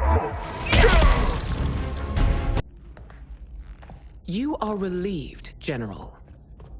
The amulet, Your Majesty. Sindel hands Liu Kang the amulet. Fiery light pours from it as Liu Kang holds it up. Orange energy streams from the amulet. Melina, Kitana, Tanya, and Geras materialize. Sindel runs to her daughters, and they all hug tightly. I hate to disrupt, but we must act quickly to save Earthrealm. Is that the command of my creator? No, Your Majesty. It is the request of a friend. He smiles warmly. Later, Liu Kang, Geras, Sindel, Tanya, Melina, Kitana, Smoke, and Scorpion stand in a tree line of the forest surrounding Shang Tsung's ruined fortress and gaze up at 4 green solnados shining from behind its ramparts. Shang Tsung and Quan Chi stand before a large stone well filled with green light. The dragon crown rises out from it. Shang Tsung takes it. We are ready. And the Soul Stealers? Keep them running. I am sure we'll find a use for the collected souls. They walk to the stone steps of the fortress's immense entryway. A soldier stands with his back to a railing in a terrace. Kitana hops up from behind and stabs his neck with a knife. She throws him over the balcony, then jumps up over it to the terrace with Tanya and Melina. Melina dashes to a soldier manning a siege weapon on the rampart from behind. She plunges a knife into his neck, takes control of the weapon, and fires its massive bolt at a soldier standing at another Scorpio nearby. Kitana shoves a soldier over the top of a rampart as she and Tanya hurry past. Scorpion stands at the edge of a tall wall. He throws his kunai-tipped rope dart at the head of a soldier below. It impales his skull, then Scorpion hoists him up. Smoke runs along the rooftop of the portcullis, then hops down to the others standing at its entrance. They peer at numerous soldiers marching near the 4 Soul Stealers. Will they stand down, if ordered? No. Those are the General's most loyal lieutenants. They must be neutralized if we are to shut down the Soul Stealers. Yes, they do. We should split up.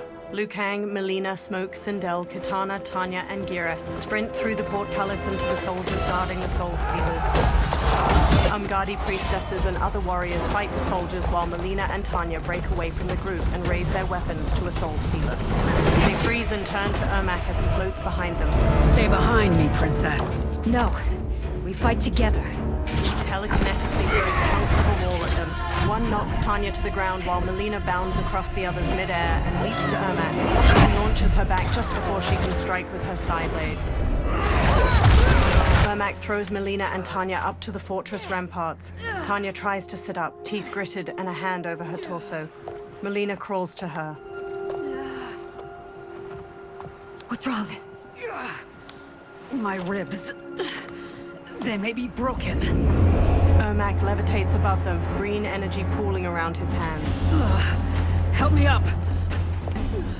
No, Tanya, stay down. This time, I protect you. We are Ermac. It is pointless to resist us. Come any closer, and you'll feel the points of my blades. We are many. You are one.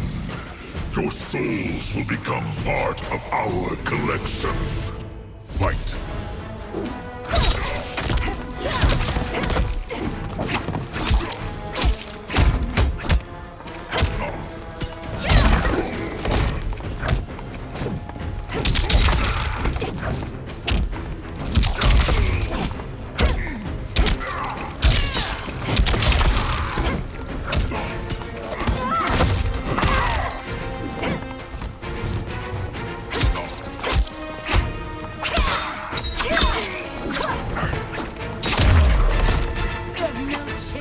Taking my soul.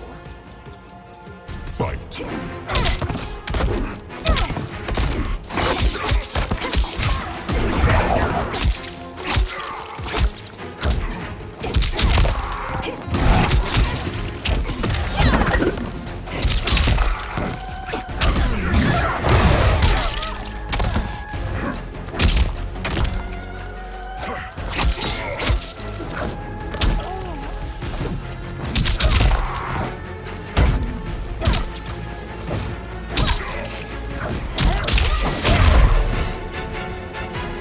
You'll have no part of me, Ermac.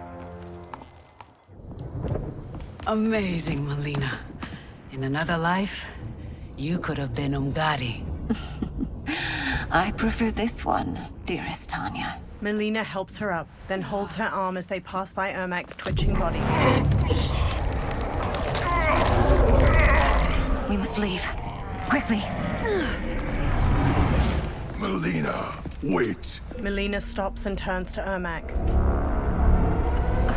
Father? Ermac staggers to her. His dry and gnarled face transforms, softening into that of a living man's. His eyes are a muted green. Father, is it truly you? Yes, Melina. This body was created from the living forest's souls. Mine was one of them. Your attack broke the spell that binds us. Now, I am in control. Father! Melina and Jared embrace tightly. They pull back and he looks at Tanya. You are Umgadi, but not Li Mei. I replaced her after your death, Your Majesty. She left the Order rather than accept punishment. Punishment? It was not her fault. A discussion for another time, Father. We must go. They glance over their shoulders, then hurry off. Liu Kang and Geras stride across the fortress plaza while Jared floats himself, Melina, and Tanya to the ground nearby. Kitana dashes to Jared and throws her arms around him. His smile drops as he turns to Sindel. Jared? She runs to him. Yes, Sindel. It's me. How I've missed you. They share a deep smile as she touches his face. Greetings, Jared. Liu Kang bows. Liu Kang, my friend. We meet again. It is good to have you back. We once again find ourselves in challenging circumstances. And once again, we will prevail. As always, Sindel, I am yours to command. She beams as he rests a hand on her shoulder. Shang Tsung wears the dragon crown near Quan Chi in the Tomb of the Dragon Army. They watch 10 dragon warriors punch and kick the air in unison. Melina, Kitana, and Smoke sneak behind rows of inactive dragon warriors on the other side of the cavern. Melina observes Quan Chi and Shang Tsung. How is it they're unaware that the Soul Stealers are shut down? We are deep within the mountain. From here, they couldn't tell. Liu Kang, Scorpion, Geras, Jared, and Sindel join them. Look at them conspiring. It is history we should not be repeating. We must take the crown. Without it, he can't raise more warriors. Our odds will improve if we can surround them. I'll distract them while the rest of you get into position. Leave it to me, Mother. She steps away from the others. Shang Tsung. Shang Tsung turns to Melina as she approaches. Princess Melina. I bring news from Outworld. Sindel is deposed. General Shao now rules. And yet you are still free. To succeed, the General needed help on the inside. I provided it. The heir to the throne gives it up willingly. It is a burden I've never wanted. The realm is better left in General... Emperor Shao's hands. A most mature perspective. Outworld benefits from your wisdom. Yes, Shang Tsung, it does. But not in the manner that you expect.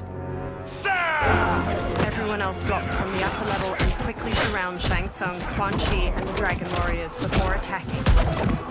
Liu Kang and a warrior trade punches.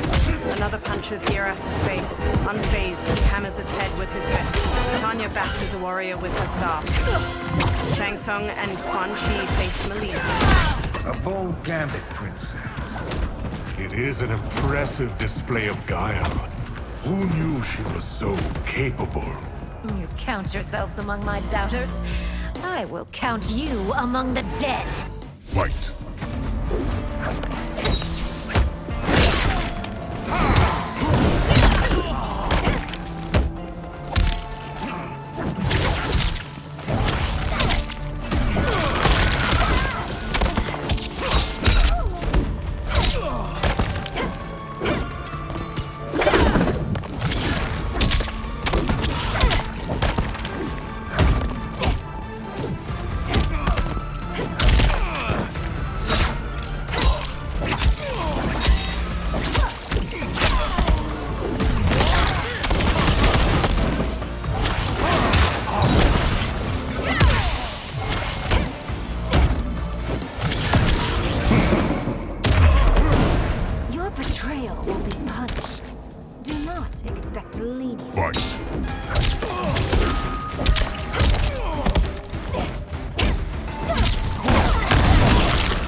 The attacker jabs the victim with 3 strikes, then knocks them away with an elbow to the head. Shang Tsung injects his victim with a green syringe. The toxin causes bones to mutate out of their innards like roots.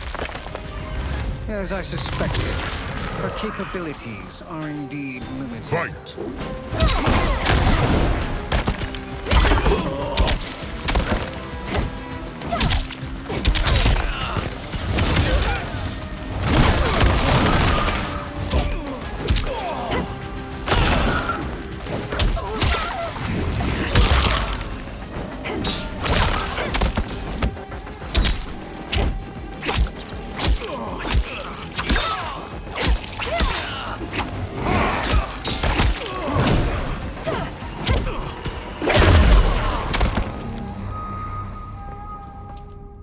There will be consequences for forsaking Outworld. Shang Tsung clenches his teeth and sits up. He looks at the terracotta soldiers, then turns to the dragon crown on the floor near him. Thanks to the princess, this fight is ended. The fight, perhaps. Not the battle. True. Until your benefactor is caught, the realms remain threatened. Who is she, sorcerer? They turn to the crown as green energy swirls around it.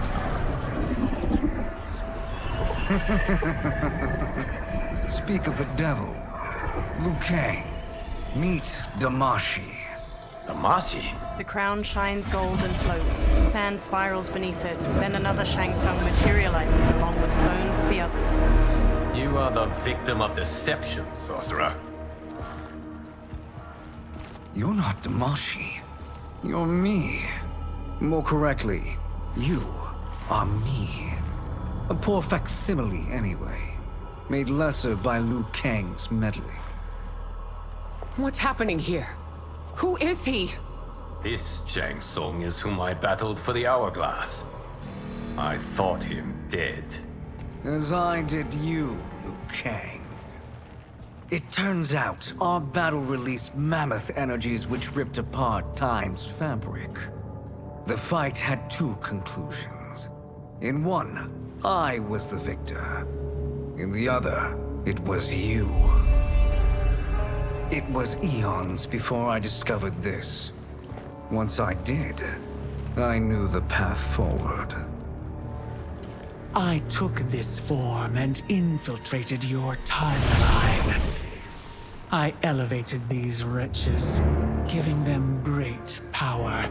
Together, they sowed discord among the realms, and assembled for me the Dragon Army. I led them to believe they were aiding my conquest of Earthrealm and Outworld.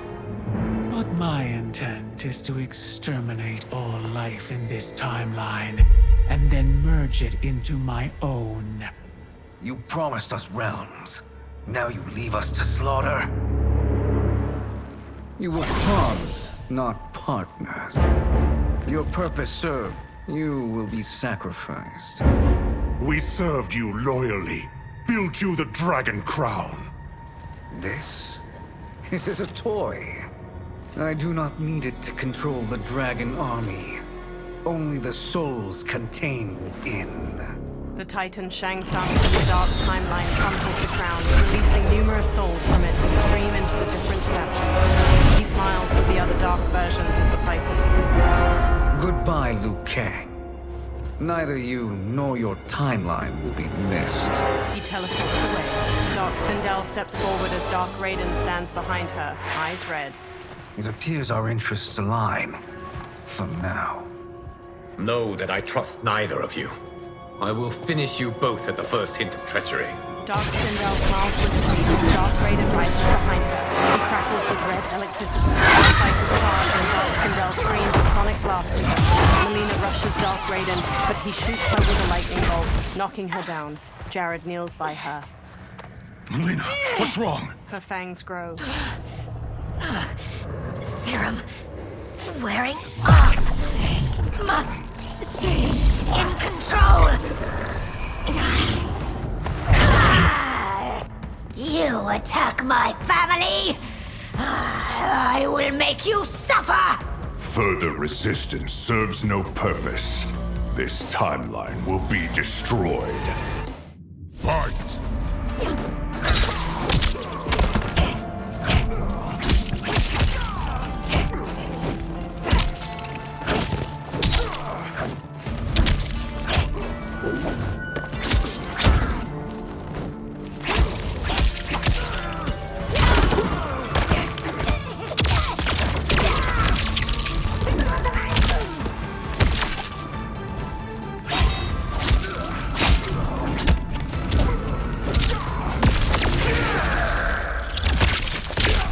The attacker jabs the victim with 3 strikes, then knocks them away with an elbow to the head. Raiden uppercuts his victim into the clouds. He duplicates himself to slam the victim down to the ground, then stomps their ribs.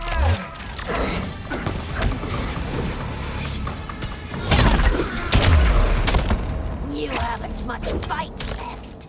It won't take long to finish.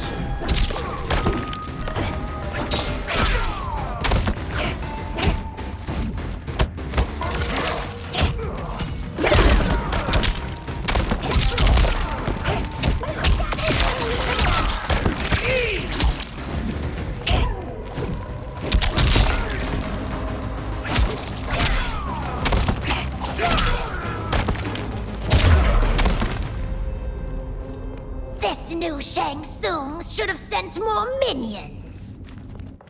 The warriors face off against their dark counterparts. Come forward if you dare.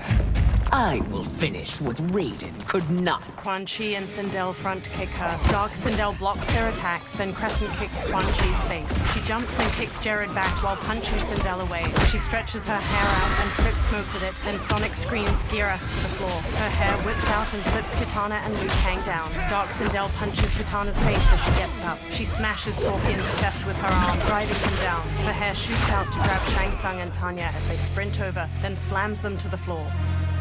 Dark Sindel smirks as the warriors lie motionless around her. Sindel takes a katana on the floor and hauls herself up with it. Your tenacity is to be admired. Until our last breaths are taken, as long as blood flows through our veins, we are not beaten. Noble sentiments, which in the end matter little. None of you will leave here alive. Dark Sindel's hair lifts a katana from the floor and places it in her hand. She dashes to Sindel and forces her counterpart's blade to the floor, then smoothly stabs her shoulder and front kicks her back. Sindel locks blades with Dark Sindel, then uppercuts her jaw as she starts to use a sonic scream. She bashes Dark Sindel's face with the sword's hilt and flings her to the floor. Sindel raises her blade over her counterpart, then Dark Sindel's hair quickly grabs her sword and impales Sindel's gut. Dark Sindel's hair coils around Sindel and flings her aside. Oh, it's so sad to see a child lose her mother. If my mother dies, she won't be the only Sindel to perish! Fight!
Melina stumbles to the floor. Tanya hurries to her, then injects the serum into her neck with a syringe. Kitana and Jared each hold one of Sindel's hands as she sits bruised and bloodied on the floor. She clutches the wound in her belly. Mother, you can't go. Not yet. It's my time, dear.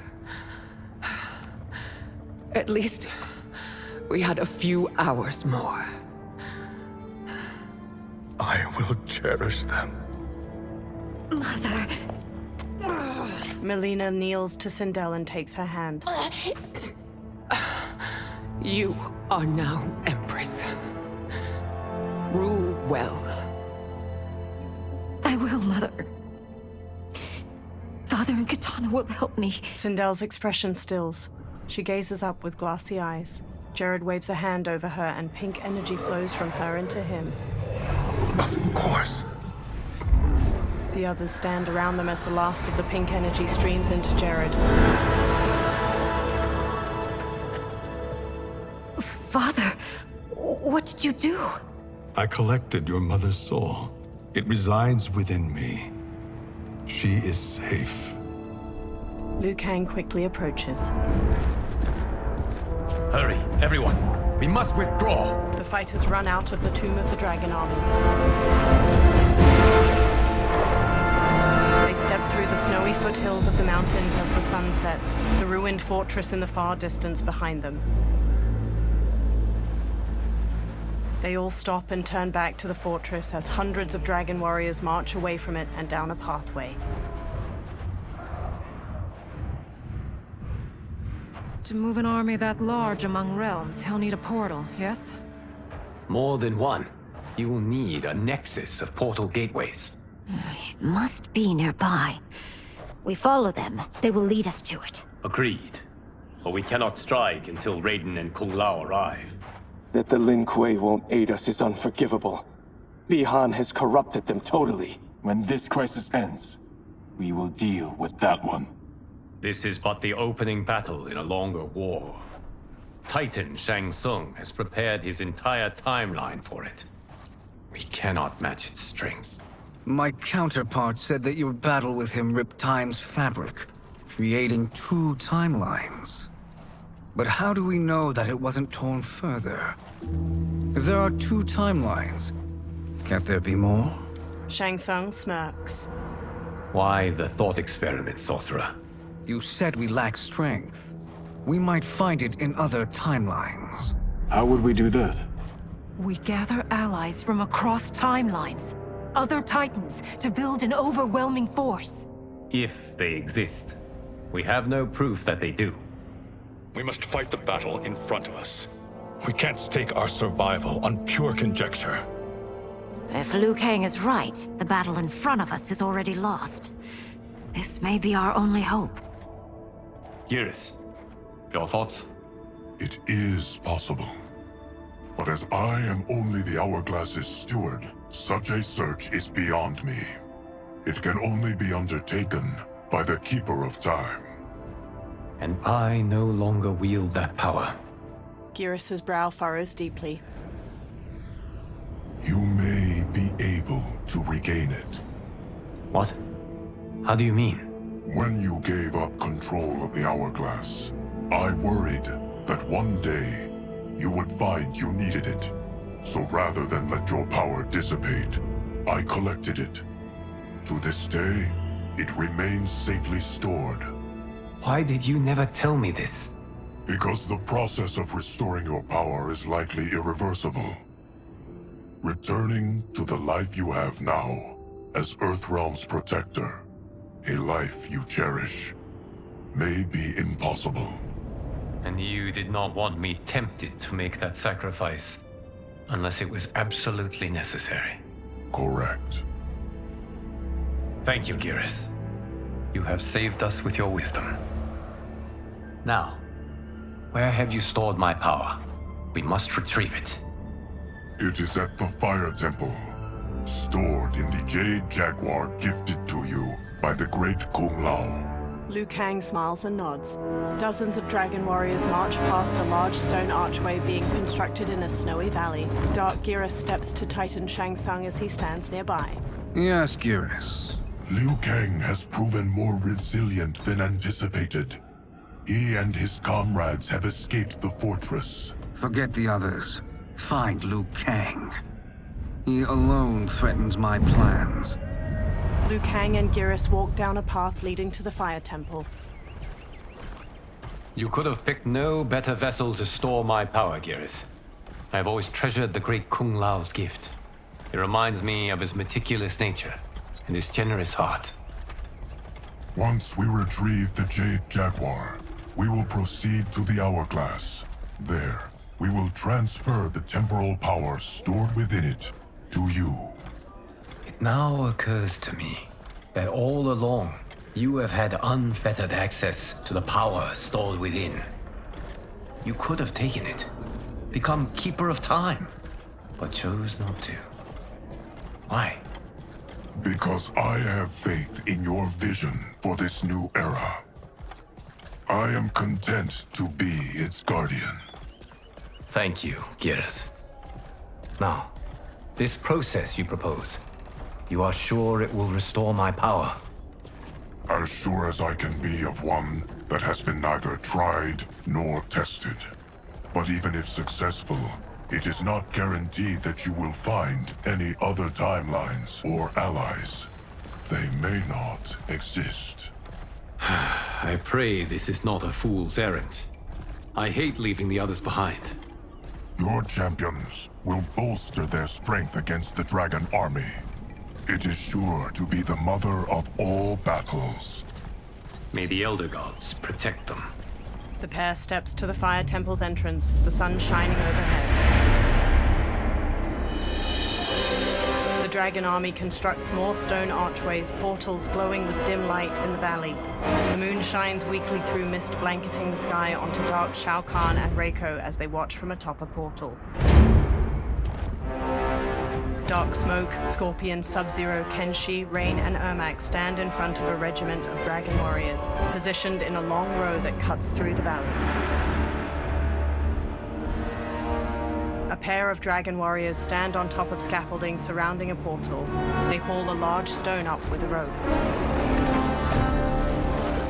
A small, orb-shaped drone made with sleek, polished metal descends from the sky and hovers over the construction site. A camera lens on the drone's front shifts as it spies on the site and the Dragon Army. Johnny uses a controller and looks at a screen on it displaying the construction site from the drone's point of view. Melina and Kung Lao stand near him. My ex was so wrong. The $30K I spent on this seems like a steal right now. This magic is incredible. Not magic, your loveliness. Technology. Either way, it's clear what must happen next. The gateways and the Dragon Army have to be destroyed. Scorpion, have you a plan? We must divide our forces. You, Shang Tsung, Quan Chi, will use your magic to attack the portals. As you do, Kenshi and Jared will grind down the Dragon Army. The rest of us will attack our dark doubles. If they're defeated, it will hopefully throw the Dragon Warriors into disarray. An astute strategy. Truly. I could not have devised a better one. Enough with the empty flattery. If you want our trust, give us actions, not words. Shang Tsung gives a haughty smirk. Two dragon warriors hammer stones into place with hammers. It is time. Our venom will spread. It will be the end of all things. Armageddon. Dark Shao Kahn raises his hands to the Dragon Army, all standing in tight formations. Kung Lao, Melina, Johnny, and Kitana crouch on a cliff overlooking the valley. Kung Lao looks up at a cliff above them where Scorpion, Kenshi, Jared, and Smoke kneel. He gestures to them, then Jared and Kenshi step to the cliff's edge. They telekinetically lift multiple boulders and hurl them at a column of hundreds of dragon warriors marching below. Boulders slam into a group of soldiers. Dark Shao Kahn turns to them while Scorpion and Smoke launch fireballs and bolts of smoke at other warriors. Melina, Kitana, Johnny, and Kung Lao charge the dragon warriors, weapons drawn. Shang Tsung, Quan Chi, and Raiden hurry to one of the portals. They channel beams of fire, green energy, and lightning into the keystone at its top, bringing it down. Green and blue energy beams suddenly hit the keystone from the other side, making it fly back into the portal. Shang Tsung, Quan Chi, and Raiden look at Dark Kenshi and Ermac across from them. A shockwave of energy bursts from the portal, knocking the trio to the ground. That is unfortunate. The battle continues, Shang Tsung. Quan Chi, with me. I, for one, am not pleased we were double-crossed. It is an ire I share. May I suggest we harness our anger and use it to obliterate my doppelganger's minions? Fight!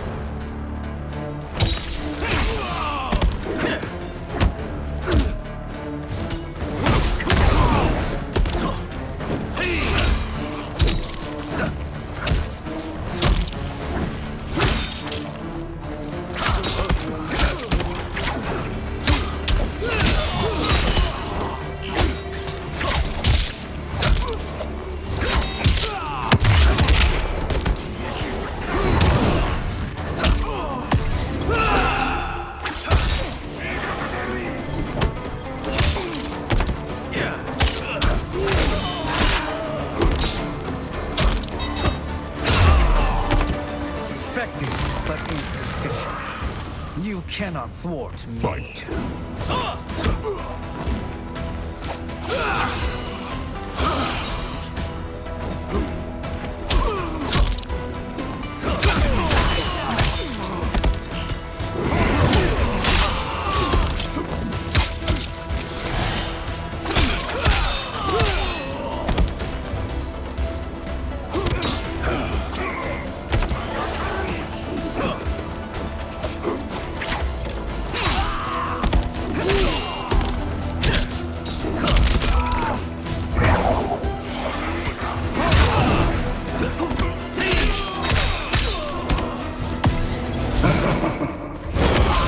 The attacker jabs the victim with 3 strikes, then knocks them away with an elbow to the head. Shang Tsung injects his victim with a green syringe. The toxin causes bones to mutate out of their innards like roots.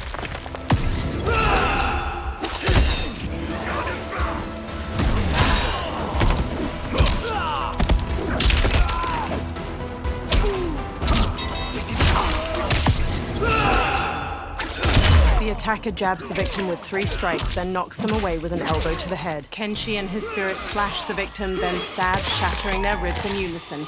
They explode in blue flame. Make no mistake, you will die along with this timeline. Fight!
This pair will trouble us no more. Raiden blasts the portal gate with lightning. Shang Tsung and Quan Chi join him, adding their own magic. It crumbles, and the trio dashes toward the next one. Dark rain and dark smoke advance on them. Shang Tsung smirks. There are more who acquire our attention. Raiden nods and starts destroying the next portal gate. Shang Tsung and Quan Chi charge the dark duo, but Rain conjures walls of water to surround the sorcerers. Dark rain and dark smoke burst through the water. Quan Chi and Shang Tsung have no time to turn and meet their attackers, and are swiftly knocked to the ground.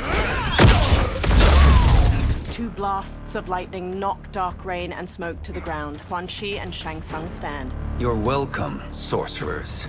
Is it me, or is that Raiden becoming insufferable? You are not wrong, but it is tomorrow's problem. Let us first solve today's. Fight!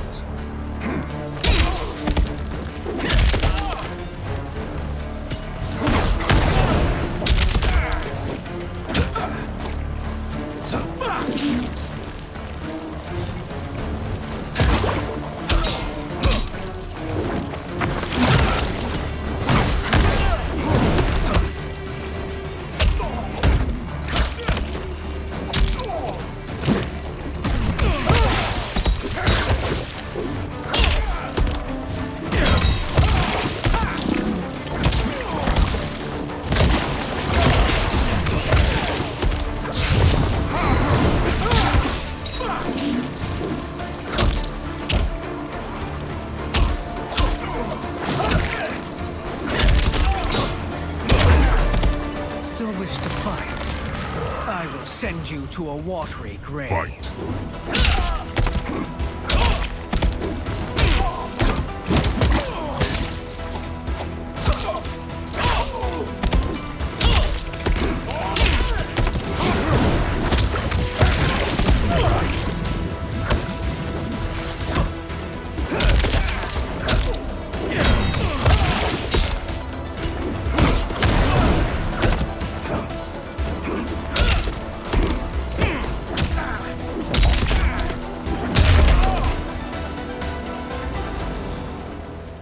Problem solved.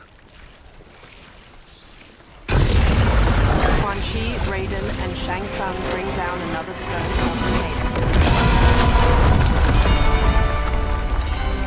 2 of 5. It's progress. Now on to the next. From atop the next portal gate, Dark Shao Kahn leaps down toward them. He wields a heavy warhammer and uses it to knock Raiden aside before headbutting Quan Chi. Raiden blasts him with lightning, but Dark Shao Kahn breaks out of it. Quan Chi and Shang Tsung flank him with spin kicks, and the three unite their magic against the Horned Menace. Nearby, a portal generated by one of the remaining portal gates flickers. Did you see that? His life force is feeding the portal's energy. We kill him. We close them permanently. Shang Tsung gives a smug grin. They resume their assault, but Raiden is blasted aside by fire magic. Two new dark opponents saunter up, enrobed in blue and yellow armor. These meddling minions grow tiresome. Let us finish them. Fight!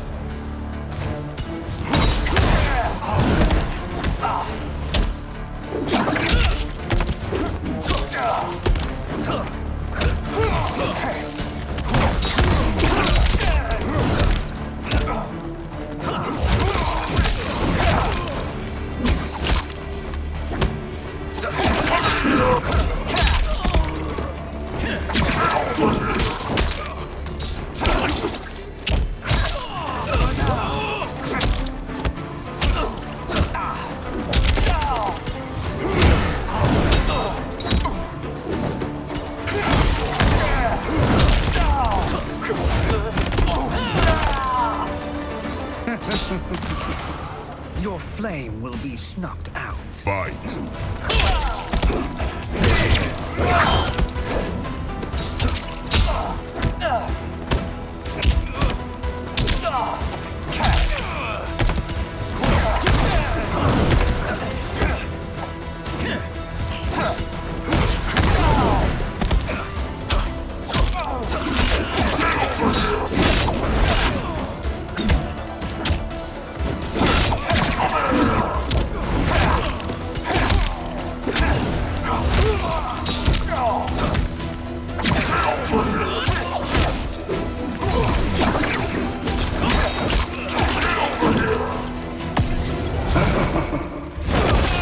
The attacker jabs the victim with 3 strikes, then knocks them away with an elbow to the head. Shang Tsung injects his victim with a green syringe. The toxin causes bones to mutate out of their innards like roots.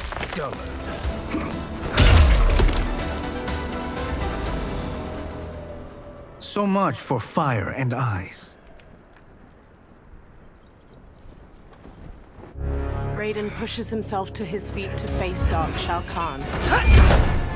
He limps to dodge the massive warhammer, but Dark Shao Kahn gains the upper hand. He raises his warhammer to strike, but is knocked aside by fire magic at the last second. Raiden sneers as Shang Tsung and Quan Chi confidently stride forward. Are you hurt? I've never been better. Fools! Your spell worked before only because you surprised me. It won't happen again. Fight!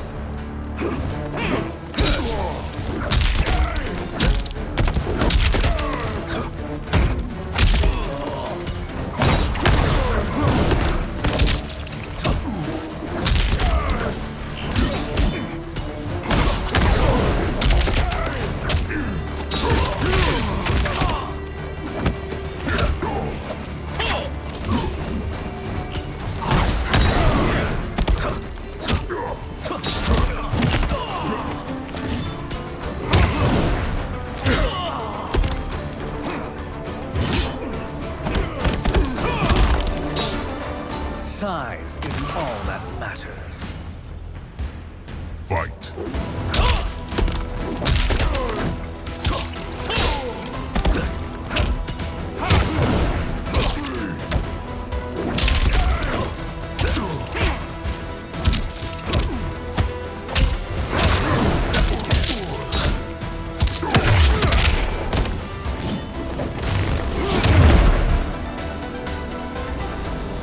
His soul is ours. With a forearm blade, Shang Tsung stabs Darkbreaker's neck. He continues stabbing. With a deep frown, he stands. His lips settle back into their usual smirk as Quan Chi raises his eyebrows. Shang Tsung reaches toward Dark Shao Kahn and siphons his soul away. Bright green light twirls out of his body, and he goes limp. A menacing smile stretches Shang Tsung's face as the portal behind them flickers out. Further down the valley, the others die out as well. You've done it. The army's trapped. All of the other realms in this timeline are safe. Never forget, Raiden, that we risked our lives to perform this service. One that wouldn't have been needed if you hadn't conspired with the other Shang Tsung. They will fight to the last man. Come, we must help the others. All three run toward the Dragon Army. In a courtyard surrounded by floating rocks, the Jade Jaguar statue dissolves into golden sand within the hourglass. Liu Kang stands before it. Streams of fire magic run between his hands and the hourglass, one red, one blue. The flames lick over his arms where line tattoos of koi begin glowing a soft blue. Are you ready to begin the search? Ready enough. May there be other timelines and titans to find.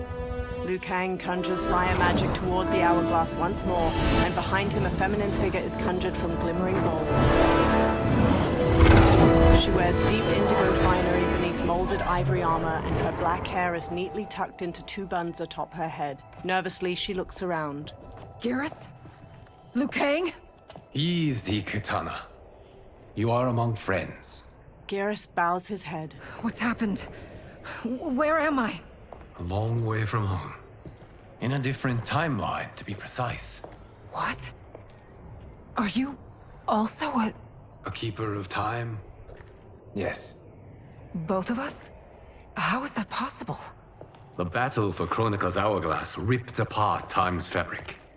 Where there once was one timeline, there are now many. Each new timeline represents a different possible outcome of that battle. In mine, I became Time's Keeper. In yours, it was you. In others, it could be Jade, Sindel, even Kano. The possibilities are endless.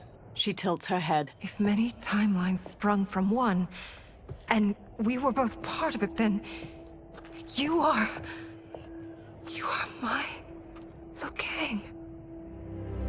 The same one who battled you in Shang Tsung's courtyard. Who fought at your side at the Colosseum. Liu Kang takes Titan Kitana's hand and looks into her eyes. Who beamed with pride when you became Outworld's Khan. Titan Kitana closes the... But first, we must gather more of our old friends. Titan Kung Lao.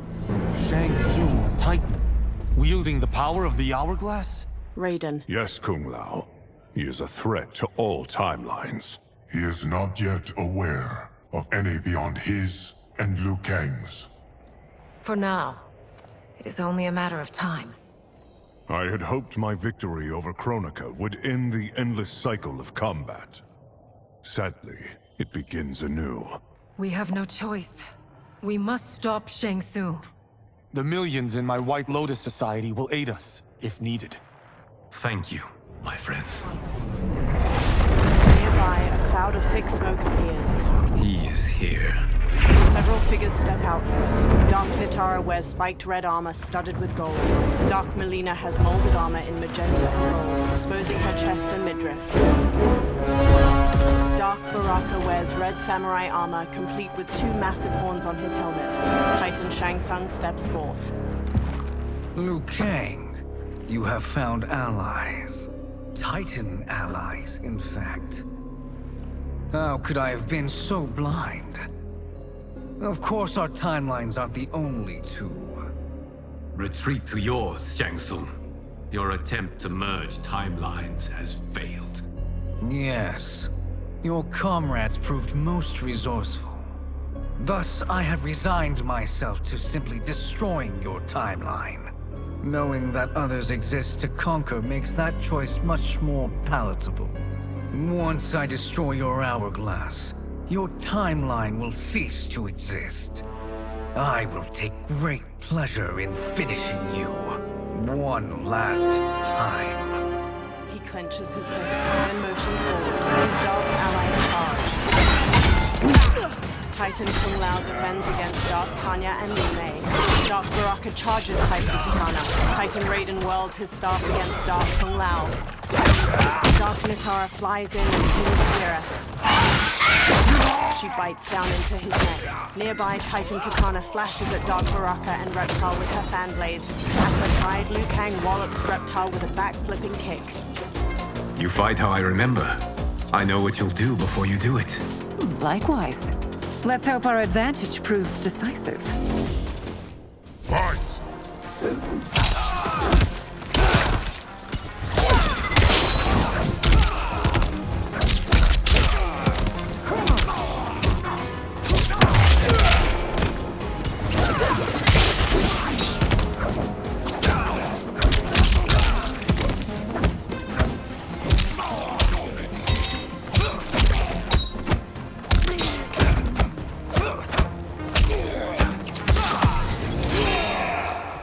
The attacker punches the victim airborne, then grabs their ankles to slam them down. Baraka stabs the victim with an arm blade and lifts them before plunging the blade into their throat, shattering their spine. Why not slither back to your timeline? Fight!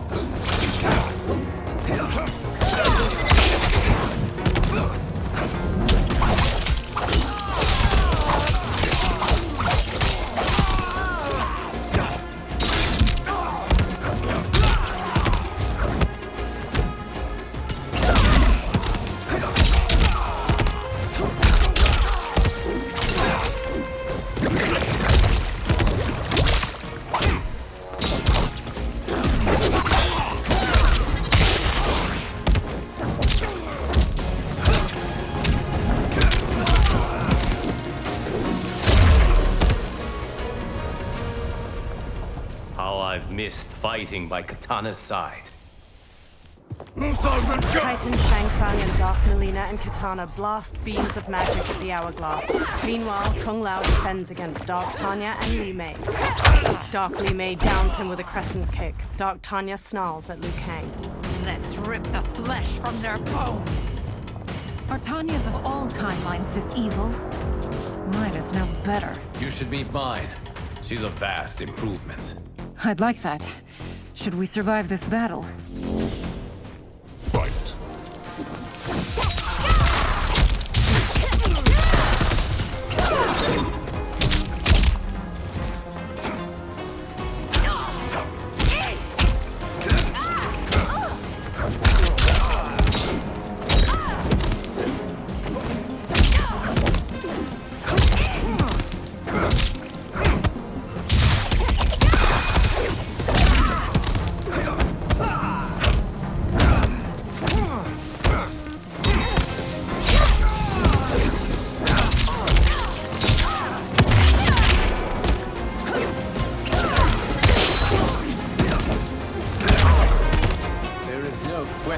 I prefer my Li Mei to you. Fight!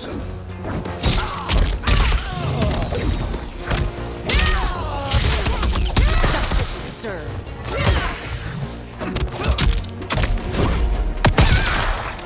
Feel my fire.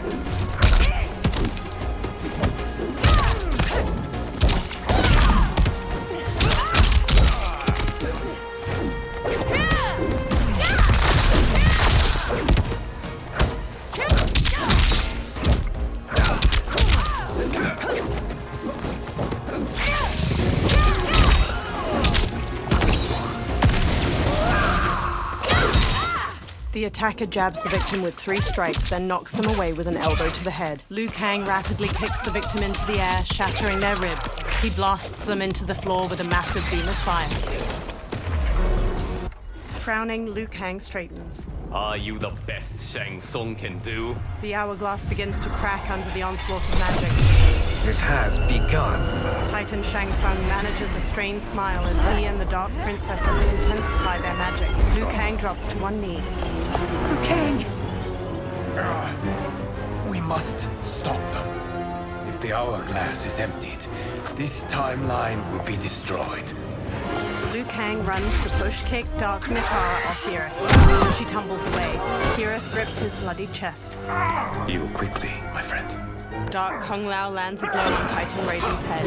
Dark Liu Kang finishes him off with an inside crescent kick, then struts victoriously. This battle ends with your timeline obliterated. Your final moments will be torture and pain.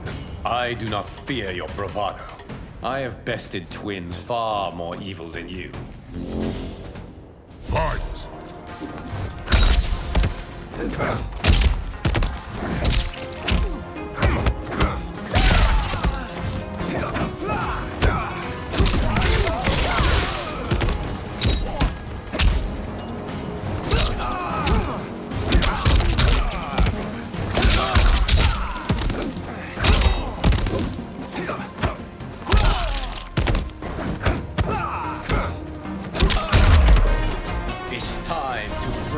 Mirror image. Fight.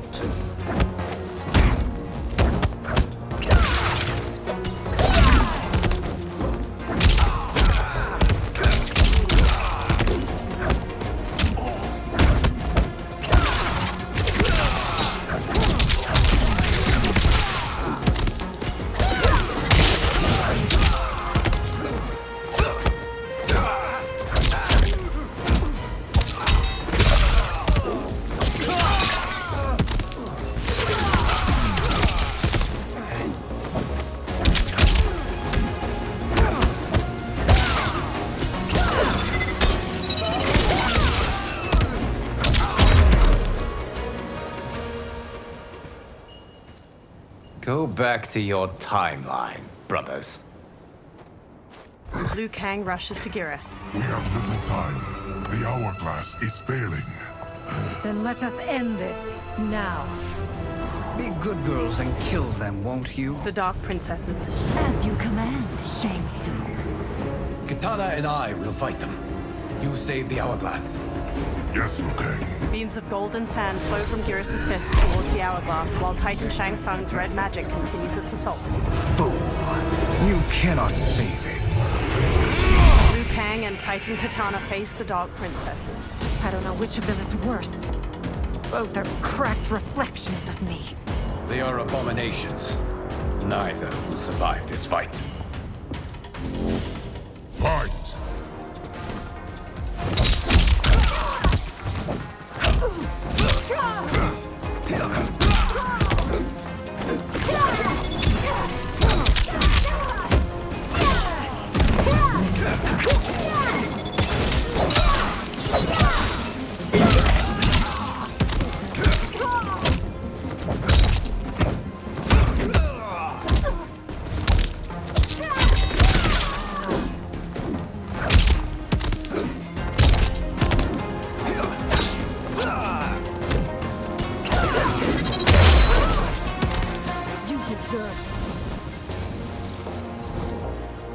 Fight.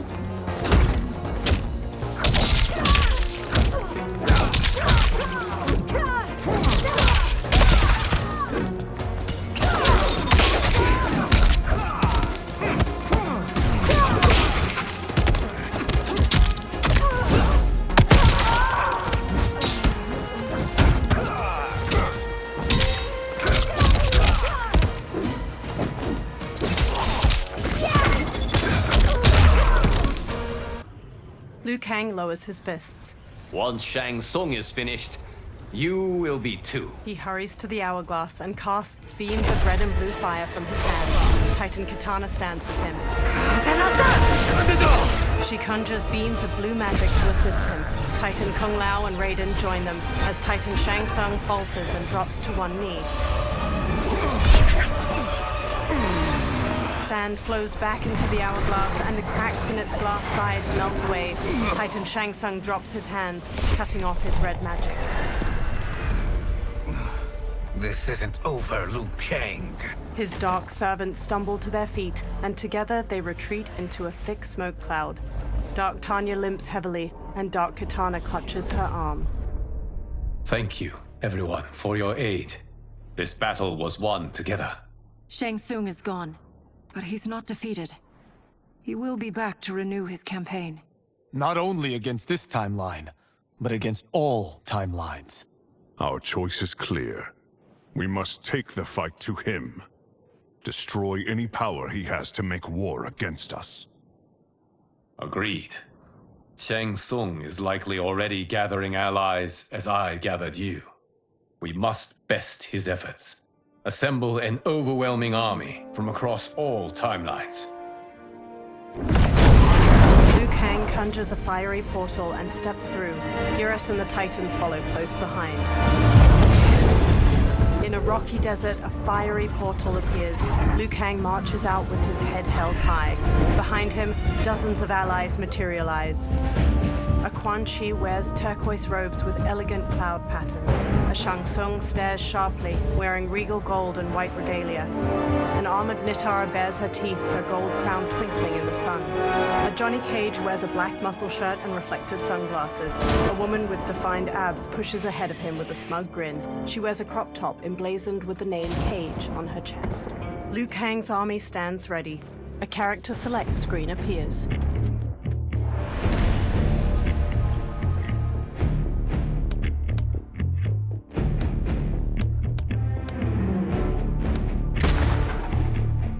The hero gazes up the pyramid steps. Liu Kang's army stands ready behind him. Before them lies a giant stepped pyramid. 2 parallel staircases run all the way to the top, and a gap between them opens to a deep chasm. Statues of muscular creatures flank the stairs. From the pyramid's apex, Titan Shang Tsung glares down his nose at the army. There is nowhere to run, Shang Tsung. Nowhere to hide. We have banded together to rid all timelines of your evil.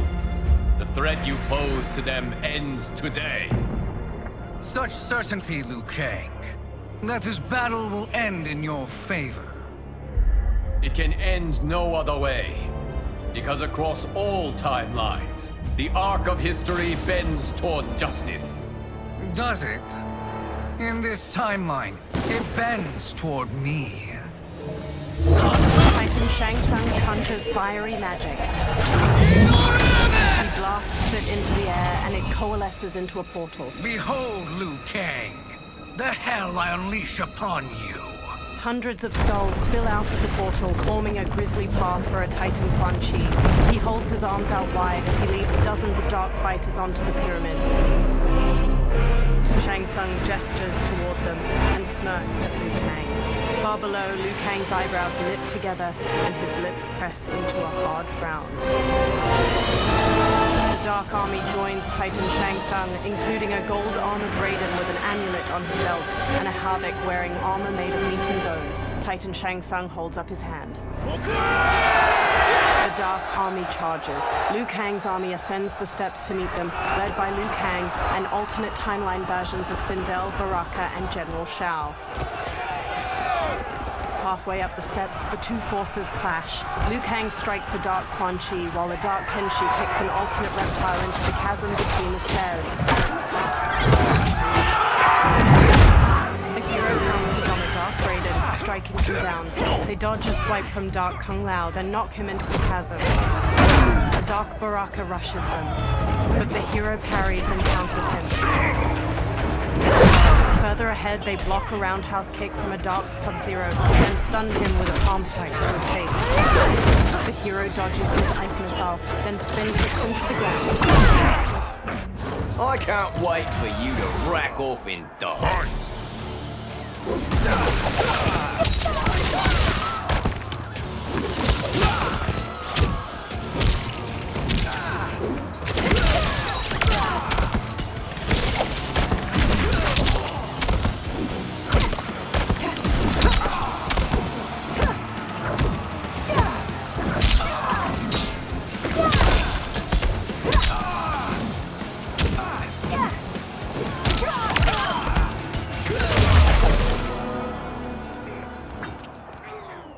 hero barrels up the steps and sidekicks an opponent aside. A new opponent leaps in. My blades will finish you. Fight!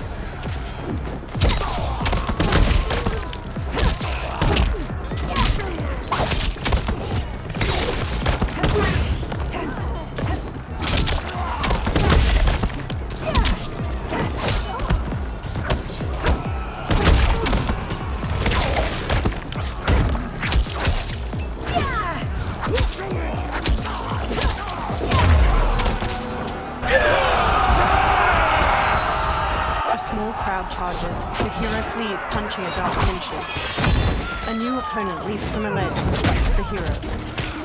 I will make this quick. Fight!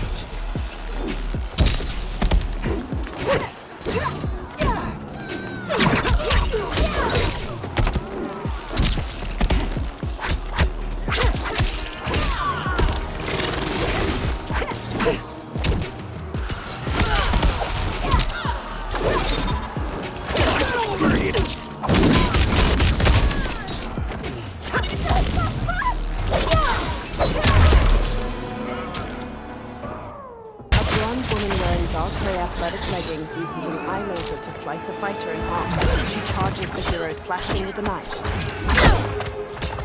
She attempts to use her eye laser on the hero, but then comes to her side. A new challenger advances on her. Don't be fooled by my pretty face. Fight!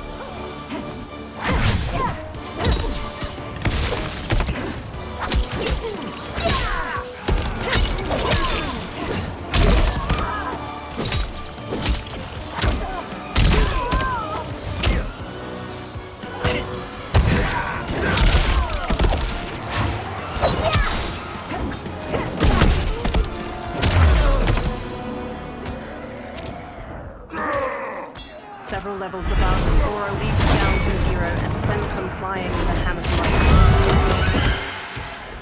3 Johnny Cages square up against Goro. One in a muscle shirt, one dressed like a mime, and the third is the woman in a crop top. The mime cage mouths a scream.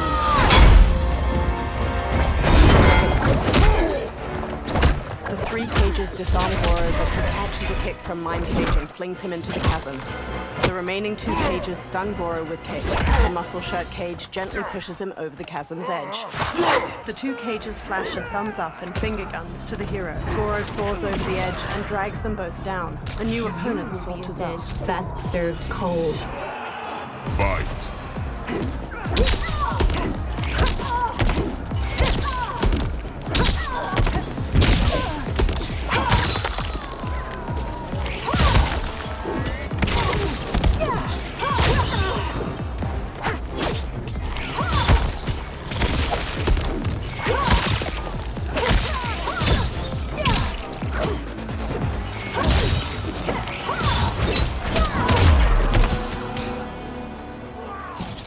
The hero ascends toward 4 of Shang Tsung's fighters. A bladed blue fan extends across their path. Allow me. Titan Katana stabs one fighter in his chest, then blocks gunfire from a woman in high-tech armor. Under fire, Titan Katana advances enough to stab her. She slices off the other fighter's leg, then leaps to decapitate the final armored woman. The head rolls down the stairs, landing at the feet of the hero. Thank you, sister. You're welcome. Now hurry. There's no time to waste. She's knocked aside. This will be your final resting place.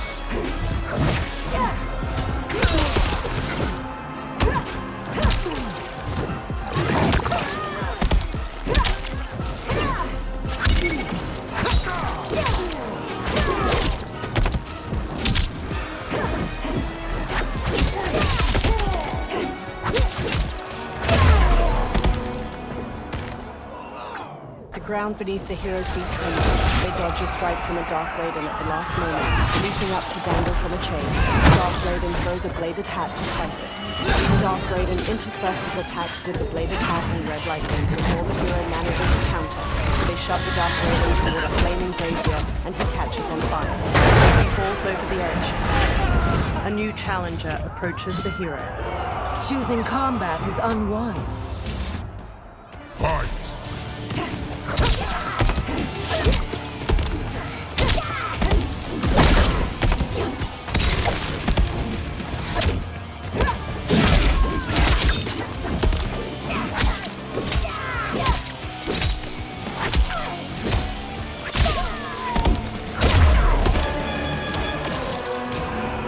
The hero dashes onward.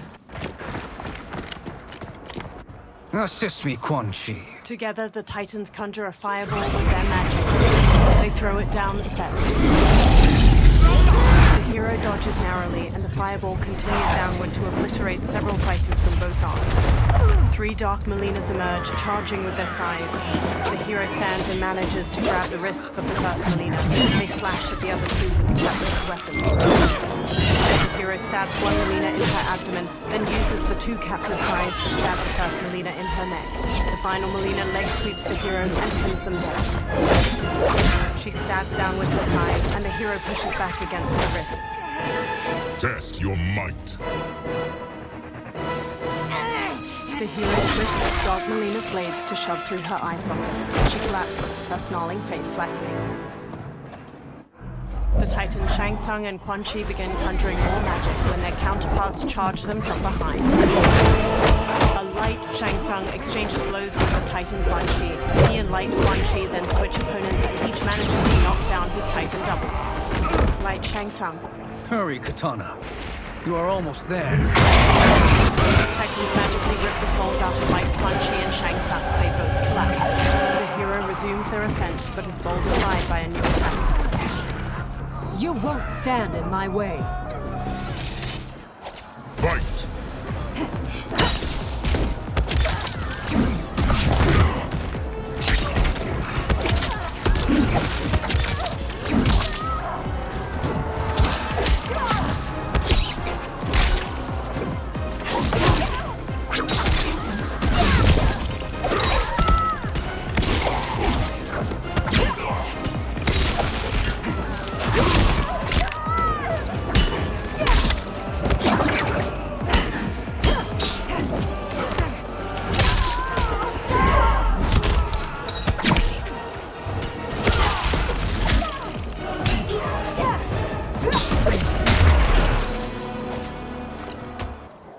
Head held high, the hero walks toward the stair, but a new opponent descends to meet them. Fight!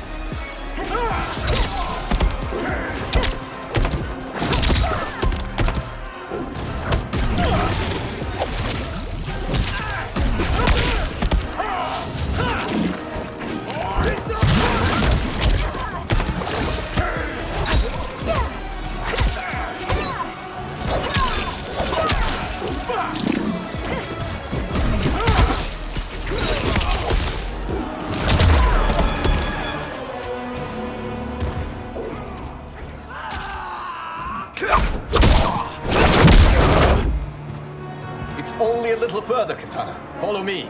Together, they charge up the remaining steps until they reach the pyramid's apex, a broad platform shot through with glowing green cracks.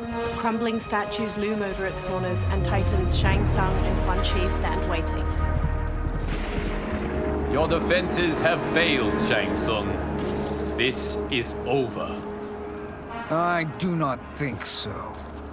Realize, sorcerer, that you've brought this on yourself. Avarice and ego have again proved your undoing. We have no choice but to eradicate you. It is you who will be eradicated. You and your followers. And once you are dead, all timelines will be mine. With a sneer, Titan Shang Tsung charges the hero. Liu Kang rushes at Titan Quan Chi simultaneously. Titan Shang Tsung spin kicks the hero's chest, knocking them to the ground. Titan Shang Tsung rushes to join the fight against Liu Kang. Together, he and Titan Quan Chi gain ground. Liu Kang manages to twist Titan Shang Tsung's arm, but takes a kick to the face in return. He squares up against his opponents. They charge him. Liu Kang jabs Titan Shang Tsung's jaw, then axe kicks him to the ground. He then sends Titan Quan Chi tumbling with a jumping roundhouse kick. Titan Shang Tsung regains his footing and resumes his assault. Liu Kang encloses his fists with blue and red flames, but Titan Shang Tsung manages to redirect the fire at the last moment. Liu Kang manages to back Titan Shang Tsung to the edge of the pyramid. Titan Quan Chi stands and conjures a giant green serpent which ensnares Liu Kang. It coils around him, constricting tightly as it flicks a forked tongue. The hero gets to their feet, straightens, and marches toward the Titans. Titans Quan Chi and Shang Tsung strut toward the hero, their capes fluttering delicately in the breeze. Your position is precarious. To survive, you must submit. Yes. The question you must ask is, if Liu Kang couldn't finish us, how possibly could you? Fight.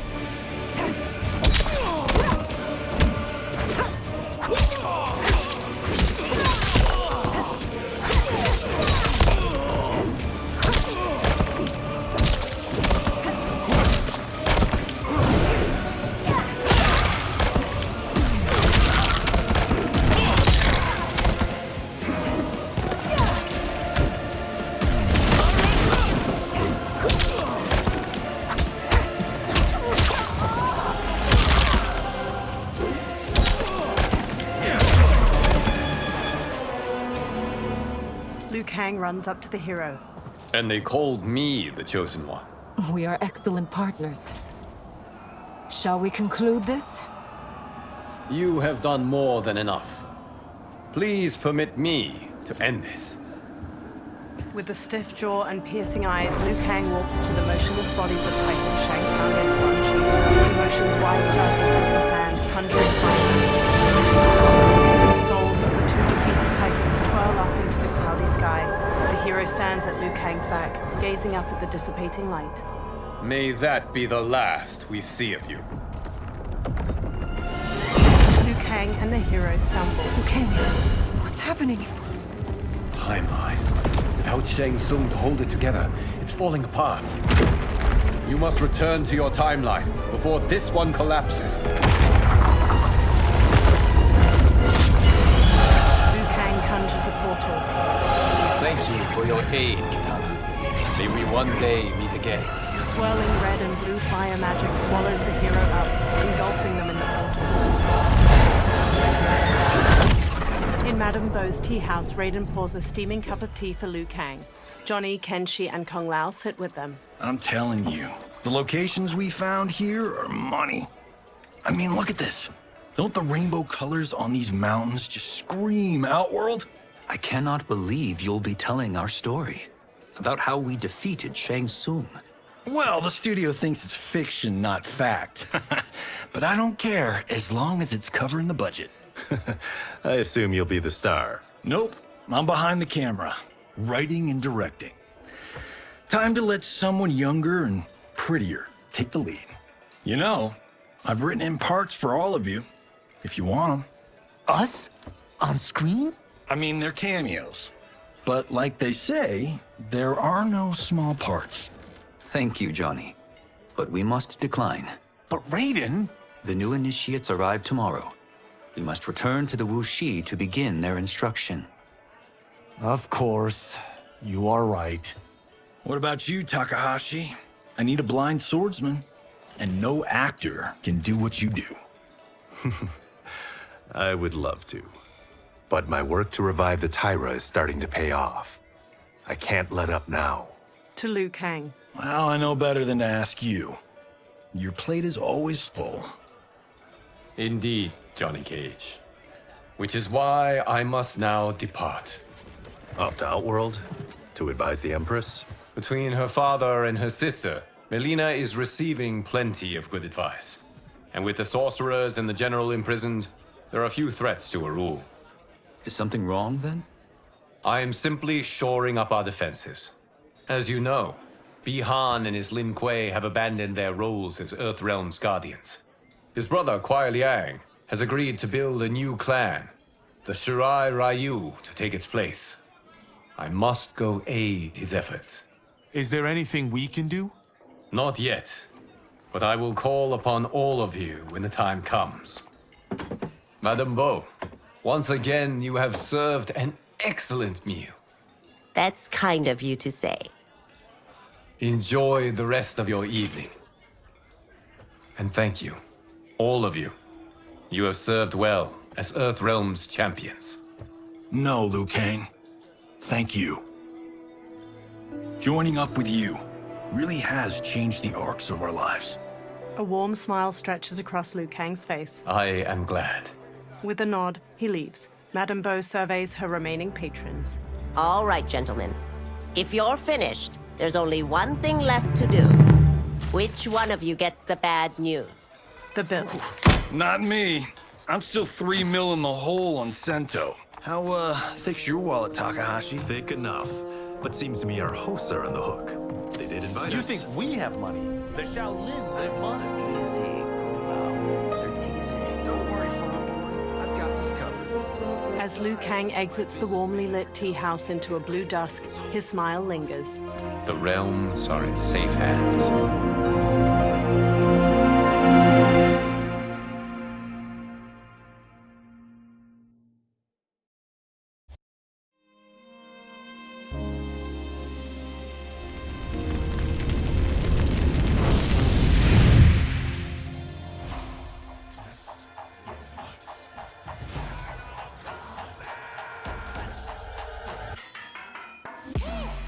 All of my own stunts. Mess around and hit me, you probably get blown up. I've been hot enough here to throw up the whole sun. Cut a man in half, write my name in his own blood. Everybody dies, you probably gon' never learn from it. Pop them in the sky till they never gon' get a turn from it. Burn stomachs cut like my blade is immortal. Bitch, open a portal, I slice you till your parts out of order. Your head and your torso, I murder your gore. You got a death wish. Keep my hat spinning, I'm watching them get their... From a pile of corpses, Ali May's dead eyes stare blankly. Vultures gather at the base of the pyramid, picking at the bloody remains. On the steps, a pair of black boots flexes. Their owner lies on his back, struggling to push himself up the bloodied stone stairs. Dark Jax, a black man with both his arms severed off, grimaces as he tilts his head back. 4 figures descend the pyramid steps.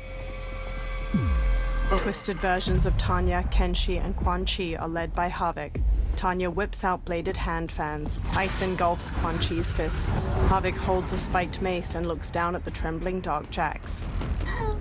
Ah, look at him, clinging to life. Even now he struggles. Everyone who fought today did so fiercely. Havik dangles his mace over Dark Jax's head. He drops it. Had I not been here for it, I would have thought it impossible. Warriors from across timelines, clashing in combat. The blood, the death, the chaos. Yes, Lord Havoc. It's unfortunate it all ended so fast. The exposed tendons of Havik's cheek stretch as his eyes narrow. The next time, it won't.